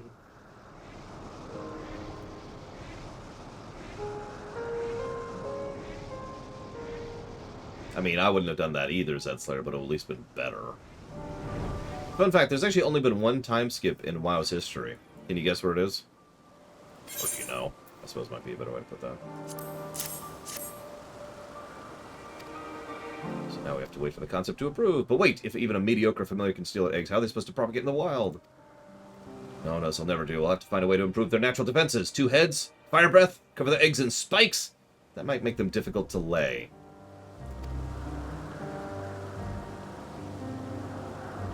Oh, are you still here? I suppose a word of thanks is in order. Thanks. There, satisfied. It's between Wrath and Kata, specifically. Every expansion has followed on the heels of the previous, and each expansion has been a year in total. However, there is the one exception to that. There was a nice big additional year in between Wrath and Kata, wherein a large number of things happened, which I wouldn't be surprised if some people never even heard about, because Warcraft, storytelling problem, etc.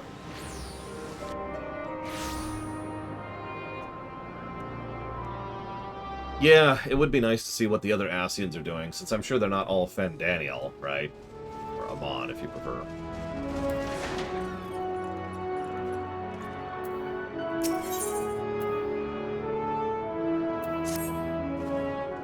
Everyone seems content to allow their familiars to wander about unattended of late. I must say it's become something of a distraction. I've been attempting to prune this bush for ages. Who's responsible for you? Vina. Azam, you say. In that case, I suppose a degree of independence is to be expected. I take it you're the resilient sort, too.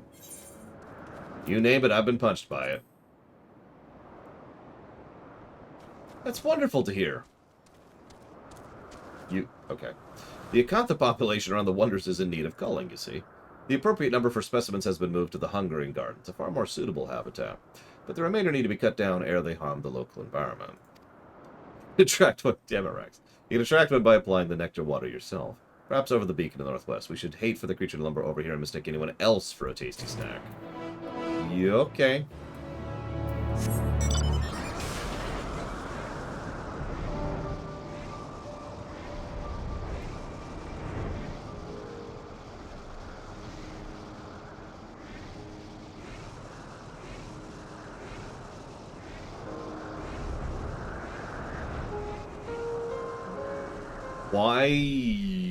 Why, Omega Legion?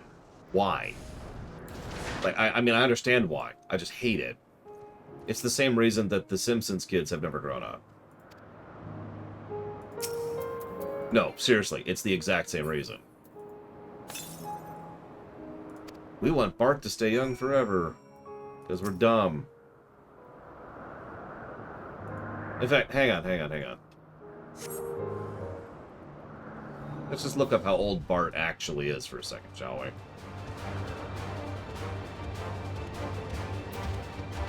Bart Simpson is now 38 years old. Oh shoot, I'm still a ninja. Let's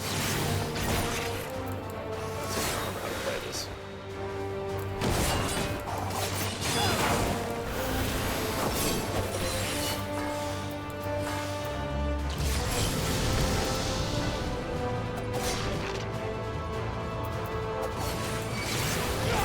Quite literally, Ross, yeah.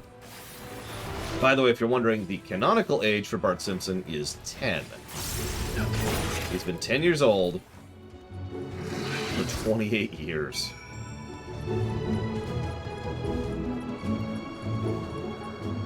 Sorry, that was as of 2 years ago. So actually, he would be, in fact, 40 right now. Sorry.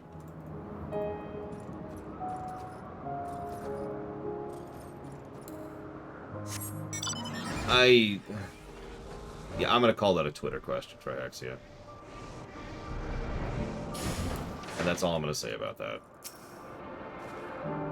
Ah, the scent of nectar water and fresh-cut vines. You did as I asked.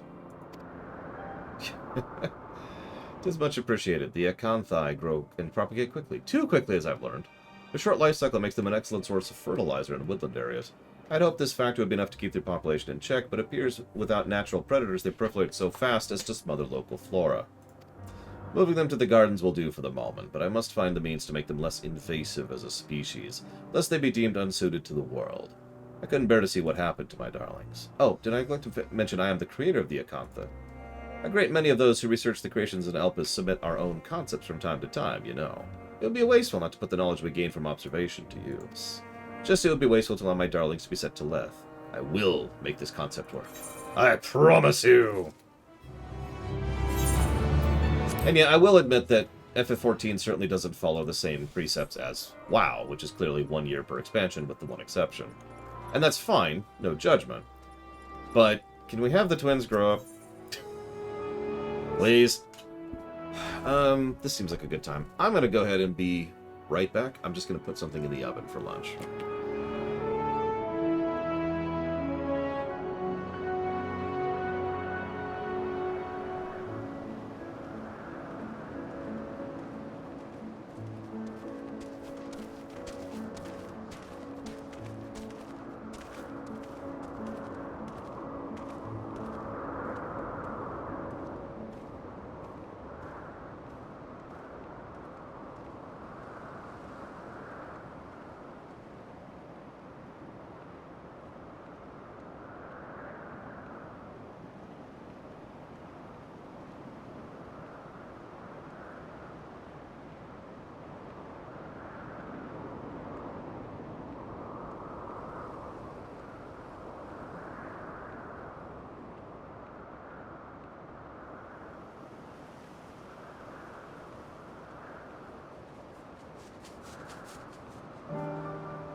Damn it, Ross. You know that's a fair point. I am so pleased you're willing to join us in further research. Thus far you have noted this Alurize... Oh, wait, I already did this. Oh, this is a chain. This is a chain. I abandon you. I spit upon you, chain. Patui!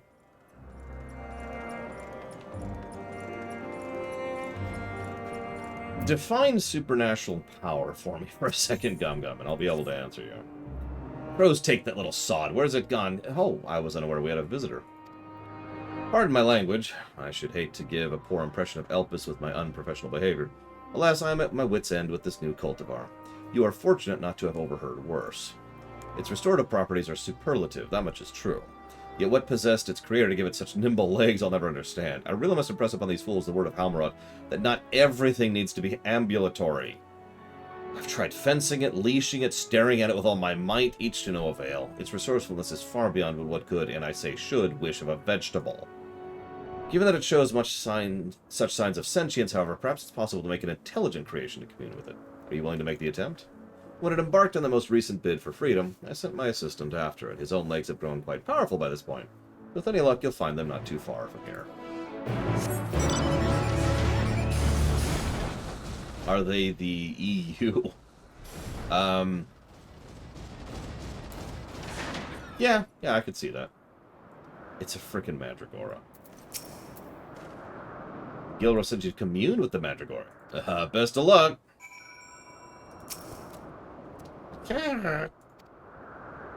Hmm. Sounds like this the sound of a Magitech airship's hull being rent in twain. Did that help? So even its fellow creations cannot understand it. What a pity. Granted, I did suspect its vocal organ was unique. If you took the same form, they may be less of an obstacle. Though I am admittedly unversed in the original design specifications, I should have little difficulty transforming you into its mirror. No, please, don't. I am now a Mandragora.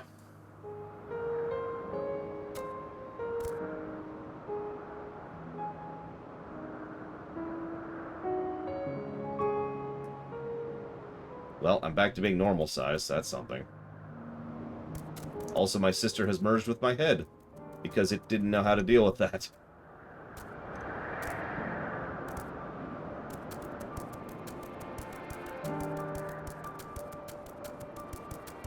I really love the run animation.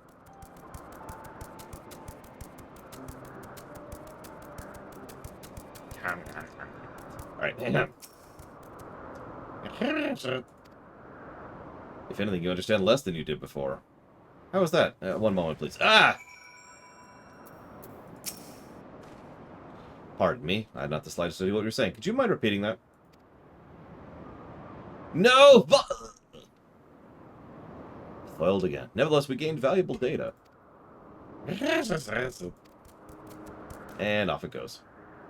Alas, please inform Grylos it'll be some time before I return.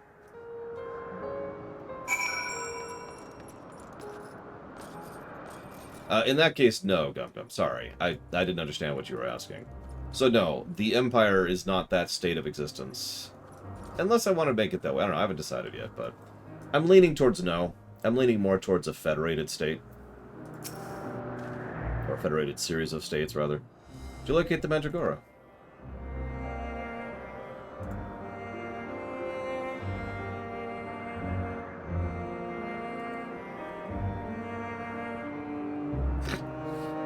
Seemingly incapable of comprehensible communication, is it?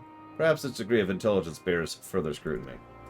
Of course, if upon further observation it is deemed sentient, it will be subject to even greater scrutiny to ensure it can be safely set loose. To understand each creation in all its aspects and conclusively prove it beneficial or detrimental to the star, such is our duty and burden as researchers. At least we can say with certainty that its legs work.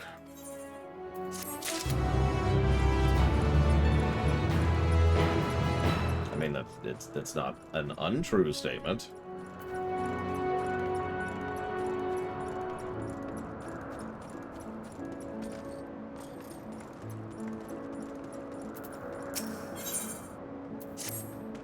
Oh, you're a Zem's familiar, are you not?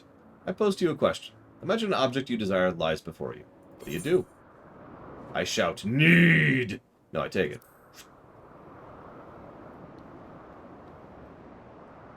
I see. As rumored, you do show a glimmer of intelligence. Avarice is a mark of sentience, you know. Speaking of which, my pot of nectar has recently gone missing, along with the nymphi I was observing. Welcome as this confirmation of their intelligence is, they aren't meant to eat all of that at once. Of course, should I pursue them, they'll like as not hide for fear of reprisal while they devour the lot. However, they may respond if a familiar expresses doubt that so much nectar belongs to them, if you take my meaning. Sure. I walk up and I say, need! Oh, it's one of the beavers. Squeak. The nymph squeaks innocently. I doubt you, nymph. Doubt! J'accuse! Squeak, squeak. It waddles away, looking rather pleased with itself. Okay.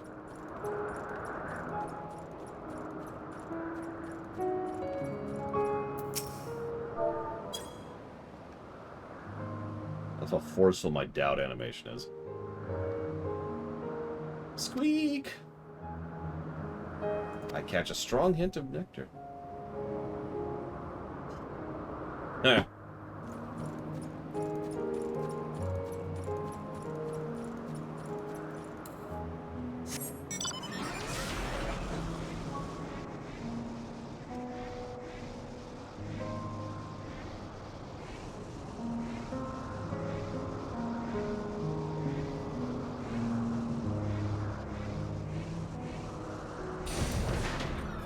No, it's fine. I mean, everything's fine here. Everything's fine.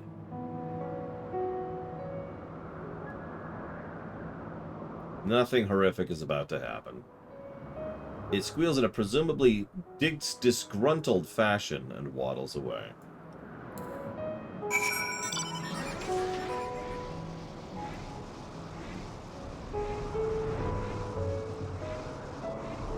I mean, that's not a good thing or a bad thing, Gum Gum. It's just a thing. You've returned, but where's my nymphi? Well, you should probably forget about those. What are you talking about? Come now, tell me what you saw. Spare no detail. I'm a professional. Strange brown-furred creatures that waddled? My nymphi were bright and winged and... Oh. Oh, no. No, that's absurd. Tell no one of this. Some things are better off lost.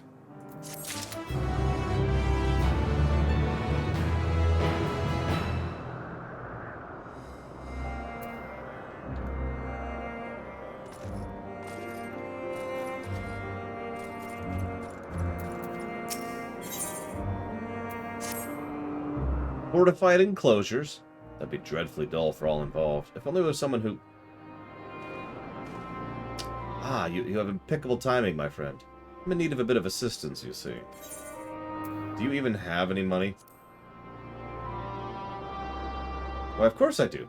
Are not all creative minds well compensated for their work? Okay. Now listen, we've been asked to design a new island for the purposes of containing and monitoring poisonous specimens. Alas, we know little of such concepts. And the last I attempted a bit of research, I woke up 3 days later with far too much information about grapes.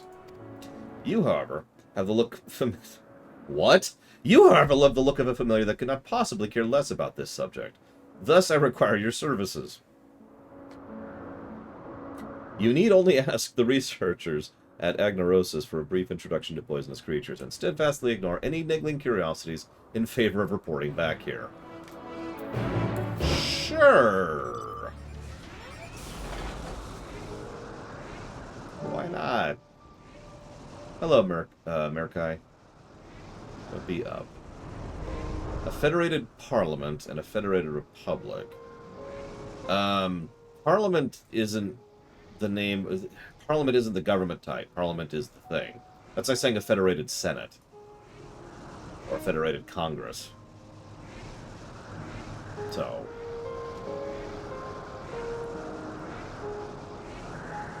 No, I agree, Omega Legion.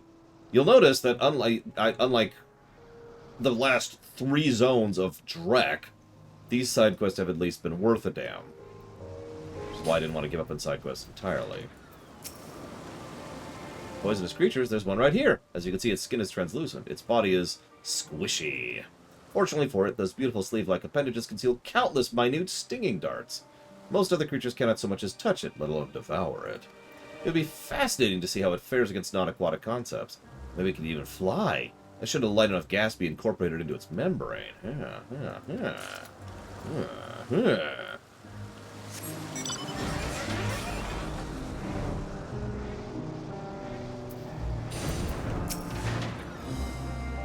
You are soliciting ideas for an Isle of Poisonous concepts? In that case, ask about the new cultivar from the Chthonic Horns. I am told it bears poison fruit. It was just bitter! God, do you people have no taste buds? The quintessential example of poisonous specimen is the Morbol Marquis. Yep, or Marquis if you prefer. Never was there a creation so foul and so pungent, hence the name. Indeed, the concept has been adjusted to prevent any further accidents.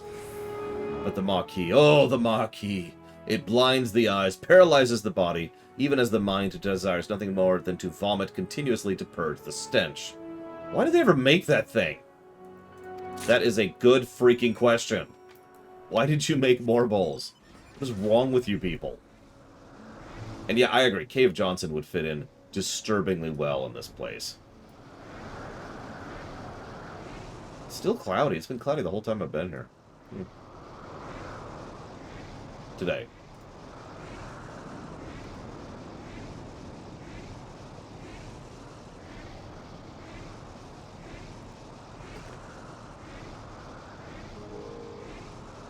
Listen, if I can't have sunshine and rainbows, then I will clearly end all of reality in a fit of despair, because there's no point in anything. No, I'm not going to stop making fun of that.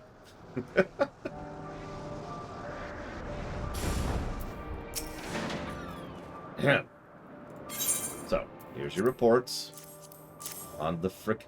In retrospect, you really ought to have expected to hear about the Morbolls with their noble lineage when you took this assignment. Yeah. 3 notes. Enough to see our options, yet not so many as to lead us into the weeds. Well done. I see this Maquis is fascinating, isn't it? How might one contain such a specimen that it not befoul its environs beyond repair? I simply must know. Excuse me, we're off to see a man about a Morboll.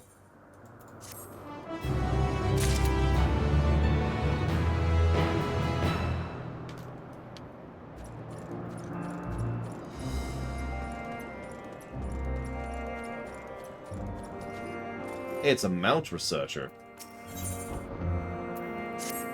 Coming to grips is the name of this quest. Where'd you come from? Get back, quickly! How odd. You're not speaking, the grips would sooner gore you than look at you. Did your creator imbue you with a special talent for soothing savage beasts?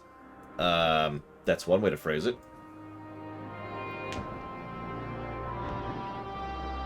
Curious indeed. I dare say this calls for further experimentation. I don't suppose you'd be willing to attempt a flight on its back? I hope the grips will find use as a mount, you see, but its aggression towards unfamiliar faces has precluded any real trials thus far. Please consider it. Yeah, sure, whatever. We'll begin immediately, assuming you have your preferred riding trousers on. This is definitely riding material right here. Well, that's a good thing to test. Oh, it works here.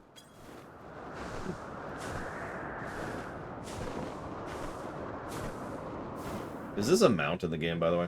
Not mine, this thing. The Fell Beast. Over here, that thing. Both of you have wonderfully relaxed riding postures. Let's see if you're a little tour of Elpis. Okay, whatever.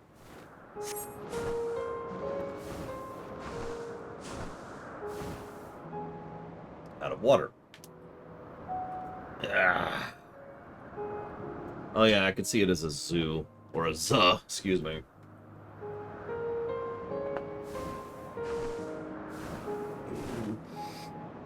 Ah, look at that view. It's kind of cloudy. Yeah, I know, right, Rex? Like, well, those are clouds. Can confirm.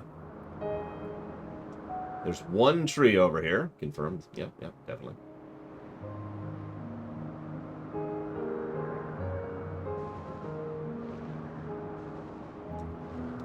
The Zeal Palace is over there. No, over there. Excuse me. Whoop! This tree's beauty is ever striking. Note the blossoms, which change according to Elpis's seasons and ethereal balance. A true masterwork. The grips seem quite content, a result of the flower's sweet perfume and your masterful handling, no doubt. Yep, it's Lakeland. It's Lakeland. Or the Afterlife in Warcraft, if you prefer.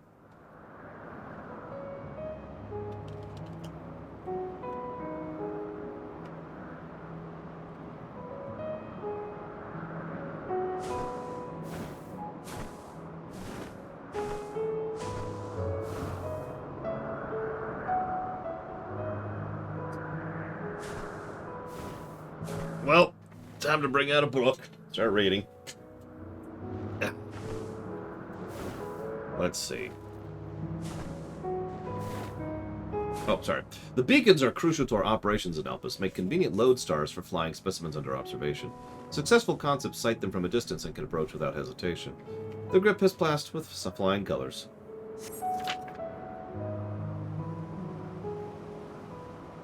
Which quest arc is this? And by quest arc, I mean... Oh, right. This is when they start to explain what vampires are.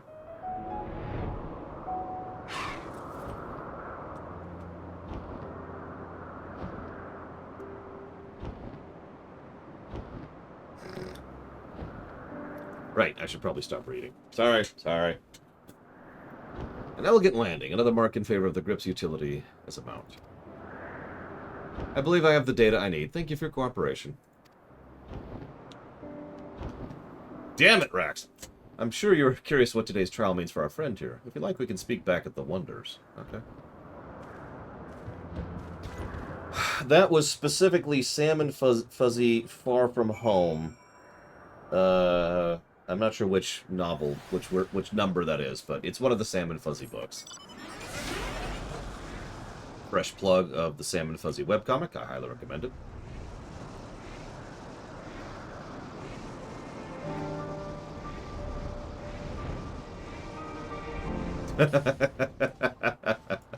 Okay, that got me, Omega Legion. That actually took me a second, but that got me. Welcome back. Will you be pleased to know that, based on the results, I am confident the grips can be trained to become the perfect mount. It scorns unfamiliar or clumsy hands, but so long as it trusts its rider, it serves him incomparably. Given Hermes' own experience, flying creatures are always subject to immense scrutiny before approval. Even so, I have no doubt our proud friend will pass muster.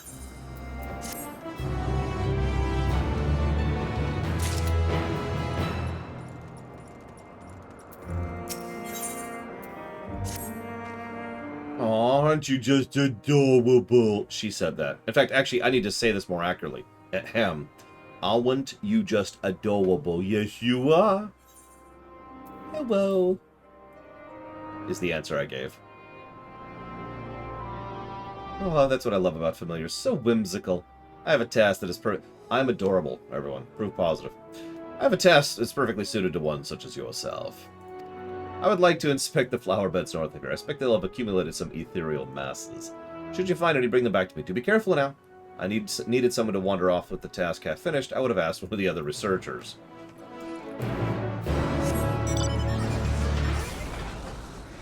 Damn it, Hermes. Stop destroying reality. Accidentally.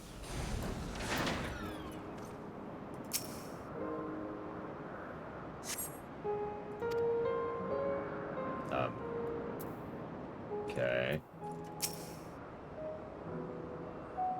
Gotta give them ethereal mass a massage. There we go. Do I have better gear than this? No. Okay. That's fine.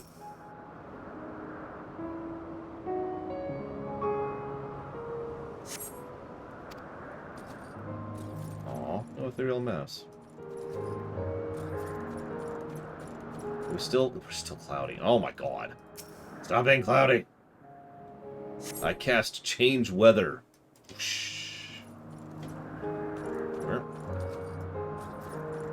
What's funny is, considering how this game does its weather effects, there's nothing that would actually prevent them from being able to give you the option to change weather.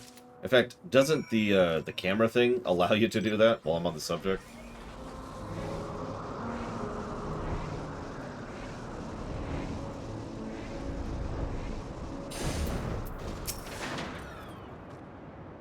Scrutinize every corner of the beds? Yes, I did. Ah, freeze, not change. As suspected, masses of earthen aspect. The gardens of the 12 Wonders reflect the balance of dynamic and stagnant ether in all 6 aspects. An excessive activity in a single aspect leads to this type of agglomeration.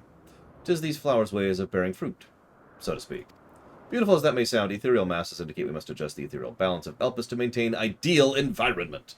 There's not for you to worry or be a little ahead about, of course. Such magic is as simple as breathing. Run along now.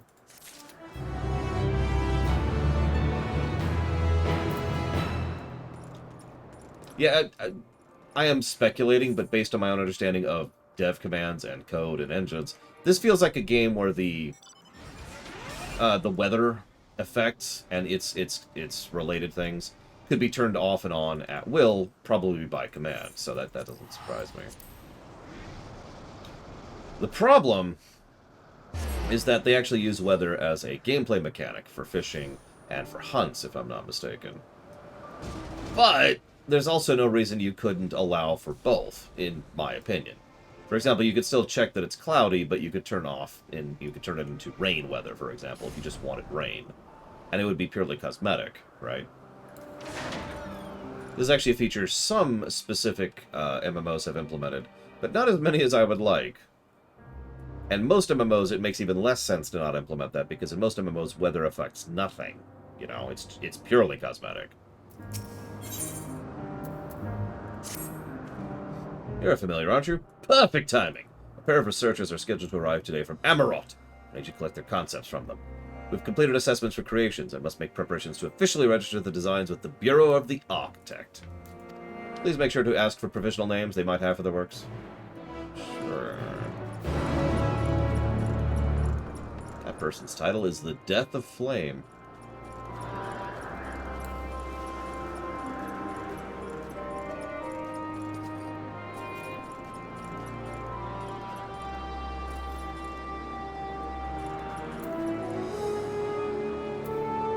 That's weird, Pretzel. Why the opposition to something that would be so incredibly easy to implement? Can I help you? I need your concept. Of course you wish to collect my concept. It's the creature I have with me. It doesn't have a name. From what I hear, the observers have been calling it Notos 642, a nod to the island it resides on. We'll have to trust you to put this into Melagross's hands. Okay. Well, you may have noticed, Omega Legion, I'm kind of leaving the regional quest, because we still got that one down there. And we got that one over there. So, don't worry. I will absolutely do the regional quests. Later. Off camera. Just to make sure you never see them. I just realized you're not going to be here for the second shift. So, tell you what, Omega Legion. Tomorrow, morning shift, we'll head up some regional quests. How's that sound?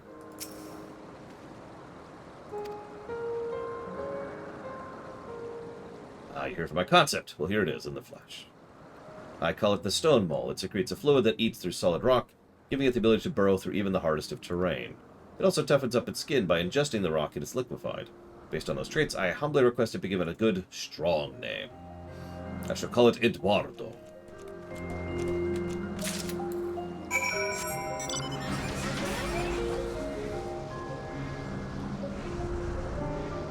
By the way, going back to that inconsistency thing earlier, you notice one of the regional quests did not have a picture by it, even though most of them do? I hate to keep bringing that up, but the inconsistency and the lack of tracking in quests is really aggravating in this game. I'm sorry to whine, it's just goddamn. So, provisional names. The Stone Mole in Notos 642, the mole's creator requested to have a powerful sounding name. Some researchers do become quite attached to their creations, don't they? It may seem inconsequential, but the appropriate naming of concepts is of the utmost importance. Allow me to explain. Once it has been determined a creation is beneficial to the star, we can proceed with registering the creator's design within the Bureau of the Architect. First, however, the approved concepts must receive their official names, and as a taxonomist, it is my task to bestow them. When naming, one must strive for elegance and simplicity, all the while taking care to adhere to the careful existing conventions to avoid repetition. The more creations we name, the more difficult it becomes to maintain this high standard. It's a demanding job, to be certain, but one I'm proud to do. For as long as this purpose guides me, I shall fill the world with the most marvelous appellations I can imagine. Take, pumpkin orange, sure. Whoops. There we go. Just throw that in there.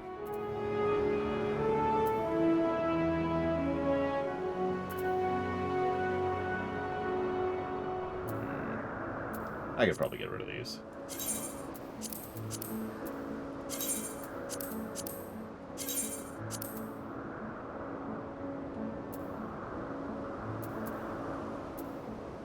Regional Folklore Traders Token B. Oh, whatever.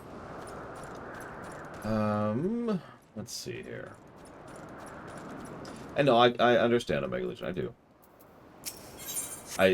In case my tone wasn't obvious, I was just thinking about how, if I was to approach this normally, we'd be doing that regional quest when you weren't here, and I'm like, wait.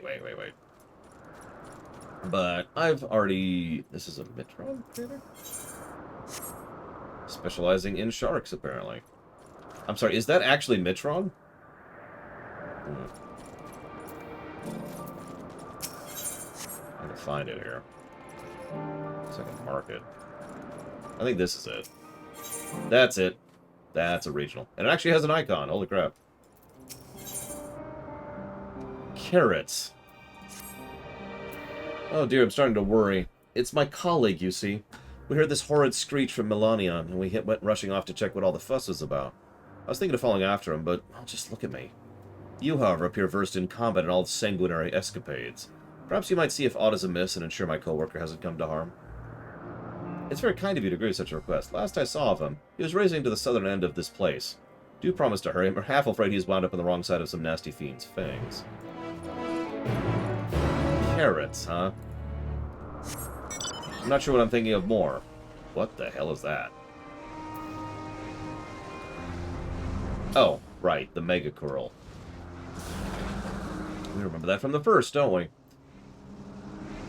There's the carrots from the moon, obviously, but there's also Carrot, the Morbol.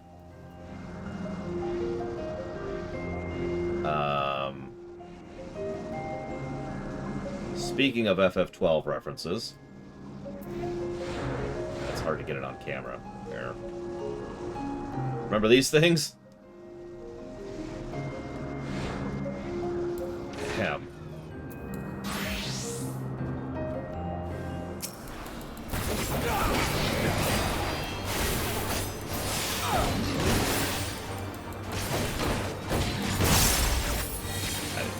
Whatever.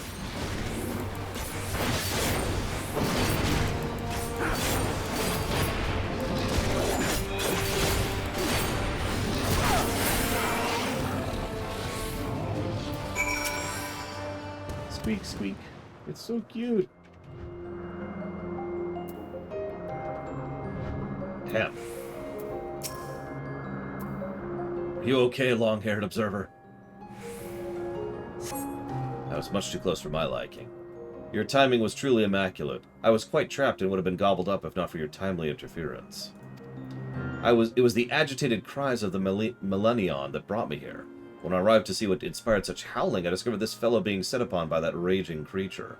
I didn't hesitate to insert myself into the fray, of course. I should be fine, but it's the familiar I'm most concerned. Can you make sure it's unharmed? Yeah, sure. Are you unharmed? Wave your tail once for yes and twice for no. It appears free of injuries, scrapes, or bruises, and has left behind a dazzling carrot as if to say thank you. Okay. A relief to know they're not too severely injured. Oh, what's that? It is a dazzling carrot, a root vegetable with an uncommon luster that one might think, oh, that's not edible. Not only is it safe for consumption, but it imparts joy to those who have partaken in it. You say the creature left it behind. A striking color for a carrot, wouldn't you say? Perhaps this is its way of showing gratitude. What a thoughtful creature. And one I've never seen before. Whose familiar could it be, I wonder? I will perform an investigation upon my return. Now then, shall we head back to Point Oikos? I'm in a rather sorry state and would like to get cleaned up as soon as possible. And yeah, carrot of happiness. Which I still have a couple of those, I think. But there, one. I have one carrot of happiness left. Everyone, I only have one happiness left. I'm gonna have some curry to make myself forget about how unhappy I am. I need to be thicker because I'm too thin. Everyone keeps telling me I'm thin.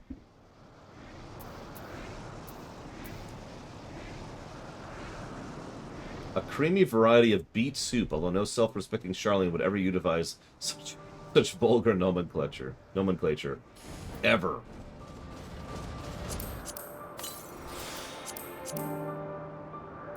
Just eat two of those things. And then despair, die, death, lonely despair. Death to everything. Whoop, whoop, whoop. Nope, nope, nope. How very good it is to see you again. My friend, the one you plucked from the jaws of death itself, is seeking treatment for his wounds as we speak.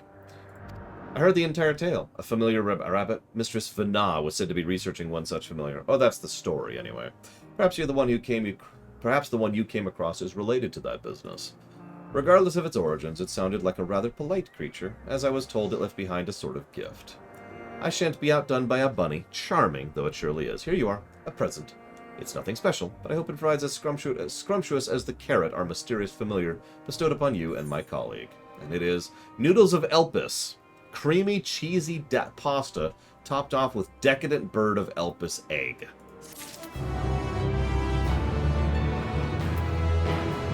Alright, hang on. So let's give negatives. Negatives everywhere. All the negatives.